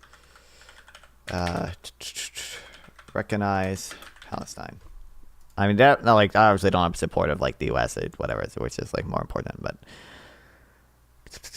Palestine recognizes a sovereign state by 146 of 193 member states. So if they have 30K militants, how many acceptable casualties are acceptable among civilians? 10 times more, 30 times more? It's not like, I don't know if the like specific ratio is like acceptable and unacceptable. It's just about, like, it's about, when it comes to the moral standing, it's about, it's just about minimizing collateral damage as much as possible. Like that's what's important for the moral standing of them. Yeah. Over around 1,000 military bases. It's like what exactly is proportional? It's going to depend on, it's going to depend on like a lot of things. It depends on the feasibility of other attacks. It depends on how big the direct and concrete military gain is from eliminating that group of 30K militants or whatever. Like, around the world, and of course all of the largesse from literally the US after Israel has taken its terrorist actions, which the former head of the CIA, Leon Panetta, called it a form of terrorism in Lebanon with the pager attack. Right after that, the US has said it's going to give $8.7 billion in military aid to Israel. Was what Hamas did on October the 7th an act of terrorism then? I would say that the killing by the Israeli Air Force of Israeli my citizens was an act of terror. I would say... Kill me. How? Oh my God, it's like, it's so absolute total. I don't think it's the most updated one. Absolute total moral blindness. Oh wait, March 11th, maybe this is the most updated one. That's an act of terrorism? Are you kidding me? A, he won't even answer the question, but B, he immediately just pivots to Israel. And B, like, Israel defending itself from people who are purposely targeting civilians and incidentally killing their own civilians. Is terrorism really? That Palestinians who have lived in camps for several generations, they're not in our shoes. They're not living the kind of lives that we live in the places but we haven't that we answered my live. question. But I'm answering your question. To a Palestinian who has suffered their entire life under the boot of Israeli occupation, what you view as justified will not be what they view as justified. The very same way that you denounce figures and define them depending to these particular legislatory definitions throughout history, the very same people, you compared yourself to Nelson Mandela, the ANC were absolutely treated in exactly the same way, the FLN were treated in exactly the same way, the Vietnamese were treated Bro, the ANC who killed, what is it, literally like 56 civilians like the entire time and like a few bus bombings, and I'm pretty sure they renounced killing civilians like pretty quickly. Like, exactly the same way. Okay. I'm speaking directly to your point. In fact, William Cuffey of the Chartists, these were people that mobilized for hundreds of years to get the right to vote, that didn't own property and were not landed gentry in this country. Do you know what happened to them? They were imprisoned as terrorists. They were massacred at the Manchester. I know the same history you did, but I simply asked you, given that you categorize what Israel did to Hezbollah with the pages, whether you said it was an act of terror, whether you think what Hamas did to Israelis on October 7th was an act of terror. As I said to you then, the picture is not clear of what exactly Hamas did to Israelis. There were lies about 40 beheaded babies that were pumped out all over the place. Yeah. No. There was so much fake news and lies on what... He knows that like they streamed it, right? They had GoPros. Like, you can watch the videos. Like, happened on October 7th. How can we actually say? Have you watched the Hamas footage that they took themselves? Seen bits and pieces. Bits and pieces. Yeah. Literally. I've seen bits and pieces. Bits and pieces of people's bodies. No. What I don't understand. You haven't seen it? What I don't understand. I'm happy to see it. But Thanks for the follow. Is another bot? Let's see. Yeah, it's another bot. Damn. As in, I would like to see these things. But what I'm saying to you, that you are seeming to minimize, in my opinion, is the fact that the Hannibal Directive was implemented. If the Hannibal Directive was implemented, if a fake news campaign was rolled out... I'm about to read you something. July 2024, Harriet's investigation revealed the IDF ordered the Hannibal Directive to be used, adding, Harriet does not know whether or how many civilians and soldiers were hit due to these procedures, but the cumulative data indicates that many of the kidnapped people were at risk exposed to Israeli gunfire, even if they weren't the target. In other words, there may well have been a directive issued, says Harriet, but nobody knows whether anyone was even hit or killed. Look at the cards. Look at the cards. Hang on. Why the Harriet string doesn't work. Israeli Army used Hannibal Directive on October 7th, a month's attack report. A report on Sunday newspaper based on testimonies of wait, what? What's the new paper? Haaretz? Why doesn't the original Haaretz link work? Not a single vehicle can return to God. That's not is that really the Hannibal Directive? It's just that they didn't want militants returning to Gaza. Kind of makes sense. At this point, the Israeli army is not aware of the extent of kidnapping along the Gaza border, but it did know that many people were involved. Thus, it was entirely clear. It was entirely clear what message was sent and what the fate of some kidnapped people would be. Doesn't the intent to occupy and dominate over decades matter when judging Israeli intent? It depends what they're why they're occupying them. I would say, like, clearly Israel has legitimate interest in some of the occupation, in terms of like keeping their own civilians safe, and not allowing Hamas to fucking kill people. Also, I don't like Gaza was probably not even occupied post 2005 or October 7th. I don't think it was. I mean, it's blockade, obviously. But,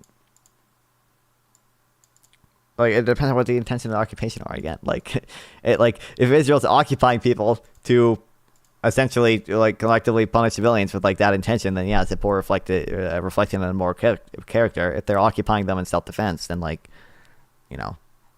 that's obviously not as bad of a reflection as of the moral character. Like, I've watched the video footage of Hamas people in the cars. Here's my point, Loki. Let me finish. My point is, you have extrapolated this and you've taken it to hundreds of people in the 1,200 that were said to have been killed were killed by Israelis. Yeah. There is absolutely, that's documented. There is zero evidence. No, there is. That hundreds of people were Read killed. the Electronic Intifada, read the Grey Zone, read Al Jazeera. Look at Al Jazeera documentary. In July this year, there is no evidence. No, actually, there is evidence. And why didn't they? Haaretz pointed some of it out early on. They didn't. I've just at the Eretz crossing, they pointed out that an airstrike was called in. I've just written to you what they found. Well, you've read one article which clearly shows that the Hannibal Directive was implemented. Let me ask you a question. If an Apache helicopter shoots at a car, what happens to the car? Let me ask you a question. I don't even like. What does he think is so bad about this? Like clearly these militants probably pose a continued threat to Israel, even if you know for certain that there's one civilian in the car or whatever, or how many ever civilians in a car. Clearly, like, this could still be a proportional attack. Like, it's not necessarily disproportionate to blow up a car of militants that also happens to have some of your own civilians in it. Like, what does he think is so evil about this even? Do you think? Like, or I shouldn't even say like what is so evil about this. I should say what does he think that makes this equivalent to Hamas? I don't think that. What are your findings? How much credence do you have to the justifications? To what? To what? Huh? What do you? With respect to what? That the use of AK-47s would cause the damage that was done to those cars fleeing. I think because you have chosen not to view the footage that Hamas broadcast to the world, you are incredibly ill-informed about this. And my advice, given how engaged you are in this whole thing, I'm staggered you just haven't watched that footage. Then you wouldn't be asking me questions. But to the wider issue of what we're talking about, this is far, far bigger than one day. Yeah, but I'm only asking you. It's almost become a religion. Let's be clear. But I only ask you one comparison. You view what Israel did to Hezbollah. You'd be firing rockets at them all year, displacing 70,000 people in northern Israel. You view what they did with those pages as an act of terrorism. I simply said to you, do you think what Hamas did on October 7th is an act of terrorism? And you've been really struggling to give a straight answer. You're trying to distract me by saying Hannibal Directive, hundreds were killed. Let me ask you a question. Do you believe in the provisions of the Genocide Convention?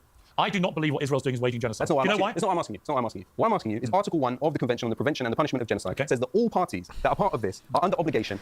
Haven't got to that part of IHL yet. To prevent the occurrence of genocide and punish those responsible for its commission. There is a sound argument. How many people live in Gaza? How many people live in Gaza? 2 million people live in Gaza. How many have been killed? Well, I mean, the Lancet Medical Journal has put forth the assertion that 200,000 people's lives have been ended by Israel's operation. Well, it's completely untrue. But that's the Lancet Medical Journal. So the Lancet Medical. If it's the Lancet Medical Journal, it was not like a peer-reviewed study. It was literally just a I forget the name for it. It was a I don't even want to call it a paper because it didn't have to go through like the peer review process or like whatever like approval process that you usually have. Also, I'm pretty sure the Lancet number wasn't for the people that had already been killed. I think it was like extrapolating into the future as well. Right? Lancet Gaza death toll. Journal is a more trustworthy source than you. The Palestinians are saying 42,000 as of today. The Palestinian Hamas. Yeah, Gaza toll could exceed, but I think it's like extrapolating into the future indirect deaths.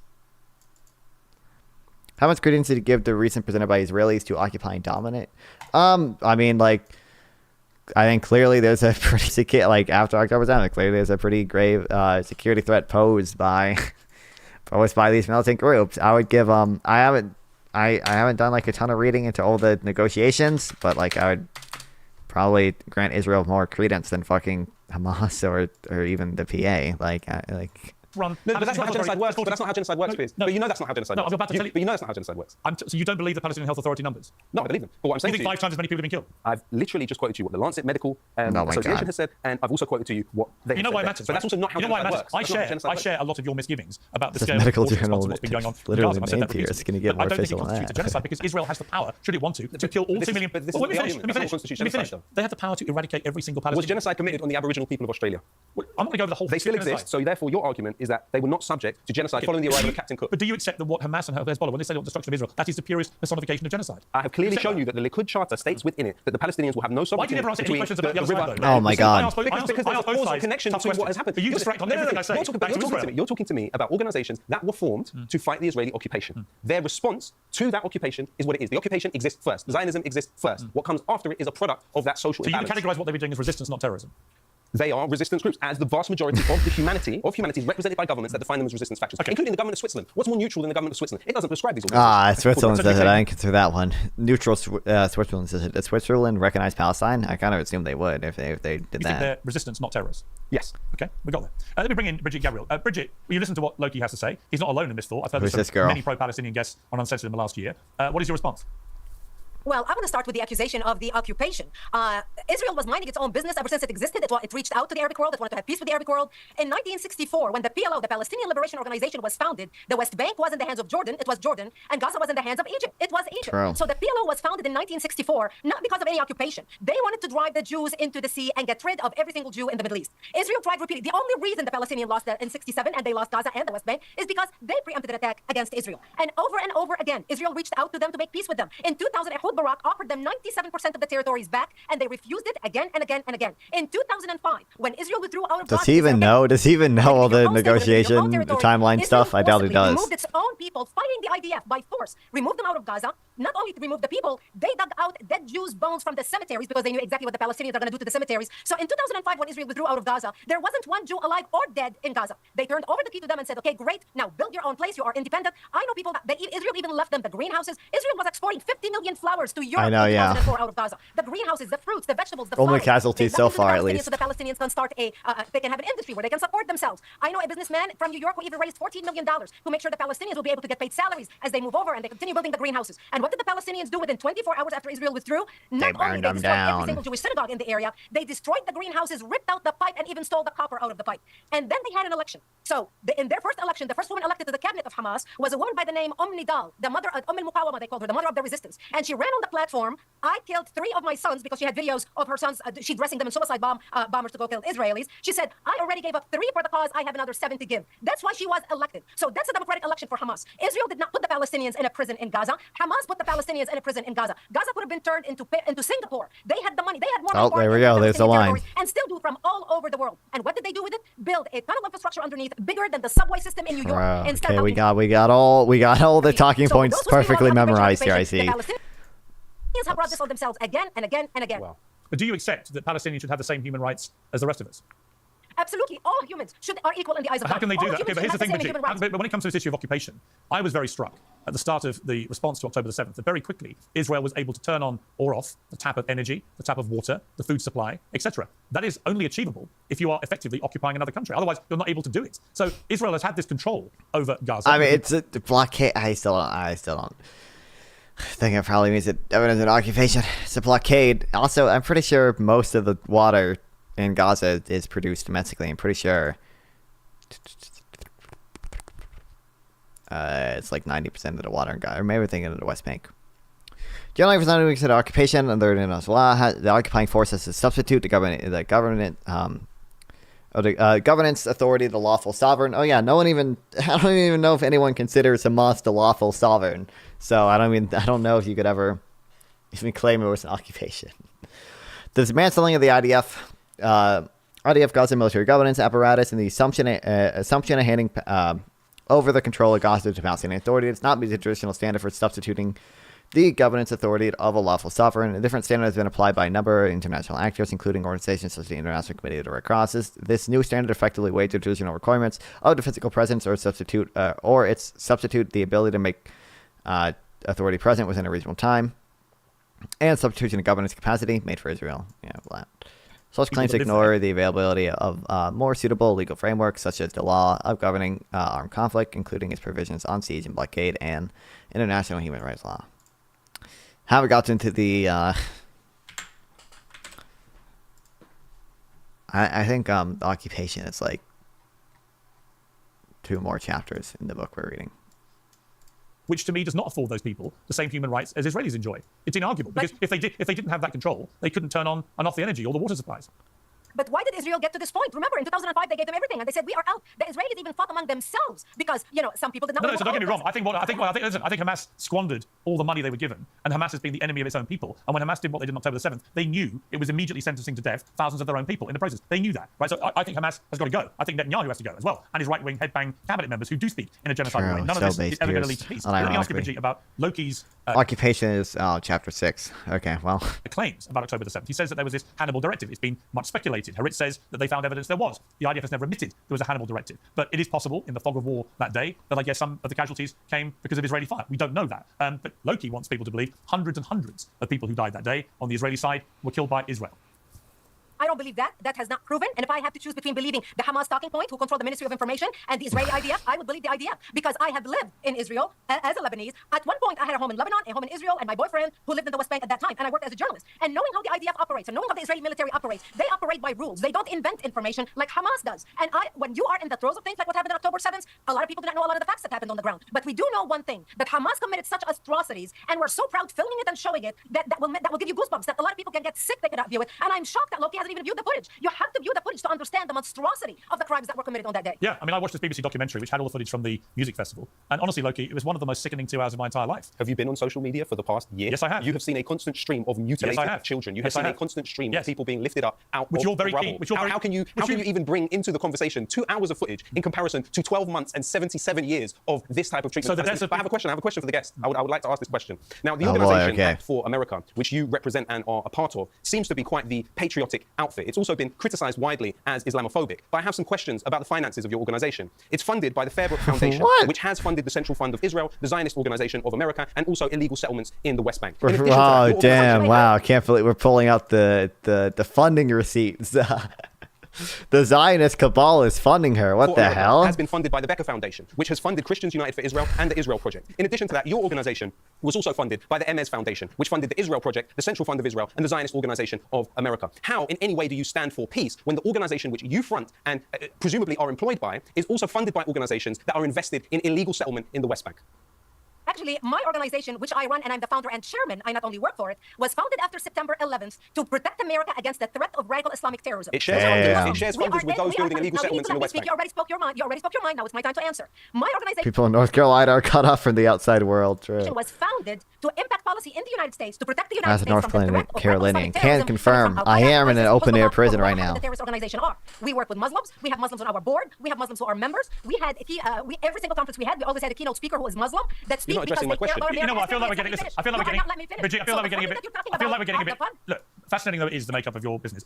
It's not really the point of what this debate is, right? Right. It's not the point exactly. But the point I would make, Bridget, is this: I do think Loki has a good point about the settlements, right? What is going on the West Bank with this rapid, aggressive expansion of settlements? Oh no, she's going to justify the settlements, isn't she? She's going to do it. She's all the talking points memorized. Sorry, you cut out. You mean the settlements in the West Bank? The expansion of settlements on the West Bank in the last year has been completely outrageous.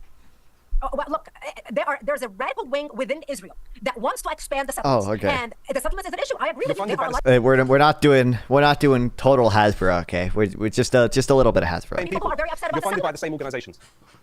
What does this have to do with the funding that we're talking about? They are Americans who support the funding of protecting the United States, not Israel. Our work is devoted to protecting the United States. Has nothing to do. Let's get back to the bigger picture. So, Bridget, do you condemn the expansion of the settlements in the last year on the West Bank? Say that again? Do you condemn the expansion of the settlements on the West Bank in the past year? Is she like pretending? Yes, I do. I think they are going overboard. Okay, I think somebody needs to revisit looking at the settlement and how they are. Okay, then that's good. Loki, do you condemn what Hamas did on October the 7th? I have a question for you. Well, hang on. Based on you what stop you've asking just said questions for a minute. I'll answer your question in a second. She's made an admission that she condemns it. No, she condemns the expansion of settlements. Fine. Loki, these people also fund her. At some point, you are going to answer some of my questions. Which I have done. Okay. Yeah, he can't. He's not even skilled enough to do like the Mehdi Hassan rhetoric, where he's like, why are you asking me to condemn these things when it's a power imbalance and like your style of conversation, condemn this, condemn that. You condemn what Hamas did. You've already asked me that. Not directly. You haven't answered. I will not condemn people based on Israeli military talking points. Okay, good. But I have a question for you. You don't condemn mass murder. Obviously, I condemn mass murder. You won't condemn it by Hamas. You're talking about a specific political context in which the information. No, I'm talking about mass murder of people on October the 7th. By the Israeli military. It's just absurd. So I have a question for you. Oh my God. I have a question. I'm not concerned about whether you think or don't think about credibility. It's not a this from supporting either over the other. Are you sure about that? Yeah. Are you sure about that? Absolutely. I have a question. What's your question? Rupert Murdoch. Yeah. News Corp International. Yeah. Which employed you for several years. Yes. Which actually it employs you now. Yeah. Okay, we're getting to the. Oh my God, is he doing the Zionist cabal funding for Piers Morgan too? Yes. What do you think the issue is? I saw what you tweeted. What does that have to do with me? Not my tweets. I have a question for you. News Corp International had a charitable arm which funded the Jerusalem Foundation, which builds illegal settlements in. What's it got to do? Oh my god, dude. This guy didn't spend any time to like preparing like talking points and preparing rhetoric or learning how to debate. He just sat at his computer trying to scouring for like any connection at all that he has to the that both these people have to the Zionist cabal. Do you condemn Rupert Murdoch? What's it got to do with me? Do you condemn Rupert Murdoch? I'm not talking about Rupert Murdoch. Do you condemn Rupert Murdoch? I'm not talking about Rupert Murdoch. This has never been shown on British Oh my media. god, he's got the receipts, bro. Yeah, follow the money. This is a letter from Netanyahu's political office, and Bridget may well recognize the handwriting of Benjamin Netanyahu here. It is a list of individuals that Netanyahu considered to be funders of his political campaign. There is a name on this list. The name is Rupert Murdoch. Damn. It seems he funded Benjamin Netanyahu. That's an issue. You know what? It's not an issue for me. It's an issue, and actually, it's in the interest of objectivity understand one thing. that you stated. Rupert Murdoch can speak for himself. You've got a problem with him. Take it up with him. I do. I can tell you categorically, he has never had a single conversation with me about anything I put on Piers Morgan Uncensored. Sam kindly resigned from the Times newspaper because of Murdoch's investment Fine. and bias. Do you have a problem? This document, this letter, You're a rapper, clearly right? shows Benjamin Netanyahu noting Rupert Murdoch, considering him to be a funder of his political. You're a rapper. That's an issue. You're a rapper. You condemn P. Diddy. Yes. Great. You see how easy it is? You take it out of your obsession, which is that you hate Israel so much you can't condemn anything that people do to them. We see the situation differently. Not really. Actually, my loyalty is to the people. I agree with you a lot more. I agree with you a lot more than you realise. I view myself as loyal to the people of the camps, to the people under the bombs. I do not view myself as loyal to somebody that would end up on a list of potential funders of Benjamin Netanyahu. I like Rupert Murdoch enormously. I respect him enormously. And you won't condemn his funding of Netanyahu. You won't condemn his funding of Netanyahu. You don't condemn mass murder. You don't condemn mass murder. Oh, I do. Condemn the Israeli military for mass murder in the Israeli capital. Had you bothered to watch this program for the last year, you would see I've regularly condemned them. God, the term murder is being used in a funny way here. The term murder, like unjustified killing, it's kind of just being used to refer to like any dead people at all. Like biggest resistance. I think the vast majority of humanity perceive asymmetrical warfare by developed militaries against the vast majority of humanity are post-colonial sub. Why? Again, like now he's doing there's gotta be a term for this. He's like obfuscating with like, well, I think the vast majority of people do support abortions at 9 months. Well, personally, I wouldn't do it. Well, I think the vast majority of people don't support. They came out of decolonization, so their conception of these issues is just not the same as yours, unfortunately. We will have to disagree, but that's fine. Only way Palestinians can win against Israelis is to Thank you stage nonviolent protest and get the media to painting Israelis as savages. I appreciate it too. Well, I mean, like, yeah, ironically, like a Palestinian Gandhi probably would work. It seems like in the past when there have been more peaceful like Arab leaders, like they've been forced to like reconcile with that and make peace with them. Like they made peace with Egypt, like even after like a at like the end of the height of nationalism that happened after the 6-Day War, because they had the Sadat, right? I think it was Sadat. It was because Nasser died and then Sadat took power. Yeah. Listen, the story won't go away. Come back. We'll debate it again. Thank you. But remember, I agree with more than you think with what you say. Okay. All right. But at some point, you've got to have a little bit of something about you that says that some things that people do to Israel can also be wrong. You don't think so? I mean, you're misrepresenting my. Am I? Yeah. You think of one thing people have done to Israel is wrong? I think giving it $8.7 billion is carrying out terrorist attacks. So no attack on Israel has ever been anything but justice. Wow, nice dodge there, buddy. Nice one. You found something. Good one. That's not my question. It's unsustainable. You think of one thing? Unsustainable. Is there one thing that's been done to Israel that you think is wrong? Not right now. Okay. And that's, I'll let you know. In its way, Loki, that's very illuminating. No problem. Good to see you. Thanks. Oh boy. Oh brother. Oh brother. Look what Hamas did was great much return. Oh, that war conceded the Palestinians. Got anything would be protested, would be co-opted by radical groups. Yeah, that's understandable, I guess. It's the moral confusion. I think international law should require states in border areas set aside a small area where civilian refugees from either country can go and take refugees in case of a conflict without being part of the state, without being followed by armies. I think there are. I'm pretty sure international law does requires some. I think it requires some states to take refugees, right? Which I think Egypt has not been doing that. They're probably required to. To be fair, Israel hasn't. They're probably required to too. But like the big issue right now with like the safe zone thing is that a safe zone takes 2 people to set up. Hamas seems to be the one that won't agree to a safe zone. Israel tried to like set up safer zones. They can't guarantee a safe zone though, because like any safe zone that Israel tries to set up is just going to be used by Hamas. Like Hamas operates even out of that the safer zone that Israel tried to set up, right? The whatever beach, the Al Mawasi, whatever the fuck it was. God, it's 2 hours long. So the question this evening is, of course, Should I do it? I gotta get up at well, I guess I kind of have time, but I kind of don't have time.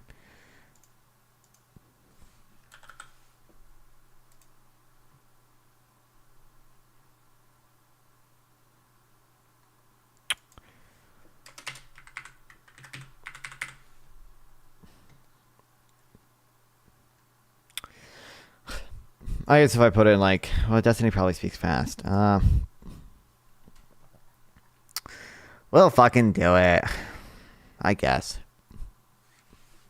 Well, third party viewing should run a safe zone. That states are forced to set it. But you realize Hamas won't agree to that. Hamas is the one that operates out of refugee. The UN tries to set up refugee camps. Hamas operates out of them. They're not supposed to do that. They're breaking international law when they do that, but they do that because Hamas doesn't care about international law.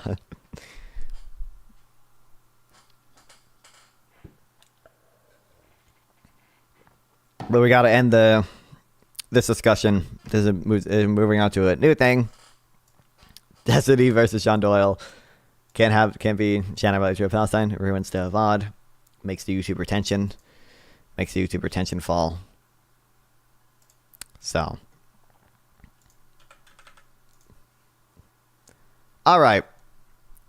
I've seen a few clips of this debate, and people told me it was good. People told me John Doyle, at some points I've seen, he went a little mask off. I've heard Destiny did pretty well. So it should be interesting to watch. Destiny versus John Doyle. Kamala versus Trump.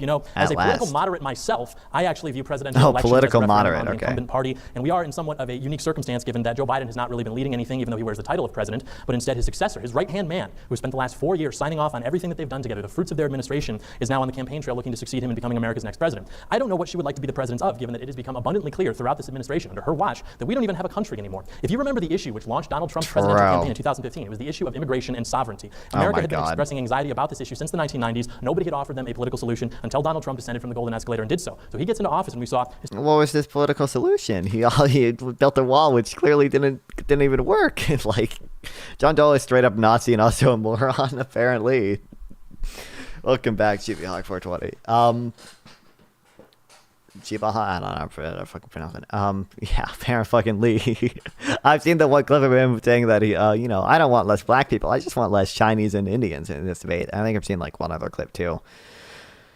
We didn't get any comprehensive immigration bill when Trump was president. All he did was build 52 miles of wall, which clearly did not do their job. If we saw all these asylum claims happen during Biden's administration, historic actions that worked at combating mass immigration, such as the Remain in Mexico policy, the ending of catch and release, $20 billion moving towards the border wall, actually allocating funds to build the border wall. I mean, immigrants have been more likely to be caught and released under Trump than they were under Biden.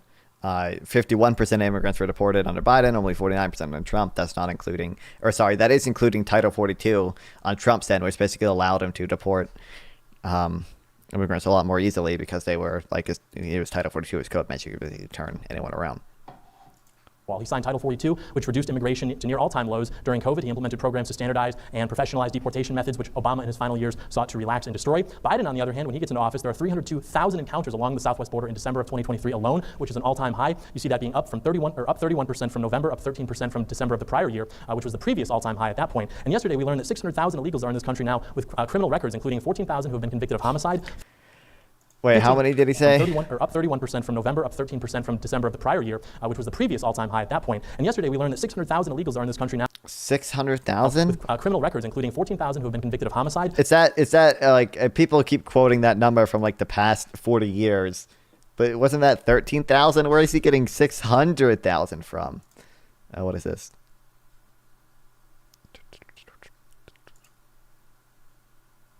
Actually, we should read this later, but. Where's my bookmarks? I remember bookmarking that one that had this specific data for all of them. I remember hearing about 13,000 illegal area murderers roaming through the U.S. That number actually includes people in prisons and covers 40 years. It would indicate illegal immigrants have a lower murder rate than natives.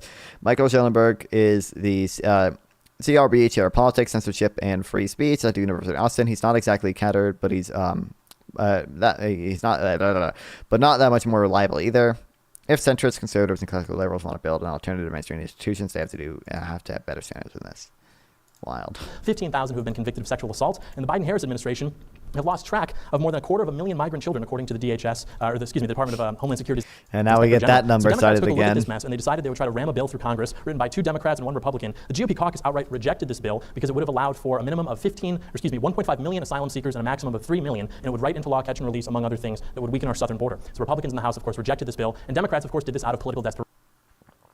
He realizes catch and release is basically already the law, right? That's kind of how our messed up asylum system works, is that like if you claim asylum, we have to give you a court date, assuming you meet the whatever, I don't think it's credible fear. I think it's the lower standard than credible fear, the whatever credible fear. And now they're claiming that Republicans killed this bipartisan bill for political reasons. That's false. They killed the bill because it's simply a bad bill. Joe Biden can fix immigration right now if he wanted to. He doesn't. On day 1, rather, he actually restarted catch and release. He stopped the construction of 500 miles of Trump's border wall. He ended the Remain in Mexico policy, and he extended and granted TPS the stay of nearly 600,000 hate. You know what he also did? He also he instituted, like right after Title 42 ended, he implemented like a new rule that is basically reinstituted Title 42, just a little less strict. If you cross the border without claiming asylum, if you cross the border like illegally without claiming asylum in other countries, you're like presumed ineligible for asylum. Negotiated a shocking and unprecedented deal with Mexico just to permanently deport some Cubans, Haitians, and Nicaraguans and Venezuelans there. He continued Trump's wall, although people will like say like he sold the equipment and they had to buy it back, so he didn't bill as much as he could have. Kamala Harris told people not to come. CBO saying everyone says, yeah. Biden also resumed deportations to Venezuela and Cuba. Biden doubled the number of immigrants detained in ICE facilities pending removal. Biden's transform. Yeah, he did end the Remain in Mexico, but he, instituted, deport to Mexico. He deported fucking Cubans to Mexico, dude. Biden instituted many Trump's immigration policies, like the asylum ban. So now, in violation of the asylum law, immigrants are presumed ineligible for asylum crossing if they cross the border illegally. Yeah.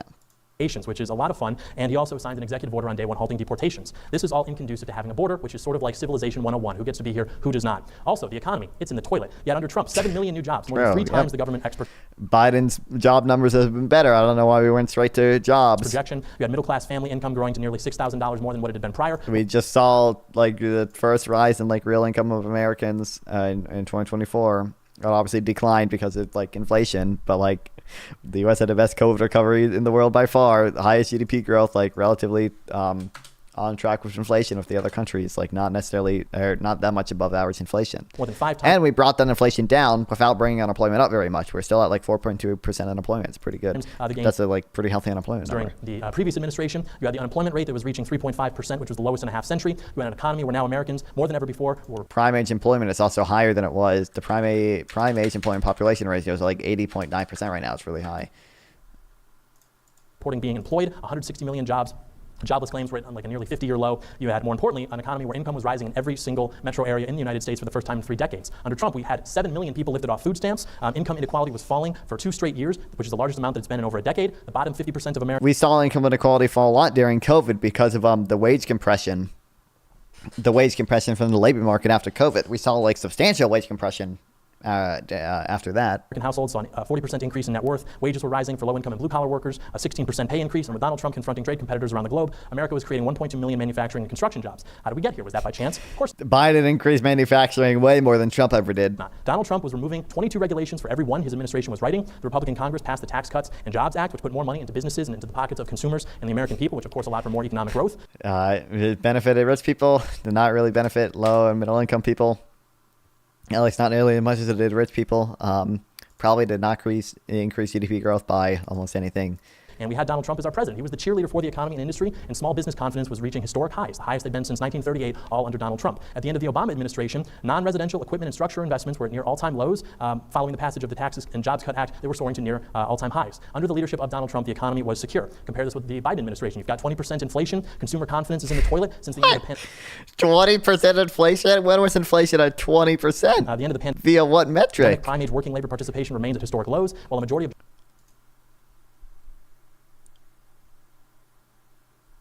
We watched like Destiny react to the vice presidential debate, and he was like, I think you should be able to interrupt conservatives because they just like repeatedly, they lie as easily as they breathe. Prime age employment is near historic lows. It's at like a historic high right now. It's higher than it was pre-COVID. Are you kidding me? Meat has gone up about 40%. I don't eat meat, so I don't know if that's true or not. But it could be, but that doesn't mean inflation is at 20%. I'm not aware of any good metric of inflation that shows it at 20% other than the bullshit methods of inflation, like the pre-1983 methodology. But that's not because of meat prices or anything. It's because of shelter prices, which it shouldn't even include in inflation. Jobs have been created on net have all gone to immigrants. The job growth that Biden says.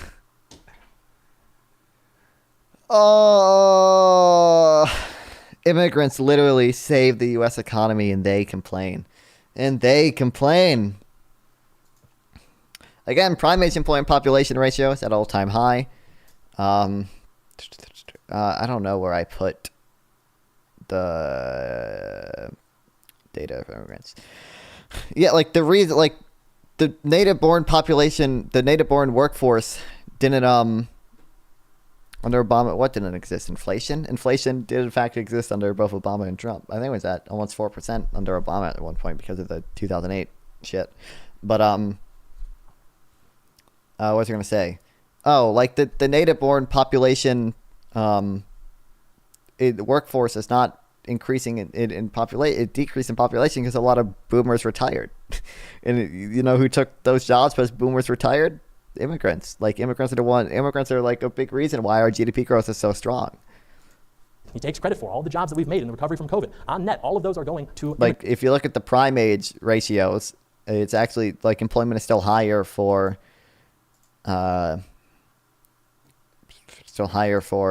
Native-born workers and for immigrants. I don't know if I can. None of those are going to Americans on net since 2019. And if you look at a survey from Red Balloon and Public Square from 80,000 small businesses, they find that 40% of business owners have recently been forced to delay payments, 70% are putting staffing and expansion plans on hold, 64% believe that we're headed towards stagflation, and half say that definitely or probably they will not survive another 4-year term under the Biden-Harris presidency. I'm going to assume most of those statistics are wrong. Just because he blatantly lies about other things. Here we go. Working age native-born population is not growing. It's primarily due to birth rate 25 years ago. The working age foreign-born population is growing. If you look at employment for working age people in the United States, natives do better and are both are at record levels. It's even higher. The economy clearly is not working for the American taxpayer or for the American business owner. And of course, nothing matters if the economic growth that we have witnessed, to the extent that it even exists, does not go to the actual American people and does not actually work for them. As we'll discuss tonight, our economy under Kamala Biden is one that works to fly illegal migrants into our country and one that works to spend money and sell weapons to other countries while American towns and American people are drowning under 10 feet of water. Joe Biden yesterday, he said there's no more money for North Carolina, Tennessee, Georgia, all these people who desperately need support right now. But he's just lying. Joe Biden has literally approved every single request for federal money that North Carolina sent in. Meanwhile, Trump didn't. Trump didn't approve 90% of the requests North Carolina sent in for federal aid during his term. Last 2 years, we have given $175 billion to Ukraine. Obama saved the economy from the worst recession since the Great Depression. I mean, our recovery from 2008 was pretty slow because we did not spend enough money.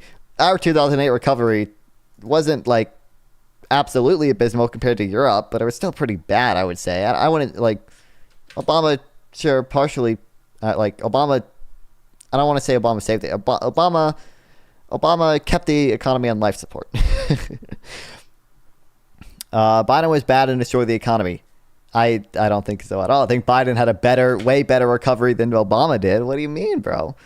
Who knows? Maybe Trump used the connection to collude to destroy the economy during in power. Yeah, definitely. Why? Literally why? The border wall, the most pro-American idea in the last 10 years. Securing America's border. Civilization 101. That was supposed to cost $10 billion, but that was too expensive. Trump's mass deportation plan is supposed to cost $100 billion. I have to read about why that's impossible every day in the New Yorker, but we're sending $175 billion to Ukraine just in the last 2.5 years, which by the way is far more difficult mechanically, laundering money to foreign countries, going through different organizations, keeping track of it. The point being, I pay taxes.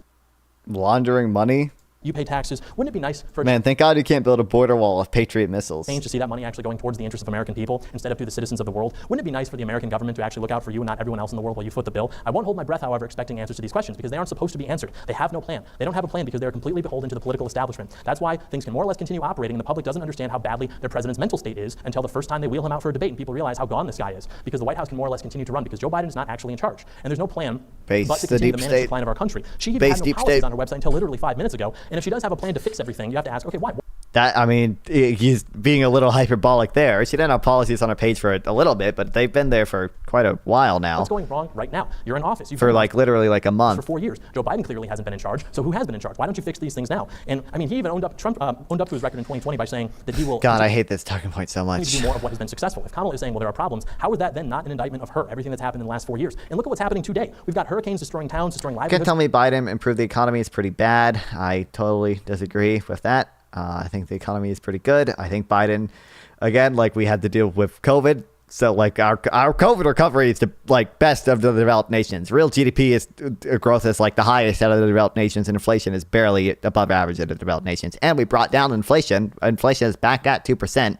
Meanwhile, unemployment did not increase. We had a really soft landing, at least assuming we don't enter a recession later on. But we didn't really bring unemployment is still at a really healthy number. And what life experience? Then nothing I'm talking about here has to do with life experience. These are all like statistics because these aren't life experience questions. These are statistical questions.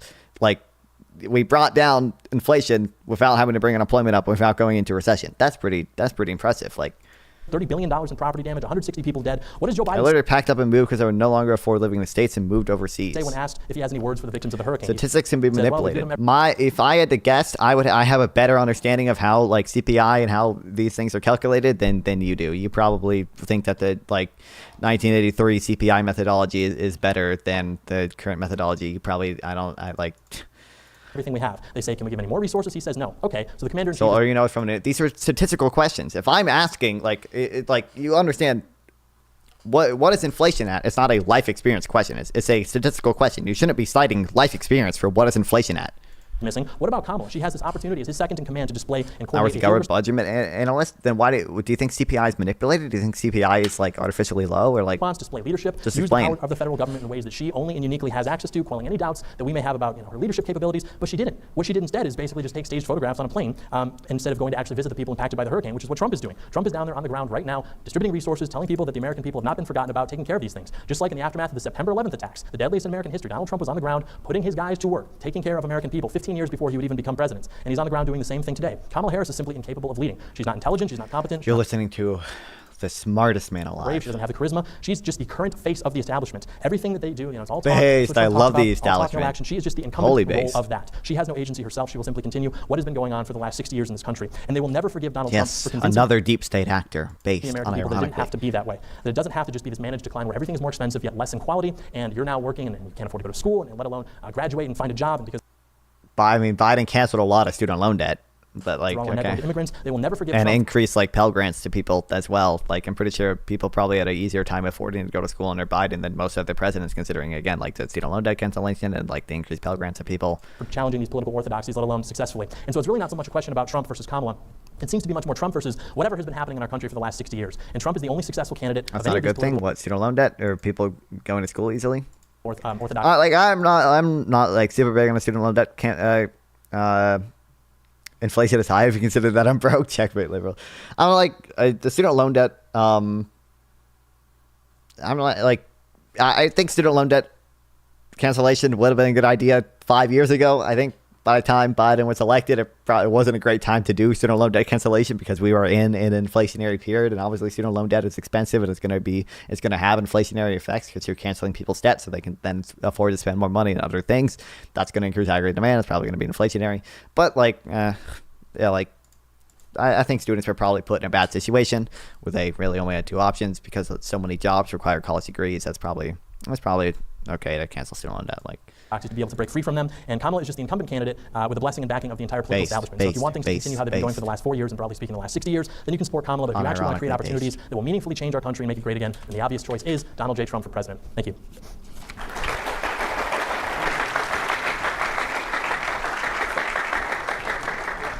Thank you very much for that opening, John. We're going to kick it over to Stephen for 10 minutes as well. And just want to let everybody know that if Stephen would like, he can push some of his opening statement time into the open dialogue if he doesn't want to take the full 10 minutes. Thank you very much, Stephen, for being with us. The floor is all yours for your opening as well. Okay, Real quick, James, can you guys hear me? I'm audible? Yes. Okay, cool. All right. Make sure my timer on screen. Okay, I'm good. Ready? Yeah? Yes, perfect. I think I heard a yes there. Yes. Okay.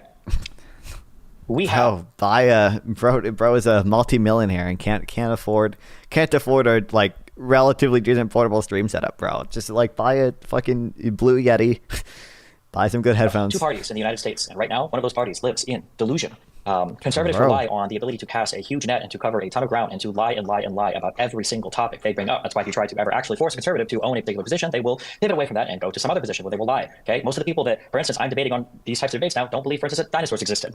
If you look at things like, I believe the response to the recent disasters was brought up in North Carolina. If you look at the responses from DeSantis, if you look at the responses from Kemp in Georgia, if you look at the response from Collins, everybody's saying we are getting exactly what we need. Joe Biden has called these people already. It is a lie that Donald Trump is pushing. It is a lie that conservatives like John Doyle are pushing. That states aren't getting what they need from Biden. This is just not true. Google.com. Search for it. Governor's response. Recent disaster. Governor's response. Hurricane. It's not true. Everything he says is a lie. Now, on the contrary, there has been Donald Trump who has refused aid to states before. Yes, there are reported conversations with Kushner saying that Donald Trump wanted to withhold aid from people. Initially in California, when the wildfires were happening under his term, Donald Trump withheld that aid. And a speech a few days ago, Donald Trump talked again about potentially withholding aid from California if they didn't sign on to a bill that would open up more land in the north for agricultural purposes. There is only one president that I know of in recent history that has threatened to withhold national federal aid from states in times of disaster, and that is Donald Trump. Joe Biden has never done this. You will not find statements of him ever doing this. You can look at, I believe, Roy Collins on Twitter right now, just yesterday tweeted thanks to Biden for calling him and providing everything that they need. I think he means Roy Cooper, but yeah. Like basically every other thing that is said in support of the Republicans, and even ignoring all of the policy. We can even say, fine, maybe they might have a better stance on the border. They don't. Maybe they might have a better stance on the economy. They don't. Maybe they might have a better stance on foreign policy. They definitely don't.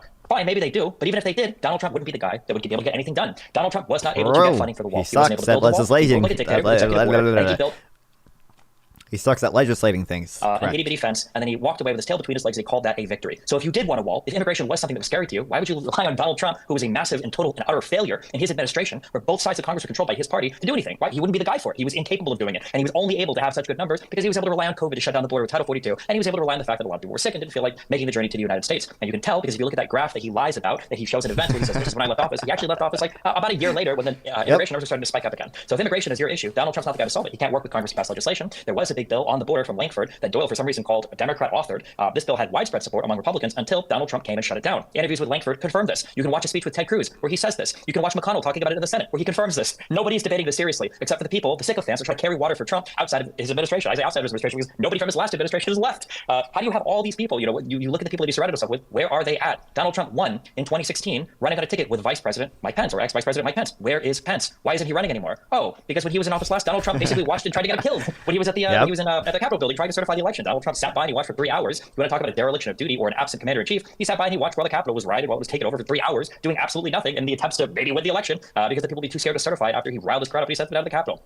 If you look at Donald Trump's approach to foreign policy, it was a joke. People say there were no wars under Donald Trump. What do you mean? No, what does that even mean? We were in a conflict all over the world. He was still doing drone strikes in Yemen. We did the assassination of Soleimani. We had troops that were active in Syria. We had a military presence that was still in Afghanistan. There was still a Russian occupation of Crimea. There was an Iranian attack on Saudi Arabia. There were riots in the Gaza Strip. Like when we say there were no wars in the rest of the world, this is just another conservative delusion. And what are the foreign policy positions that Donald Trump has? And don't just not the empty platitudes, okay? Not Donald Trump where he stands and he leans forward like a fucking giraffe. Yeah, we don't. He won't even answer anything. He won't like all he's saying is that if he wins the election, the war in Ukraine will somehow be over as he's president-elect. He won't even clarify anything. He won't clarify what his actual position is on Ukraine, whether or not we should get him aid. He won't say what a deal would look like. He just says oh, that's classified. I can't share it because then it won't happen. He weighs 350 pounds, okay? Give me an actual policy position that Donald Trump has or has at least espoused when it comes to dealing with we can't do that because every single time on every single interview where Donald Trump is asked about his foreign policy, he says, I can't spoil it. It's a secret.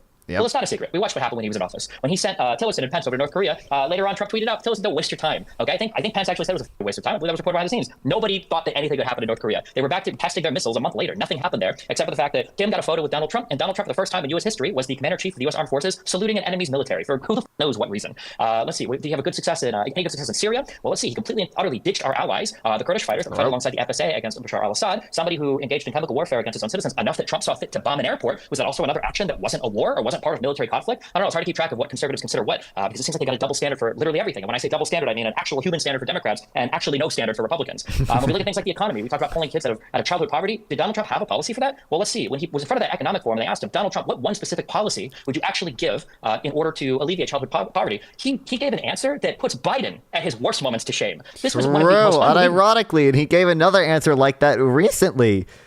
This answer is absolutely horrible. He's mentioning the child cancer. That answer was horrible. Like, he genuinely was just rambling, like, total nonsense. It was absolutely horrible. This answer, I don't think it was on that tier, but this answer was really bad too. What actions will he take to ensure that jobs stay in America so we continue to build best cars in the world here in Michigan? Trump. So pretty much, as we've been saying, and what I want to do is I want to be able to look your business. Years ago, this area, I was honored as the man of the year, and maybe 20 years ago, and the fake news heard about it, and they said it never happened, and I didn't know.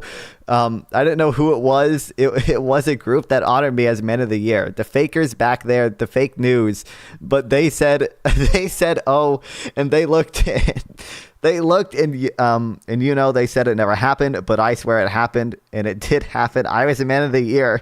I came and I made a speech and I said, why do we allow them to take your car business away? Why do you allow it to happen? They're taking your business away, and I didn't know much about it, and all I know is that they were taking your card industry away from you. They said it never happened, and lo and behold, somebody said, I remember the event, and then we found out, and we had everything. We got the awards, we had everything. It did happen, but I gave a speech at which time it was pretty controversial. Like, are you fucking kidding me? They asked him about, like, what policy he would implement, and only talked about is, like, some group giving him a reward. Like, what the fuck, dude? Yeah, if Biden gave that answer, conservatives would be fucking ruthless. Word salads I've ever heard of mine. Not mention the fact that Biden tried to hide the fact that Biden was not fit for office and had to drop out of the race. They lied about it. So true, dude. Reading convicted felon Trump's words is both hilarious and nearly impossible to make sense of it. Yes, accurate. I don't know. I think Trump is way more unfit for office than Biden ever is, as you know. Doesn't he just went over like that? Like, this answer is horrible. He's clearly way more morally unfit for office than Biden is. But entire life, I thought the man was either about to have a stroke or was halfway through one by the time he finished his answer to that question. But again, Republicans have absolutely no standards. They do not live in reality. They think that oil is a self-replenishing thing that comes from the ground because dinosaurs weren't real. Half of them think the Earth is 6,000 years old. We had all these predictions about COVID and the mRNA vaccines and the Chinese-made virus in the lab that didn't come true. Nothing the conservatives have said has come true in terms of all the fear-mongering they did. Nothing. We had 4 years of Biden. Where's my communism? Where's the destruction of the country? It's not here. We've got Donald Trump who wants to come into the next administration to do what? Put 10 or 20% tariffs on everything? What, is he going to go back on the U.S., Mexico, Canada, the North America Free Trade Agreement, the one that he was so proud of that superseded NAFTA? Is he going to destroy that so that he can tariff everything? Or is he just speaking empty platitudes? Or, more likely, does Donald Trump not even really know what a tariff is? Does Donald Trump know? I didn't even consider that. Yeah, he would have to go back on that deal that he authored. I totally did not consider that he would actually have to go back on that deal that he withdrew from NAFTA to make that fucking deal. And I also, while we're on the free trade thing, he also withdrew from the Trans-Pacific Partnership, which was a horrible fucking decision. But the difference between a trade deficit and a budget deficit and our national debt, you might want to, defend him and say, well, I'm sure he does know the difference. But then if that's the case, why is it that in the 4 years of Donald Trump, where our economy was doing so well, like an absolute idiot? We were running record deficits before COVID? Why was this happening? If Donald Trump and the Republicans are so good about tackling our debt and doing something about the deficit, why was he still running record deficits while the economy was exploding 25% year over year over year? Why was Donald Trump trying to use Twitter to bully Powell, to bully the Federal Reserve, to keep interest rates low? Why was Donald Trump sending his Department of Justice into the states to try to fabricate election results? The central bank independence thing is huge and needs to be drilled down on more. Yeah, Trump wants to end the independence of the Federal Reserve, and he hated Jerome Powell's first term. Like, it's a horrible thing that is like horribly inflationary as well, but people just don't understand it. Why was Donald Trump trying to bully Jeff Sessions or Comey or Christopher Wray to kill investigations related to him or people around him when people in his close company, like Roger Stone, were directly communicating with foreign adversaries in order to leak information about about the Democrats? Donald Trump is easily one of the worst presidents of all time, and his character should reflect on the people that defend him as well. Because remember, the only way to defend Donald Trump is to ignore reality, to be delusional, to pretend that everything under his administration didn't happen, to pretend that things under Biden have happened that haven't happened, and to pretend that somehow in the future he's going to be able to do all of these things that he had a monumental failure of attempting during his 4 years. And remember, it's going to be with an entirely new administration because nobody that works with Trump ever wants to work with him again because either they see that Trump is corrupt or he calls them a rhino. And so now we have a new Trump. We've got a new vice president with Trump, a guy that said he would co-sign onto all of the malicious activity that Trump wants to do, which Pence wasn't willing to go along with. God knows who he'd want to staff the Department of Justice with, or what any of his other cabinet positions would be like. And God help us all. Even if Trump loses the election, honestly, even if he loses the election by a landslide, the fact that there are so many tens of millions of Americans that have been lied to and tricked and deceived by the figures that were supposed to be on the left. Remember when we were supposed to have a George Soros controlling all of our communications, and instead we got an Elon Musk who is full-throatedly, avowedly, pro-Trump and posting AI misinformation about Kamala Harris, on a social media platform. Remember when the Hunter Biden laptop suppression was like the worst thing that's ever happened to the world, and then we get a JD Vance leak, and all of a sudden now Republicans believe in foreign interference. Now people leaking stuff about actual politicians. Believe it or not, Hunter Biden never ran for anything. I don't know if people remember that or not. Now it's a huge problem. Censoring stories was supposed to be the worst thing. We care about doxing, we care about all these things now. It's crazy how Republicans discover morality and standards whenever they have to levy any type of criticism to the left. I just wish that at some point they would live up to a single standard or apply anything consistently across the board. Thank you very much for that 10-minute opening statement as well, Stephen. We're going to switch it back to John for his 5-minute rebuttal. John, thanks very much. The floor is yours. It seemed to me like there was a lot there that was generally just firing from the hip at Republicans and specifically Donald Trump. And I think what it gets down to, which is what this debate often does, is just competing views of... He directly addressed 80% of your fucking bullshit claims, but okay, I guess that's just firing from the hip. How politics actually works in this country. Destiny seems to be somebody who has faith in the In 1 month, this mess is going to be over. Into the system generally speaking, yeah. to do its job. And Donald Trump's political project is exactly the opposite of that. Donald Trump's political project was to go in and drain the swamp. And as anybody who's a Trump supporter knows, and maybe... Did he succeed at Did he succeed at that at all? Did he drain the swamp? Is the swamp drained? I thought you were saying... I guess the swamp came back when Biden was elected. Did Biden repump the swamp? Even laments that did not exactly happen in his first administration. And it's because Donald Trump was the first president under the Republican ticket who was not awarded a mechanically functioning administration. Donald Trump, even George Bush, who I don't think anyone here maybe is a fan. That is firing from the hip, purely emotions.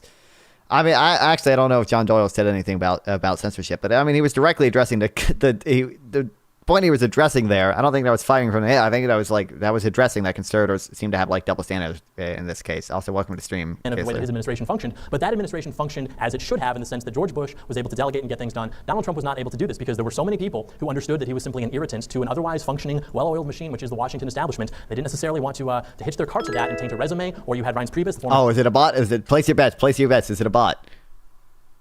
How long till he says add me on Discord for graphic design? Yeah, there we go. It's a bot. Head of the RNC, he had a Rolodex of names ready to go to fill these staffing positions. So it's not at all surprising to me that Trump was not able to execute the way that other presidents, including Republican presidents, were able to execute, because everything that Trump sought to do was a disruption of orthodoxies which have existed for 60 years and would like to exist after Donald Trump. And I think that a lot of those personnel issues have been resolved since. I think he understands some of the problems there. But I also think it's sort of nonsensical to conflate, sort of Republican delusion with Democrat delusion. Because when you have Republican delusion, that's like your aunt or uncle at dinner who says something like, I don't know, what if elites are satanic and do crazy rituals? And it's like, yeah, that's crazy. Democrat delusion is what these people run on. They run on the issue of, hey, what if we put an axe wound in between a child's legs? Wouldn't that...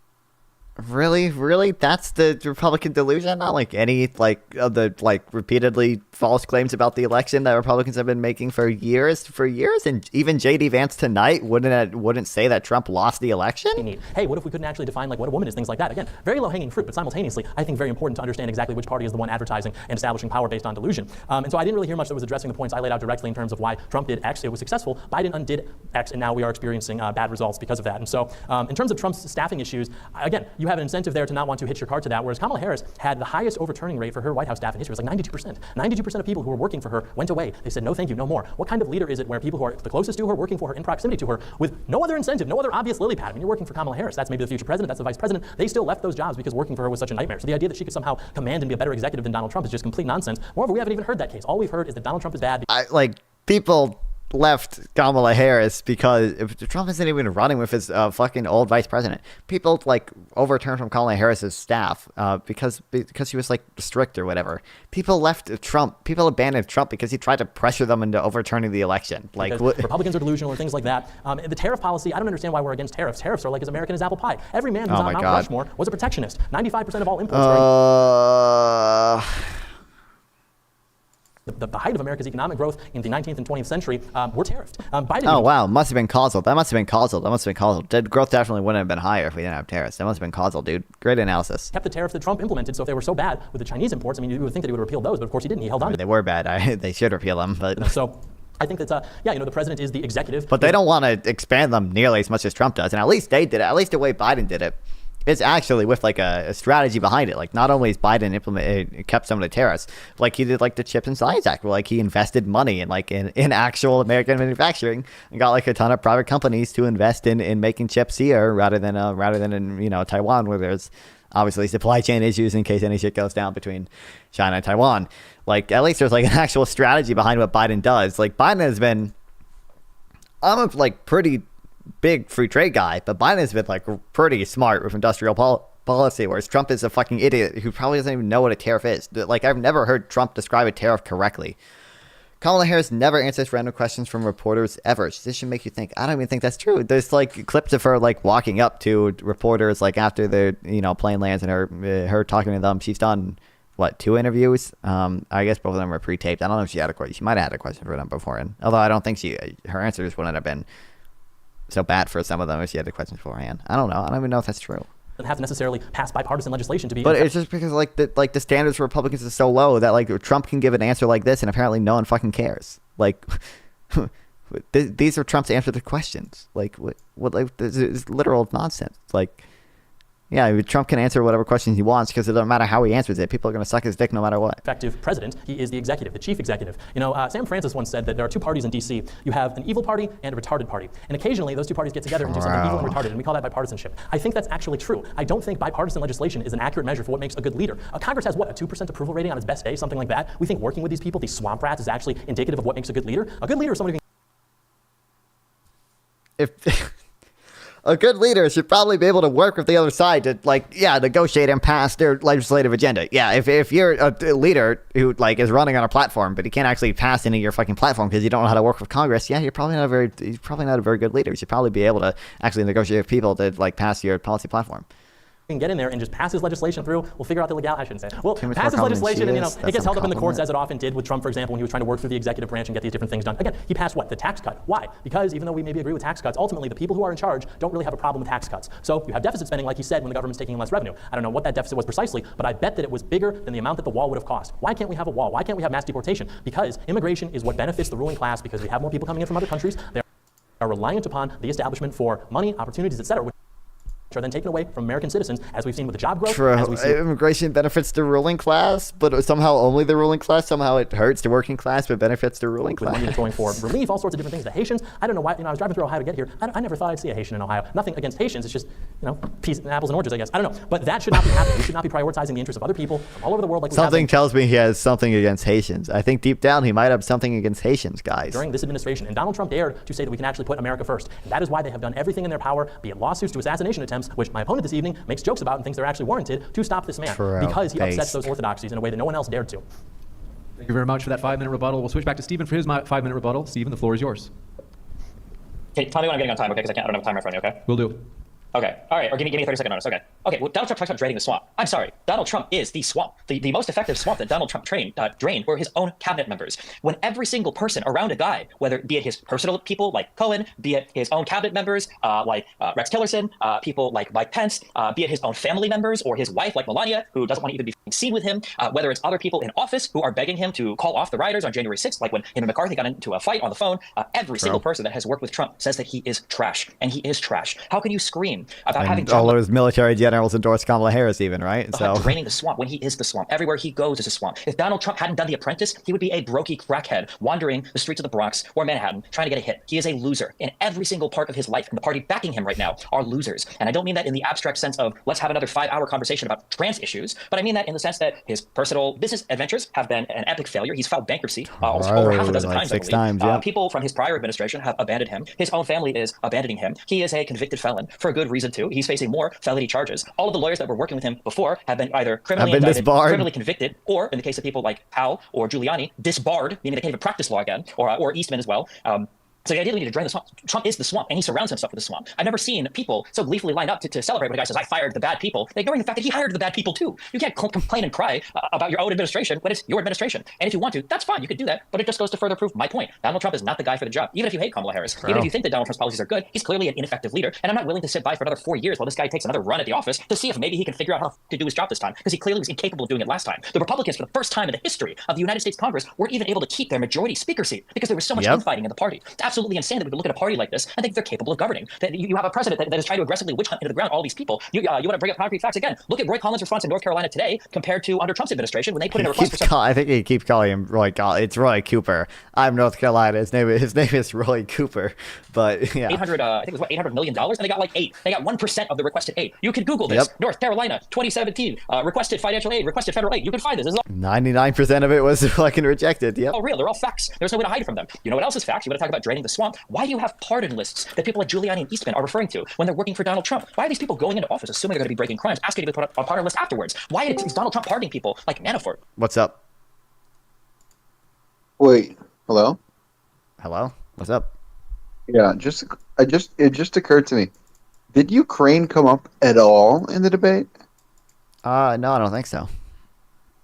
That's infuriating. Yeah. That makes me really mad.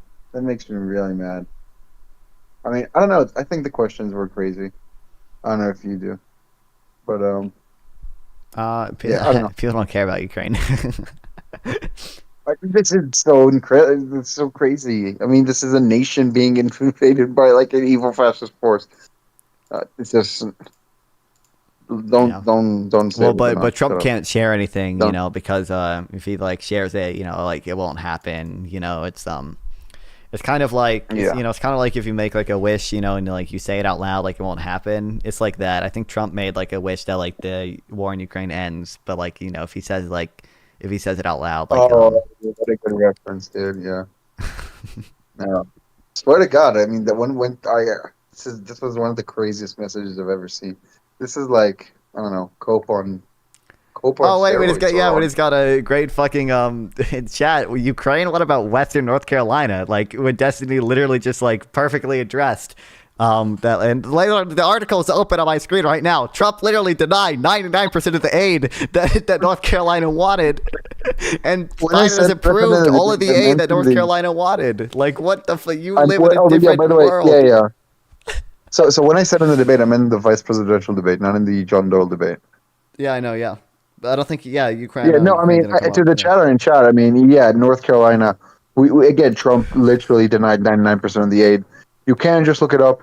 Destiny is correct. This is what, look, maybe you're just not informed, that's fine, but the people you listen to actively hope you're uninformed or just are lying to you, because you can just look it up. You can just open Google, and you can just look it up. You can just open DuckDuckGo, and you can just look it up. You can just open Bing, and just look it up. Just slightly be informed, please. I know your guy just, you know, when there was the hurricane under him, he went to Puerto Rico, and he just threw away, what do you call them, like the blankets or shirts, like it's like was a free ball or some, like, you know, for photo ops, and did nothing. And he's lying right now about governors not being able to get aid. You can see, so there was a clip compilation on Twitter, just like someone showed what this, and he said, and then immediately all the governors were saying, yeah, we called the president, we got what we needed, and we appreciated the president. But I mean, look, you can do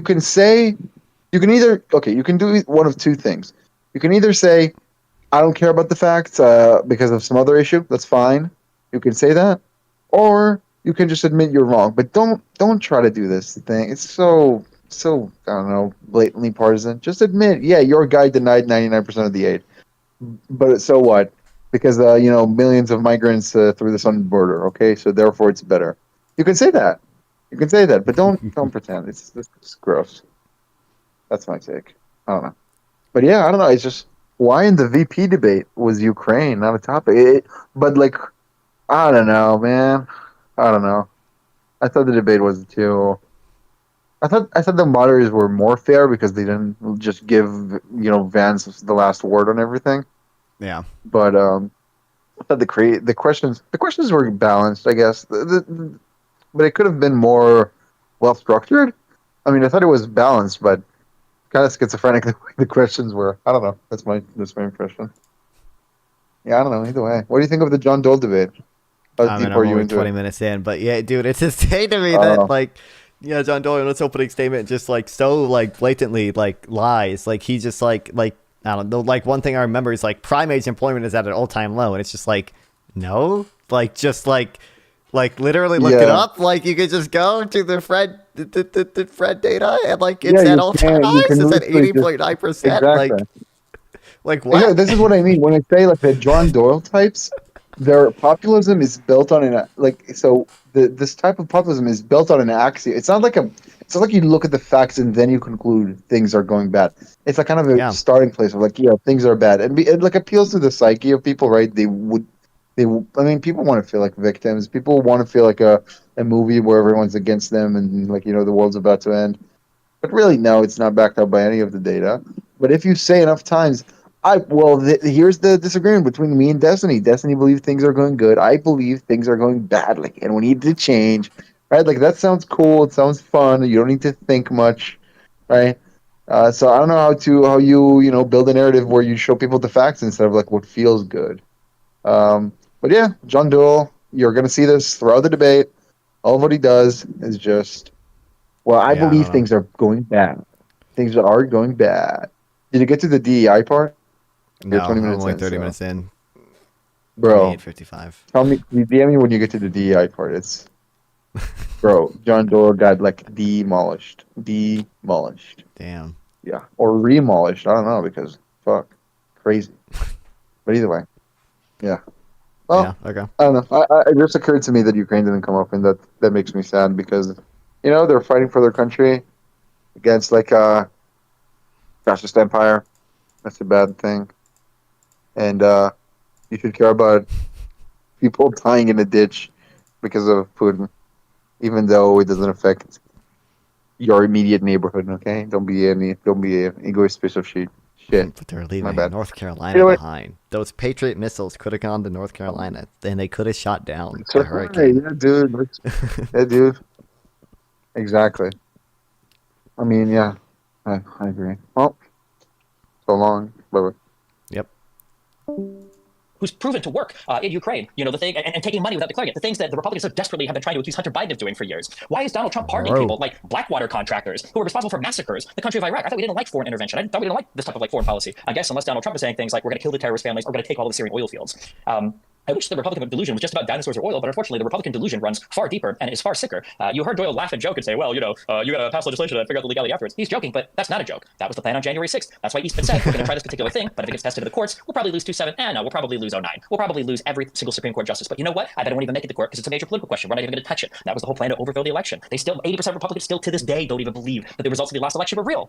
So unfortunately, the delusion goes much further. You want to talk about what is a woman? Well, right now, according to a conservative, a woman could be a fucking fugitive of her state if she is crossing state lines because she might be going after an abortion. A woman might be somebody who you can track at the border if she wants to drive to another state that has legalized access to certain types of contraceptions or certain types of abortion procedures because you don't want her to be able to have an abortion. 30 seconds. I mean, the idea that Republican delusion, doesn't run as deep as it does and isn't deeply rotting, not only in a character and you should also drill down to the fucking Algerian boxer thing when every conservative lost their mind about that. Like, holy shit, dude. In a procedural sense, it is laughable. Again, you want to talk about like Donald Trump, and the fact that tariffs are great. I don't know where that 95% number came from, but Donald Trump's big crowning achievements were tax cuts, which was deficit spending, and renegotiating the NAFTA agreement into the U.S. Mexico-Canada Free Trade Agreement, now which he wants to completely destroy with tariffs. So even a little bit that he did accomplish was either just deficit spending like they accused Democrats of doing, or something that he wants to blow up as soon as he gets into office anyway.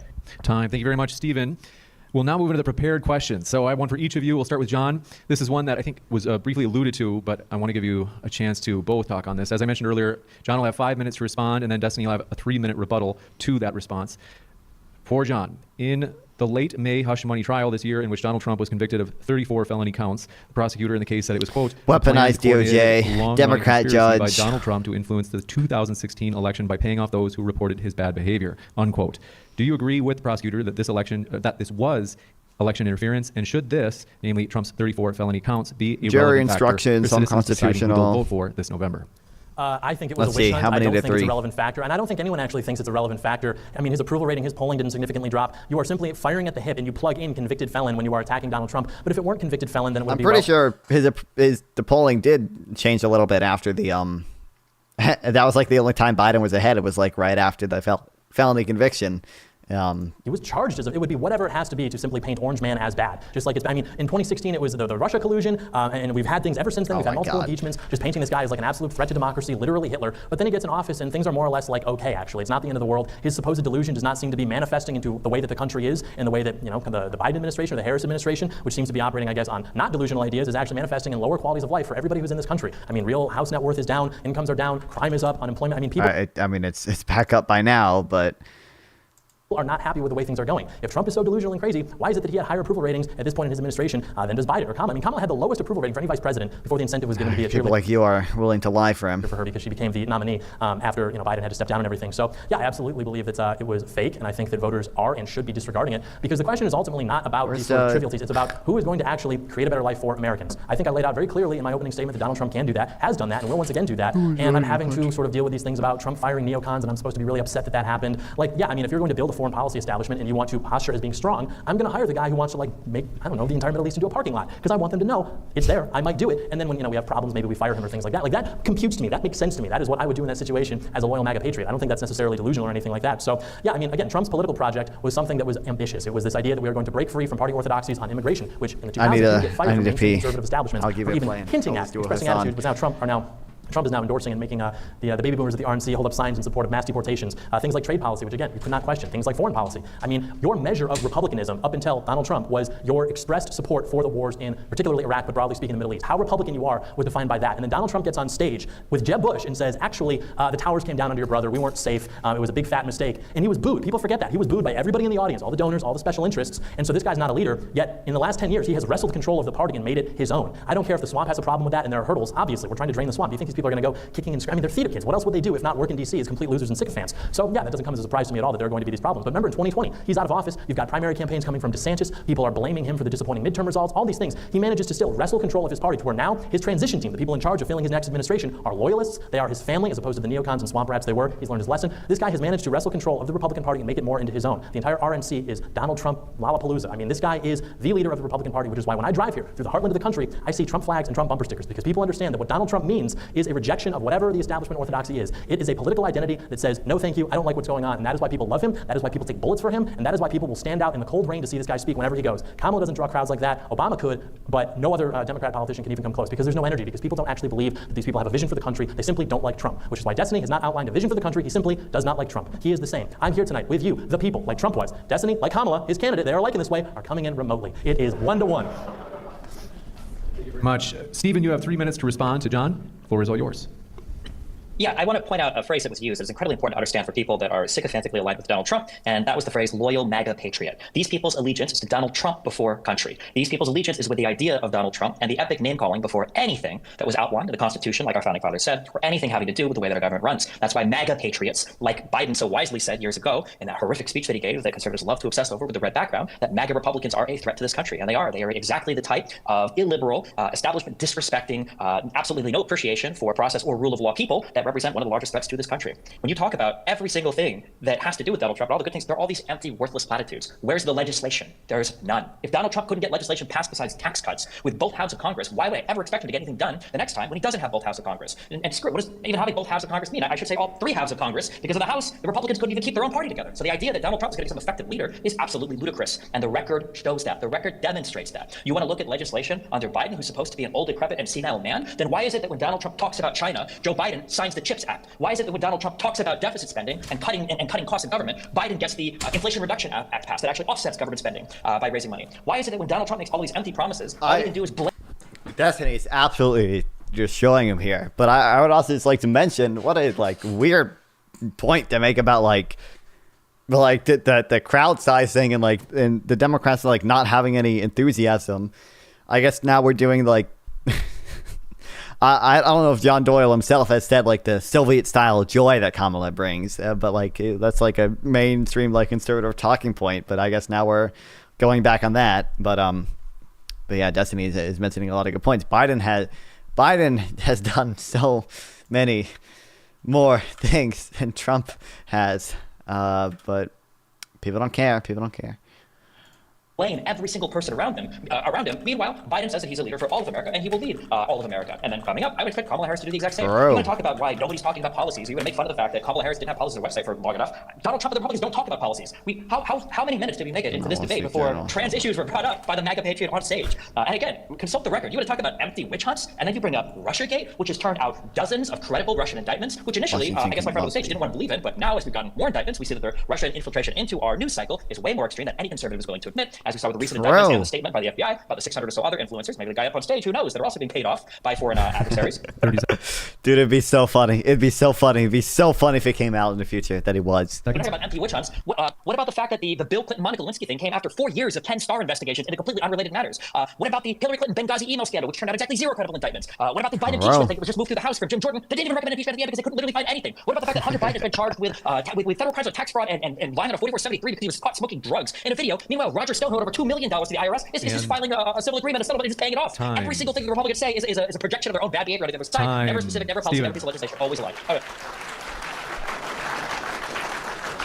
And now I have a prepared question for Stephen. He'll get 5 minutes to respond, and then John likewise will get 3 minutes to respond to what Stephen said. Stephen, aside from no taxes on tips, how can Kamala help mitigate the current heavy cost of living for so many Americans trying to maintain? I feel like that's that's like the least consequential like policy. Like she wants to do like the expand. I'm sure it doesn't mention them, but like the expanded child tax credit, the building all the new homes, the down payment assistance for those new homes.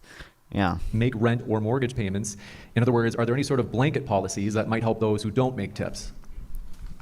For me personally, I don't know if the tip thing is ever going to pass. For me personally, I think that expanding zoning is probably one of the most important things. I know that Kamala has talked about giving a large credit to first-time home buyers, which would obviously help people that haven't purchased a home before and people that aren't in real estate investing purchase a home. And I know that they've also talked about expanding things or making permanent, rather, the child tax credit for families, and people, especially with children, are some of the people that need homes the most. So ideally, that sort of federal redistribution of wealth to poor families, especially those with young children that need larger homes, are going to be able to utilize that money in order to buy more homes.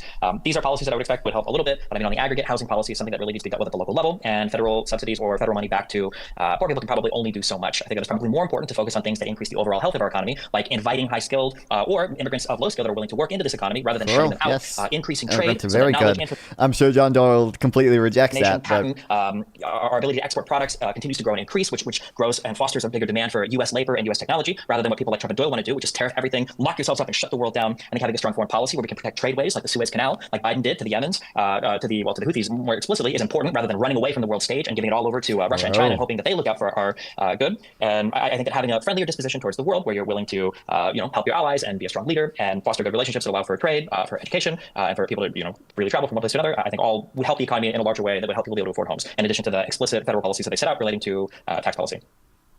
Stephen, thank you very much. We'll kick it over to John for his 3-minute rebuttal.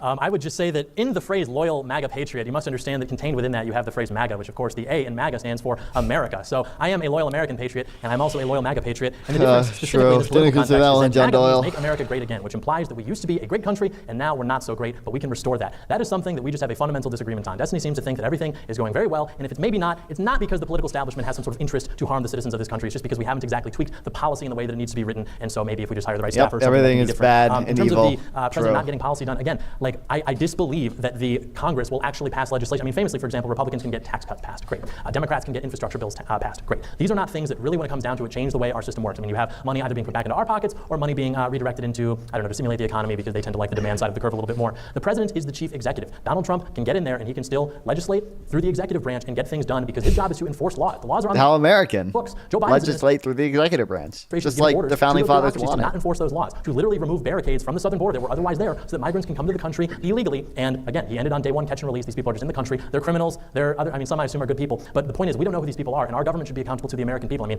even as someone who's pro-democracy, I should think that you should appreciate that more so than this idea that we're somehow reliant on immigrants, let alone for labor or something. I believe in American exceptionalism. I don't think that we need anybody else in the world to show America how to build a society. I think that the West, broadly speaking, built the modern world. I think we have plenty of people here. I don't think that we need these people coming over from other countries to take jobs that would otherwise go to Americans, especially when American bro has not seen the Wikipedia page for lump of labor fallacy. College graduates can't get jobs. They're sitting through multiple interviews if they're even lucky to get interviews. They're not able to work in the fields that they go into college for, and so I don't think it's very patriotic to then take those jobs and offer them up to whoever wants to come over here from China or India or wherever. It's dumb. Markets are dynamic. They adjust to changes in labor supply. Like immigrants usually have positive effects, like on native born wages too. Like usually the only negative effect is to like high school dropouts and like super low skill workers, because those are the people in most direct competition with immigrants. A lot of immigrants work jobs that most Americans are unwilling to work. A lot of immigrants work jobs in, for example, like childcare, which it actually enables people to work. Like we have empirical data on this. in towns where they did deportations compared to towns where they didn't do deportations, there were actually more jobs in the towns that didn't do deportations because, like, for example, immigrants that work in childcare enable more people to work. They have their own demand, which, you know, it's demand for products. In businesses, if they leave, their demand leaves with them, and that businesses can't sell as much shit. Their added labor supply enables business expansion. Like, there's all these, like, positive benefits, but, like, he's just unbelievably retarded and won't look at any of the empirical data. He probably believes it's all manipulated. Yeah. Well, so, like, it's not, again, like, I mean, like example said, it's not it's motivated by a view of just everything is bad. I'm not gonna look at the empirical data. Like, yeah. We are going to jump into the open dialogue. This is 10 minutes. Gentlemen, thank you very much. I'll let you take it from here. You know, you mentioned the CHIPS Act as an example of successful Biden legislation. Isn't it accurate that I think... I saw a clip of this, too. I've seen, like, I think this is one of the 2 clips I've seen. God, this is such a dumb talking point. No Opinion wrote a good blog post about this. Wait, that's his recommendation. Oops.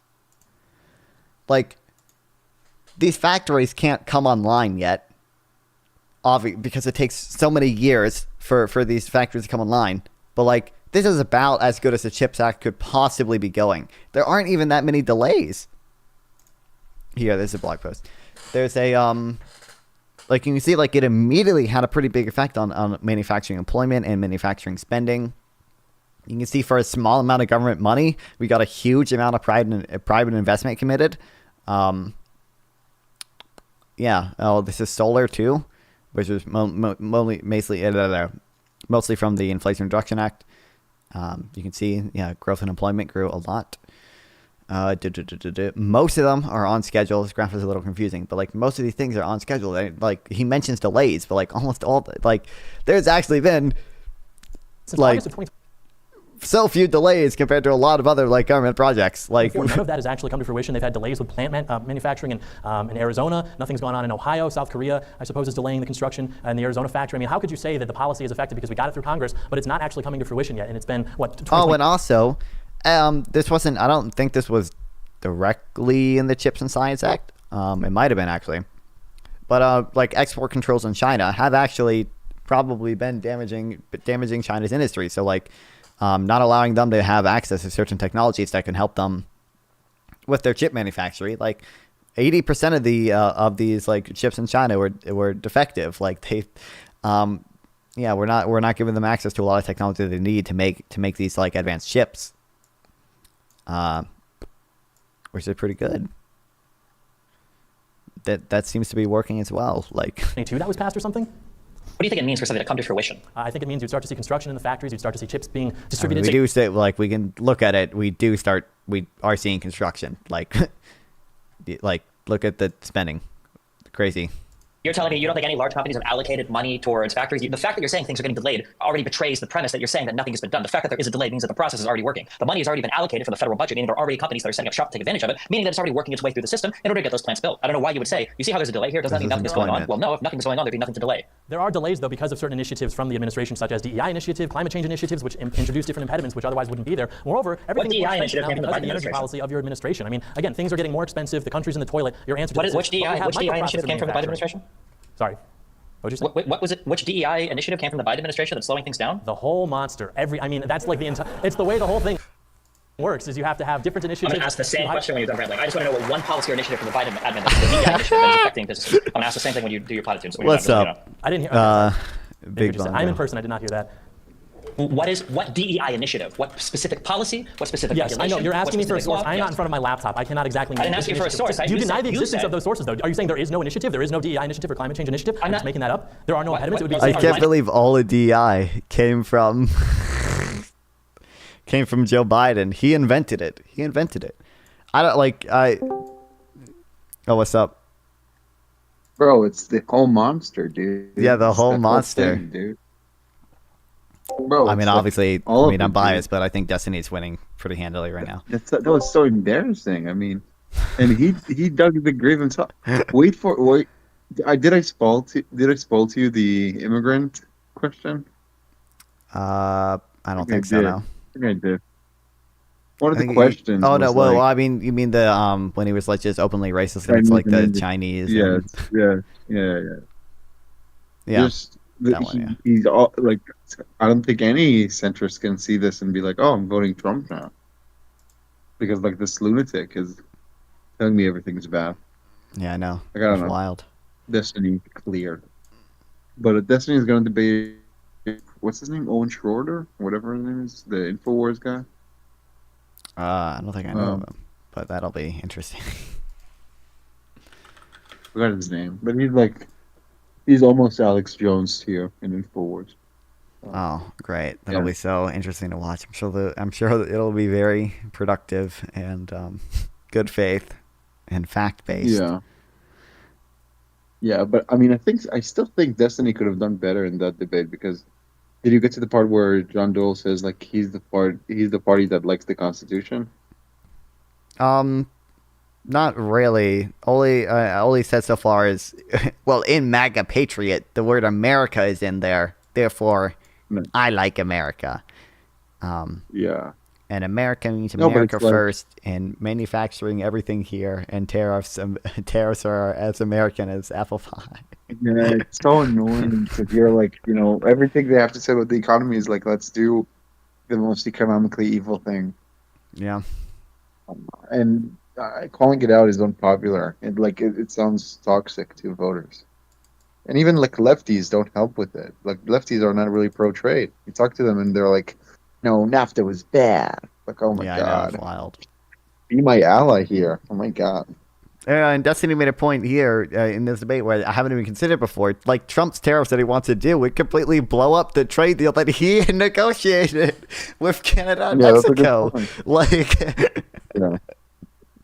I didn't Yeah. even consider that before. But yeah, he's totally just going back on that fucking deal that he made, that he insisted on making. Like, Yep. No, and I mean, yeah, I don't know. It's so dumb. It's so crazy to think.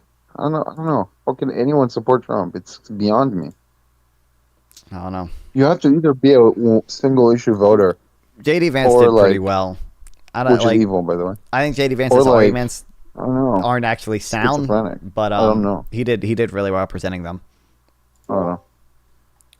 Yeah, well. Yeah, I don't know. Yeah. Yeah, I was surprised. Did He you like. see that Iran bombed Israel?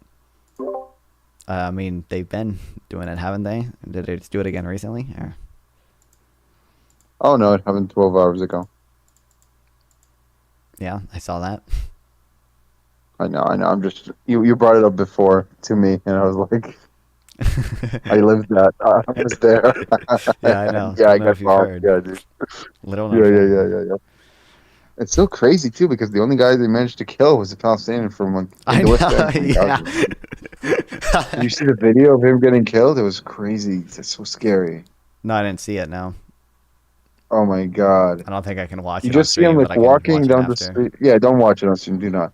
But it's just him walking down the street. It's just standing there, and then all of a sudden, like this huge ass piece of metal falls from the sky and just crushes him, and he dies immediately. It's crazy. Yeah. I mean, I guess it's like a painless death, which is better instead of like it hitting him and then like I don't know cutting off his body and then he has to like suffer through that. That's sad. That makes me really sad. Yeah. But yeah, I don't know. Well, Iran sucks, dude. Iran. Don't be. I remember how I told you don't join Hezbollah. don't go They're to saying Iran. do not. Yeah, do not support the Ayatollah. Do not. Yeah. Just pro tip, okay? But yeah, that's it. Yeah.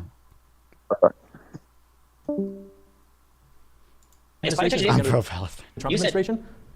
Okay, well, the audience It didn't like you think fuck Israel. Like I said, when it's you anti-Semitic said because it it. means nothing. DI initiatives, climate change initiatives, like these words are boogeyman. They mean nothing. You're just saying. I don't want America invaded, and I want mass deportations. That's why I'm voting for Trump. I don't think mass deportations would accomplish anything that you think that they would accomplish. I don't think they would lower inflation. I don't think they would lower housing prices. I think they would probably decrease wages for Americans. I don't think they would actually increase wages for Americans. Lump of labor fallacy and all that. I think they're like totally ineffective, and they're just going to make people scared. They're going to make legal immigrants scared. Trump tried to do some small scale deportations during his first term, and he immediately went back on it because it was like hugely unpopular. Immigrants were like terrified, and they all had to like carry their papers on them because they were terrified that if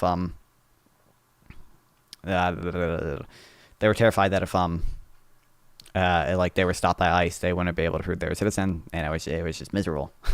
Things that are supposed to be spooky and scary. Again, do you deny the existence of those? Just because I can't name specifically, those just don't exist. There's no DEI initiative, there's no climate change initiative. It's all just nonsense. When you say climate change initiative, I mean, climate change was a big part of the infrastructure bill. There's a lot of money that was allocated for certain types of infrastructure renewals that tended to favor, but are these bad? Are you saying that is this what you were referring to? Were you referring to the infrastructure bill when you said climate change initiatives? What DEI initiatives were you referring to? I don't know what you're talking about. Right. It's a boogeyman. When you're doing something like constructing factories to build microprocessors, if there are initiatives in place that you have to go through, such as dealing with making sure everything is environmentally friendly and green, whatever that, and that's why even Biden said on the hot mic that this was just their version of the Green New Deal. We got it done because it was environmentally oriented in the construction of those factories. That is to what I am referring, and that definitely is a real thing. I'm sorry, so the alternative is we should be making new factories that aren't environmentally friendly? Is that what you're seriously arguing for? That's not what I mean. That's obviously not what I mean. I'm simply saying that there are initiatives which exist under this administration which will not exist in other administrations, which could be why, in response to everything that's happened in this country, your big success is, well, we at least got the microprocessors underway. And it's like, okay, well, we have 15,000 convicted murderers now who are in the country through the southern border because your president... It's just not true either. He's making that number that number, I think, A, includes people that are in prison, and B, includes people that come in over the last 40 years, not just under Biden or anything. But that being said, toward people who control Trump, he knows the audience. Enable these people to now just... These last kid full America outside your echo chamber, mass deportations or war. You're citing that, right? That 50, first of all, I think the number is 14,000. Who? What? Mass deportations or war with who? War with the immigrants? Civil, we're gonna have a civil war against the immigrants? What? And that is with the totality of non-citizens that are in the country that have committed violent crime. They didn't all come in the 4 years that are Biden. You're making that up. You can Google 14,000 homicides or 14,000 violent crime and look at that number. They pretend that they all came in. Also, when they all came into the southern border, where the federal government, by the way, has exclusive purview to do immigration policy. That's where they all came in from. How would you even know that? Are they just watching them come in and writing them down in a notebook? And then, even the premise of this again is ridiculous. It's all boogeyman bullshit. You care about the border so much. Why are you happy that Trump blocked the bill? Well, because again, that immigration bill was not actually addressing things substantively. They were trying to score political points because Americans are expressing anxiety about immigration, which is to say they're unhappy with the way that the Biden administration has handled it. Because again, on day one, you have to tell me, why did he stop doing the things that Trump had? Why did he halt the construction of the border wall? Why did he end Remain in Mexico? Why did he do things that would make it easier for people to come in through, the southern border into our country? What benefit does that serve to American citizens? There was no border wall under Trump. It just never happened. Nothing in Congress ever got done in regards to border wall. So everything you're saying about I think there were 52 miles of wall built, and it's not even very effective.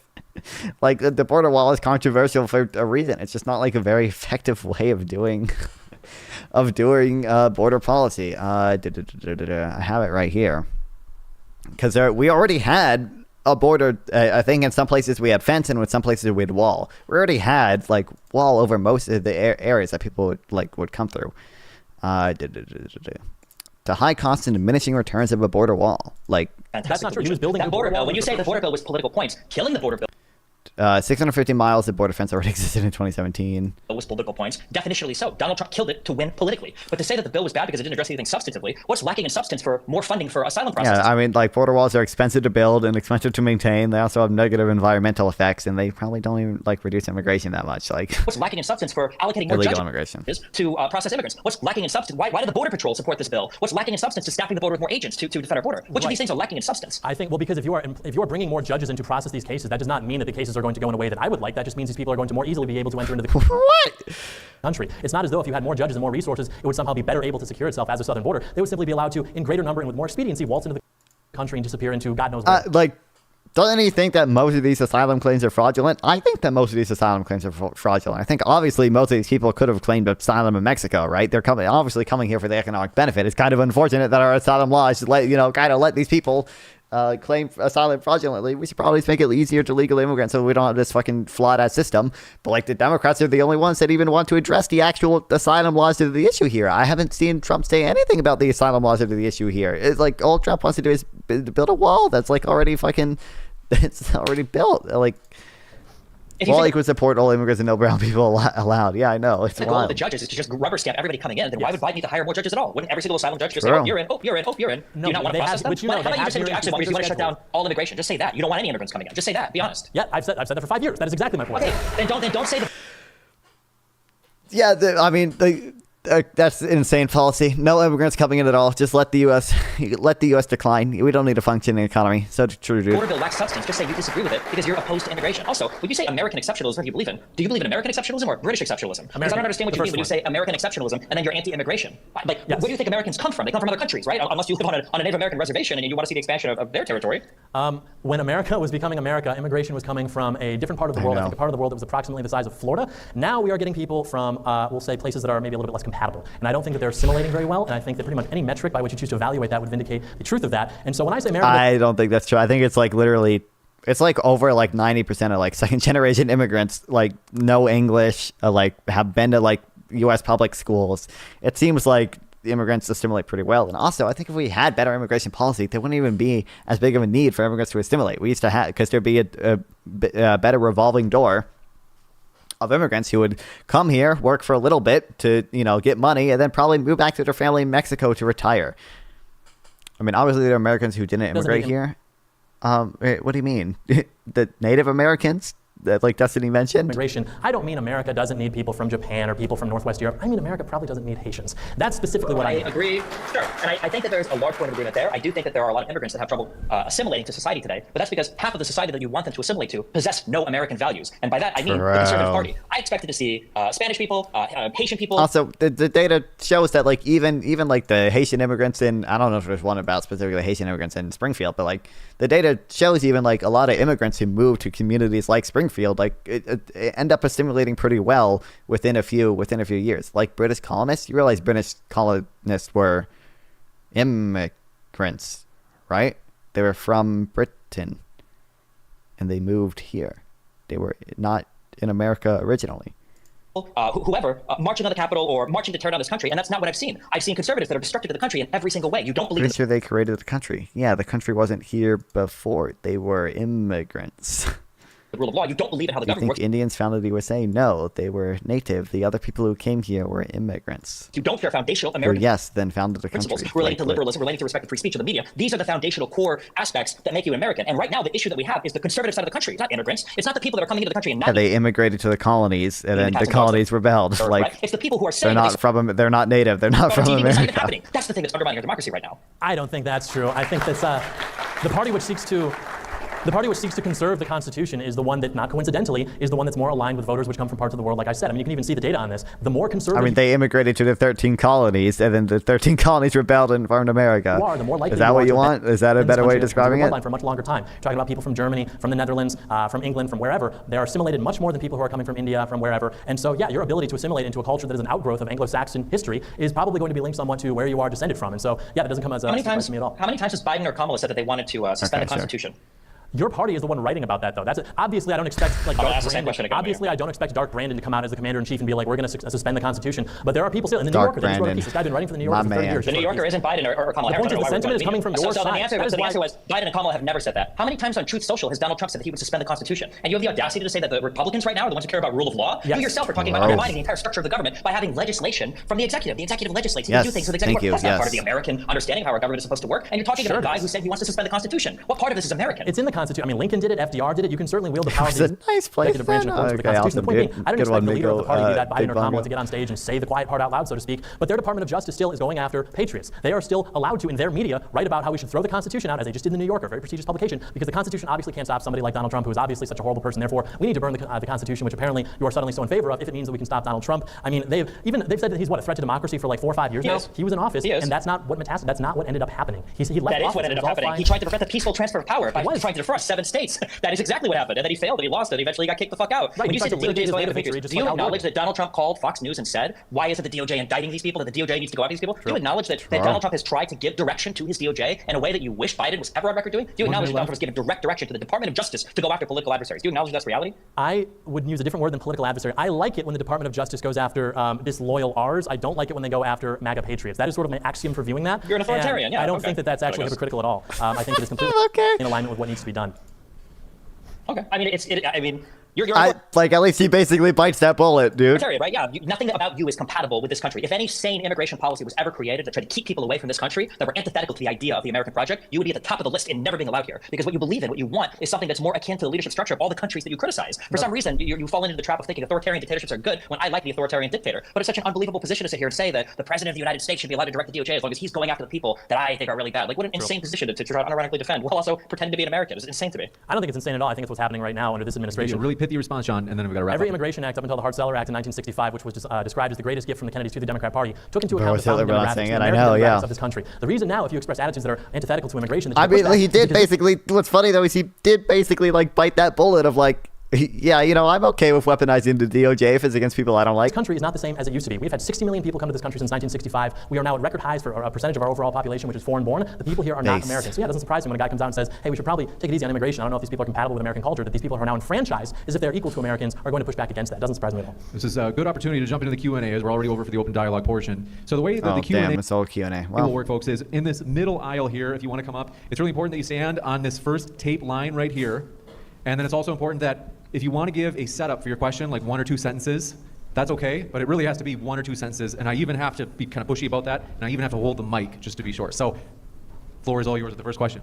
Hi, John. This is my question for you. I have a couple friends on both sides of the aisle. One of them is we can vote with the right people in power, with the right people in state, local, and federal levels. If we do that, we'll be able to take our country back. The other side says, no, we got to crash and burn this thing. We got to start over from scratch. So my question for you is, at what point is it too late?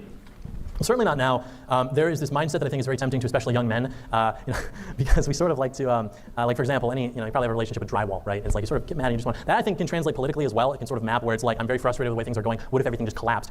It does not make it easier to win when you start losing worse. There are plenty of countries you can look to right now. South Africa, I guess, would maybe be the most obvious example, where things get worse for them politically, and I mean, they're having blackouts, they're having riots, but still things are more or less functioning. Total collapse is not something I think that we should aspire to. I think that the solution is much longer. It requires a lot more work, and it requires a lot of patience, and sort of...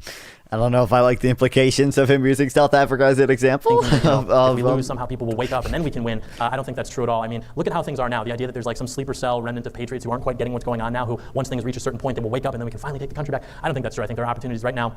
And the best thing you can do other than get involved locally, which you'd be surprised at how successful you can be with that, is to cast a vote for Donald J. Trump in November. So I think there is a political solution. Here, they're doing, and I think the evidence of that is how much opposition this guy has faced. I mean, if things were really going to continue into our managed decline into a third world nation, then we'd be struggling to get excited about the Bush-Haley ticket right now. But we have Donald Trump, and they've tried to stop Trump. By the grace of God, a gust of wind saved Donald Trump, and the golf incident just a few weeks ago. So I think that there's a very real threat that he poses to whatever it is that's going on in this country, which everyone seems to recognize on an intuitive level, but maybe we don't want to get into specifics of when it comes to, I guess, more polarizing political issues or what have you. But I think it's real, and I think there is a way to make America great again by supporting him. Hi, thank you both for being here. So my question's for Destiny, and I tried to keep track throughout this debate just because I noticed something. I was kind of curious about it. As far as I could count, you mentioned Kamala Harris's name 6 times in the entire time you were able to speak. Once in your opening statement, which is surprising to me because, as I understand it, you are arguing in the affirmative that she should be the president. If it was the nature of this debate or something that led you not to be able to argue because of that, and you were more so arguing against Trump, I want to open this up to you to ask why it's a binary Kamala? choice, I know why kinda, so. not Trump, why you're saying that, but why vote for Kamala? Because I don't think you've really made that argument. The honest argument is we live in a two-party system right now, and at the end of the day, you're either going to vote for Trump or you're going to vote for Kamala Harris.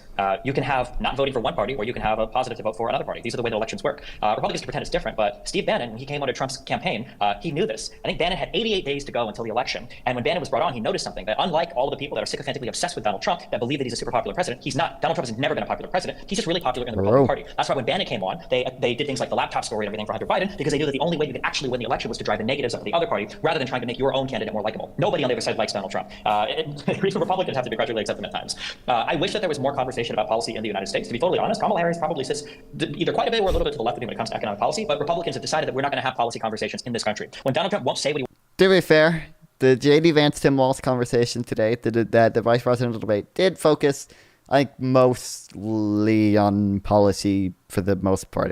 There wasn't much culture war stuff. There wasn't like many ad hominems. They did do like the 2020 election stuff for a little bit, but I think that's totally fair for Walz to go after and for them to challenge Vance on and stuff. But he wants to do for foreign policy because he says it's top secret. When Donald Trump is given policy questions and he has no answer, when you go on to Donald Trump's website and you read the policy stuff and it says things like we're going to slash inflation by making homes more affordable, and that's it, you don't really get to talk about any policy. There's no policy to talk about. It's not even clear. Once he said he wants to make America more affordable again. It's not even clear what exactly that means. Does that mean deflation. Deflation is probably not a good thing. Probably don't want deflation.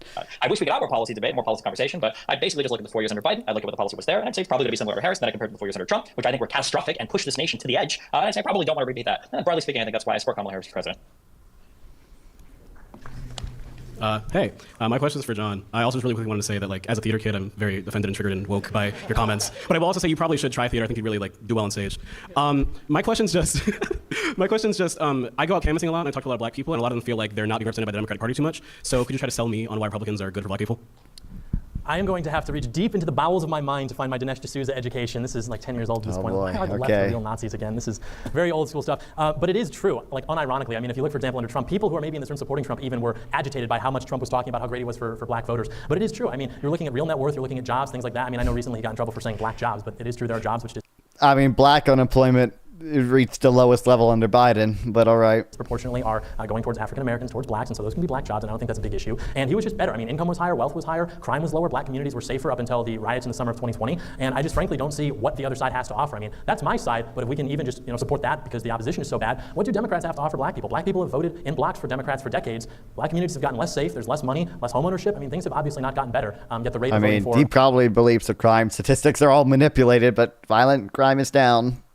The Democrats in the black community still remains very high. And so I sort of almost echo the Trump statement, which I think was in 2016, which got him in trouble. He was like, what do you have to lose? I mean, if things clearly are not going well now, why would you not try to maybe experiment with what the opposition has to offer? And even when they didn't vote for him, by majority, by far in 2016, you still look at the way black America was doing in 2016 through 2020 versus how they've been doing for the last 4 years, and it's measurably better, and it's not even close.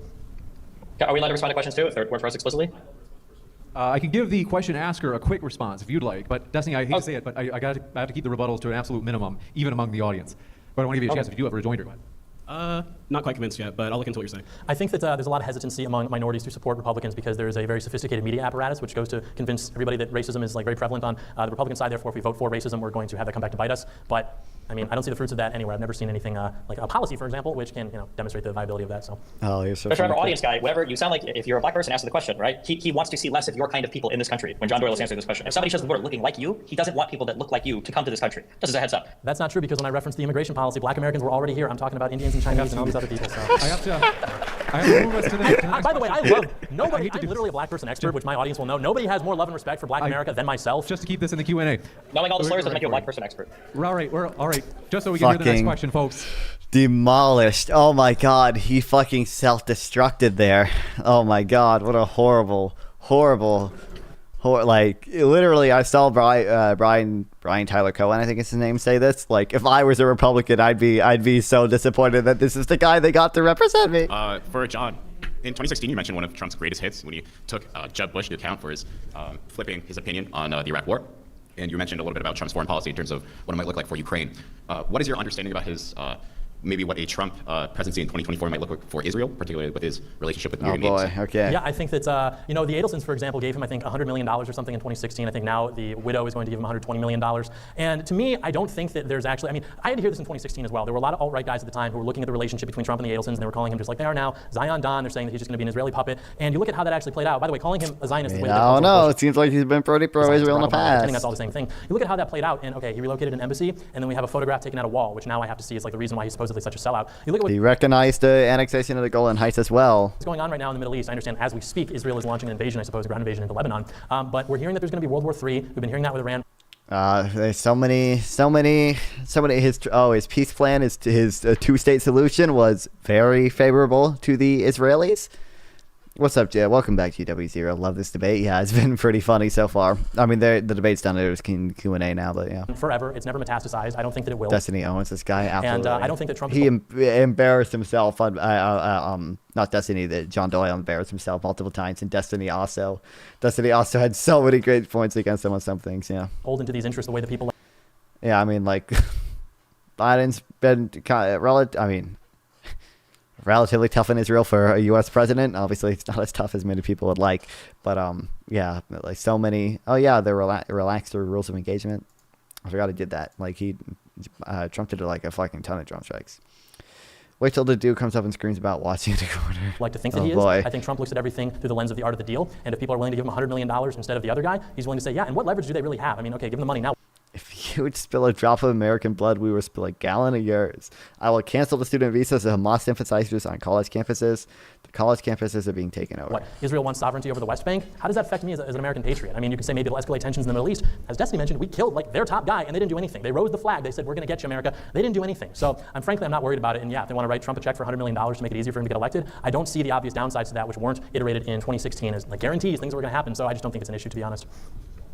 And by the way, I have thought about that quite a lot online. I put my reputation behind that. If Trump ends up going to war with the Middle East on behalf of Israel, I'll be the first one to get up and say, I was wrong. But I noticed the people who are doing the opposite, saying that Trump is totally a slave to the Israel lobby, they kept their mouths shut. And didn't his own military generals like get fucking pissed at him about the Soleimani assassination? I think about other things too, because they literally like warned him that he's on track to fucking start a war with Iran. I apologize for saying those things about the man who's now taking a bullet for them. So I will put my reputation behind that. But I noticed that Trump's detractors will not do the same.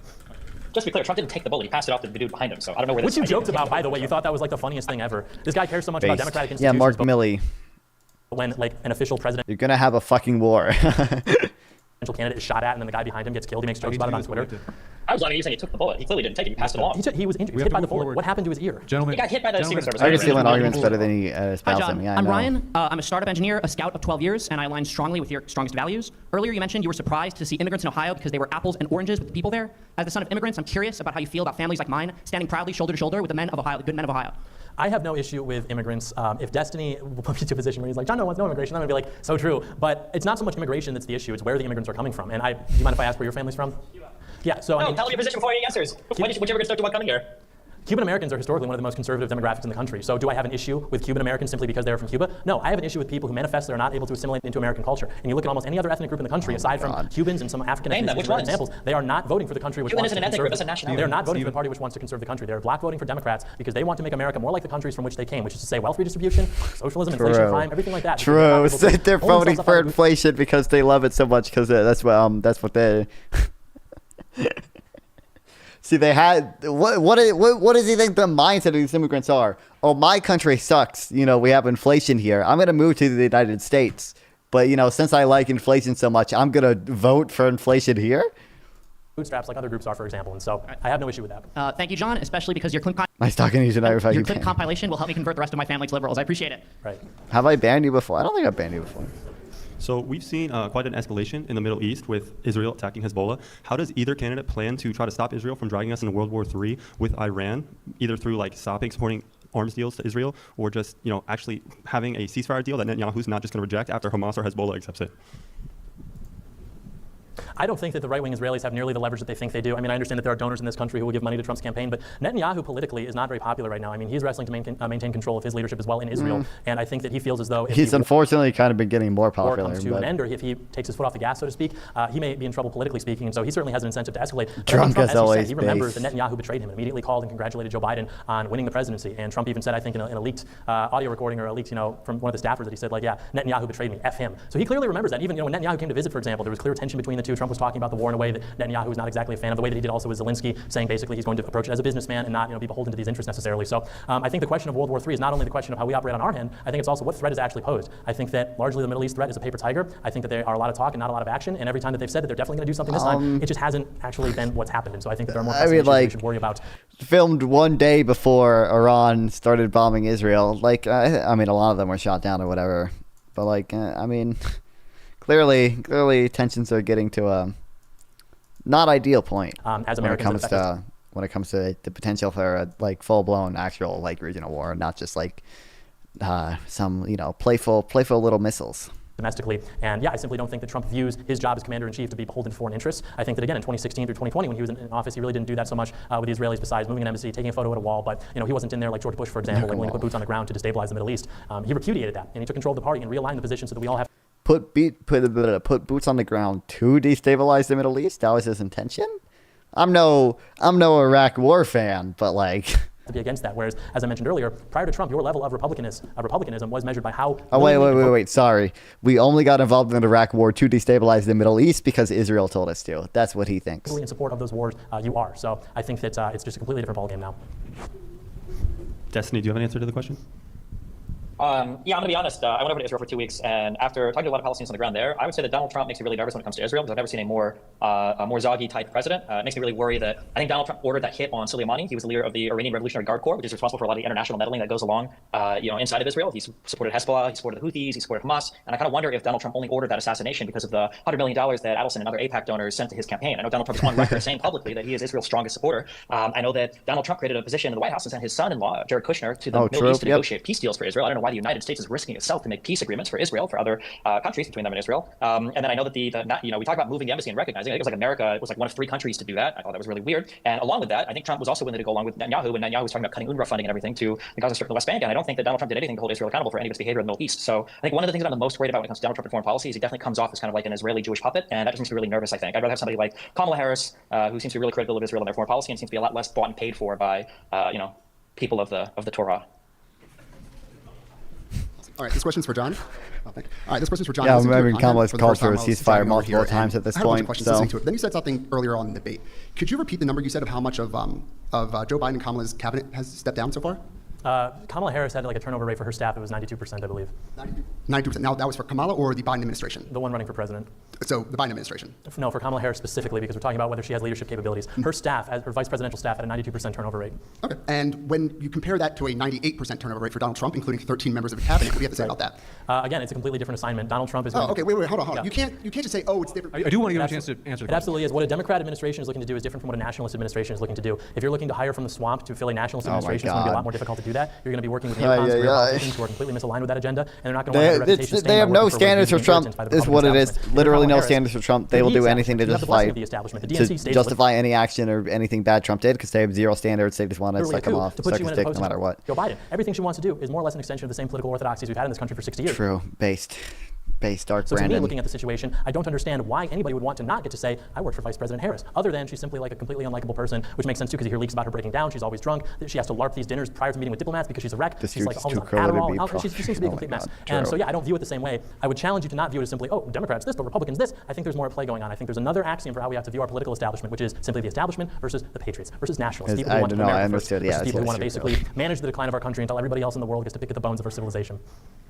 And then just real quick, the establishment is not the New York City billionaire, right? Sorry? So the New York City billionaire isn't part of the establishment? I don't think the establishment's necessarily yeah, that's what I thought. geographic, It doesn't have to be. It's, what do they call it? The cathedral, right? So. When you talking about Kamala Harris' staff turnover, what staff are we talking about here? Kamala's White House staff had like a 92% turnover rate. Why would we compare Kamala Harris' staff of the Office of the Vice Presidency to somebody's cabinet? Because she's never been the president, and so if we were trying to find a metric by which to predict her leadership capabilities, the people who are working with her every day, I think, is a worthwhile metric to explore.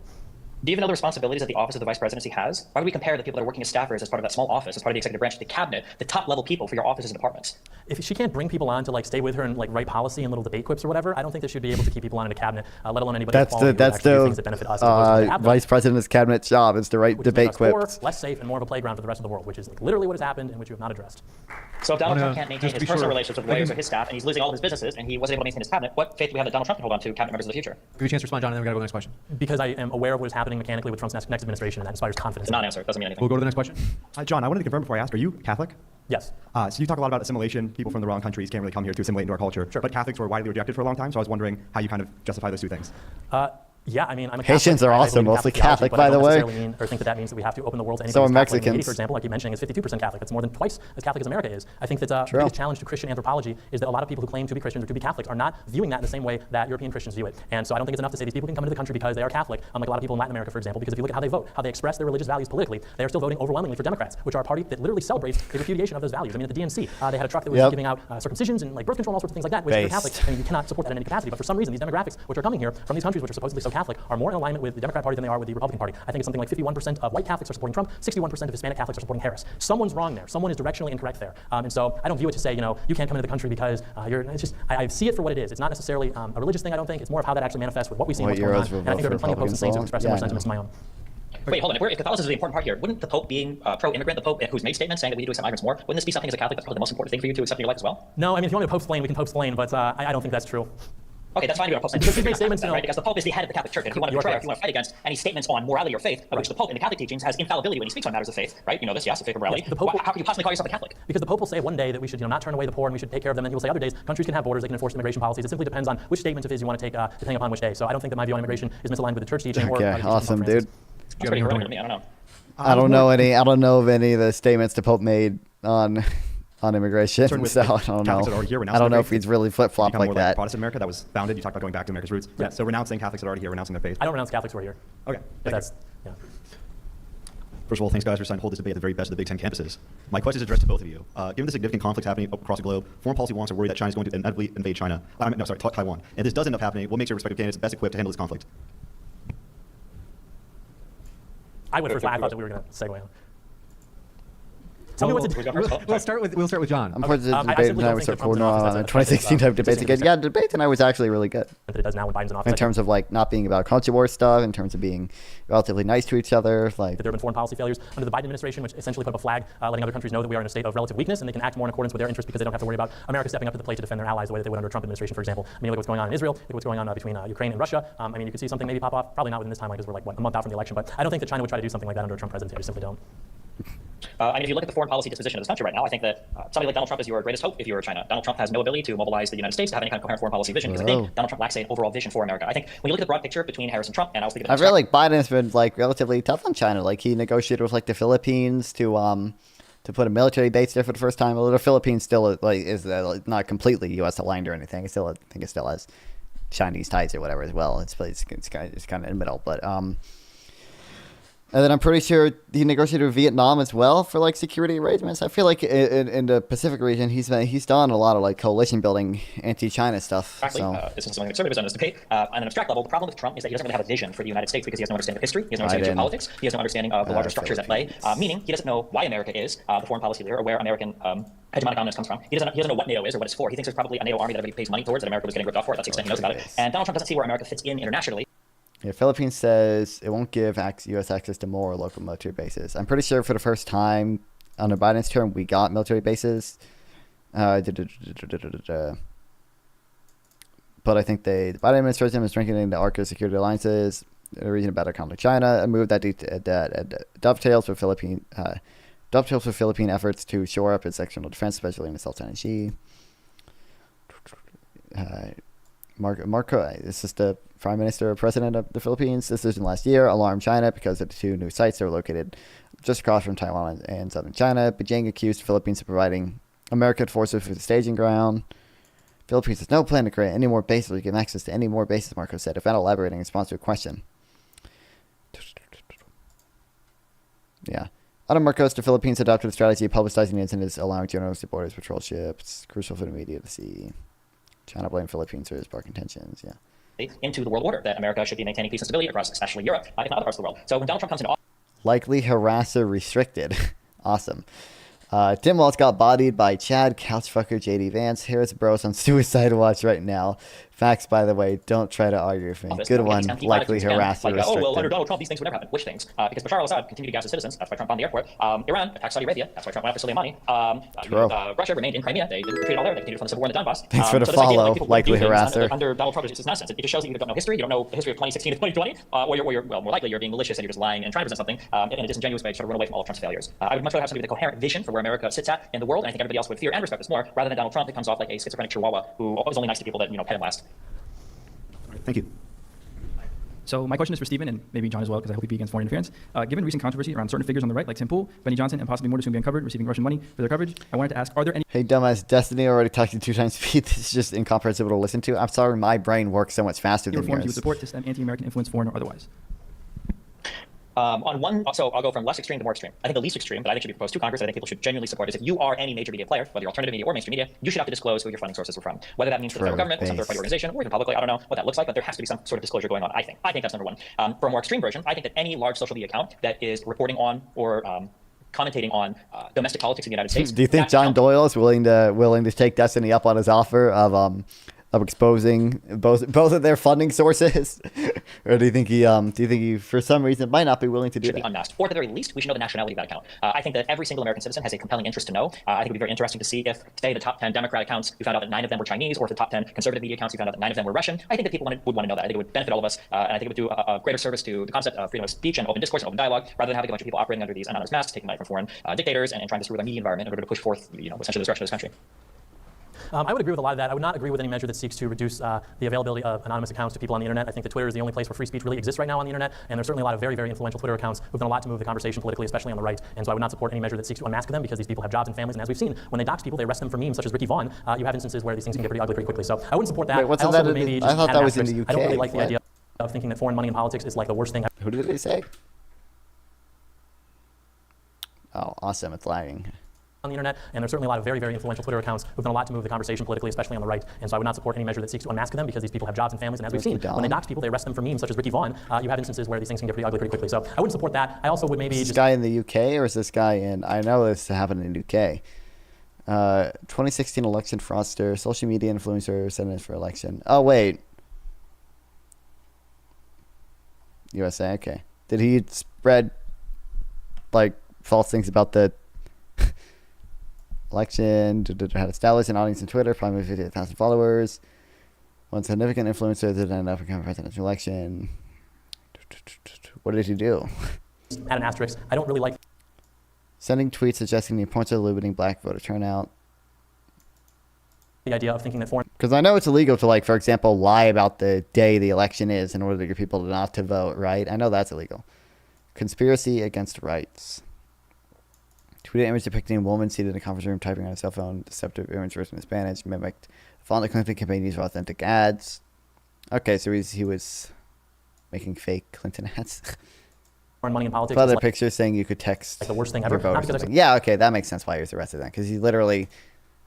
I mean, there's probably an intentionality aspect to it, but like if you're intentionally lying about when the election is or like how you can vote, then like yeah, that's like voter suppression or whatever. That's support foreign money in politics, but because I don't want people to become under the impression that that is the problem in itself. That there's not a lot of American money that funnels through this country, which is not itself problematic and acting against the interests of American people, because there's plenty of that. So I don't think it's enough to say foreign money is bad. You have to sort of, I think, go a little bit further and say any money that acts against the interests of the American people is bad and should be punished.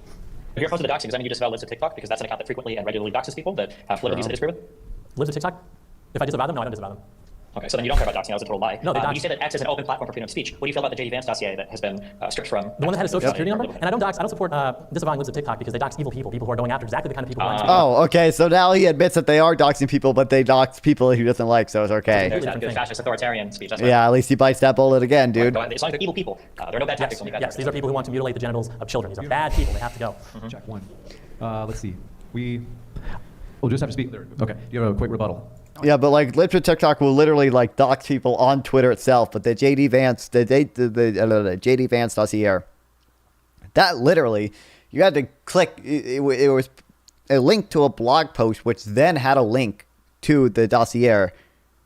It got the guy's account banned. Like it was literally like 2 links deep versus like Lips of TikTok will like literally full doc someone like on Twitter and like they don't care. Thank you very much. And then this is actually going to be our last question that we can take.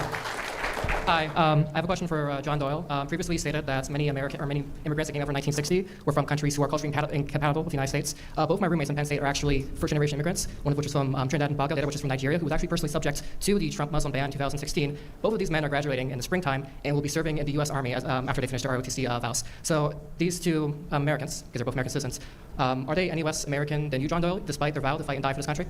Well, it's a great question. I think I would first say that we don't make policy based on the exception. We should make it, when we do make it, based on what tends to happen. And your friends are obviously exceptions, but if we let in, say, 1 million people from their respective countries of origin, you would not see that same result. And so I don't think it's a question of whether or not they are just as American as I am, because if they're expressing similar sentiments, I mean, for all intents and purposes, the way that you would, I guess, measure our patriotism or something more or less be equal. The problem is, when you open up the gates to people from those countries, you don't see the same thing. So am I more American than your friends because they just got here and my ancestors have been here since 1701? I could see an argument for that, but I'm a nice guy, so I like to be inclusive. However, since they're willing to sacrifice for this country, maybe we would make an exception. But again, we don't like to make exceptions. We want to go based on what tends to happen. What tends to happen is that when you allow for demographics who are coming from countries that are more alien to the United States, they tend to express their political sentiment in ways which are disadvantageous to Native Americans, to people who built this country, and I can't support that as a patriot. Native Americans? Is there a single white European country whose immigrants vote conservatively?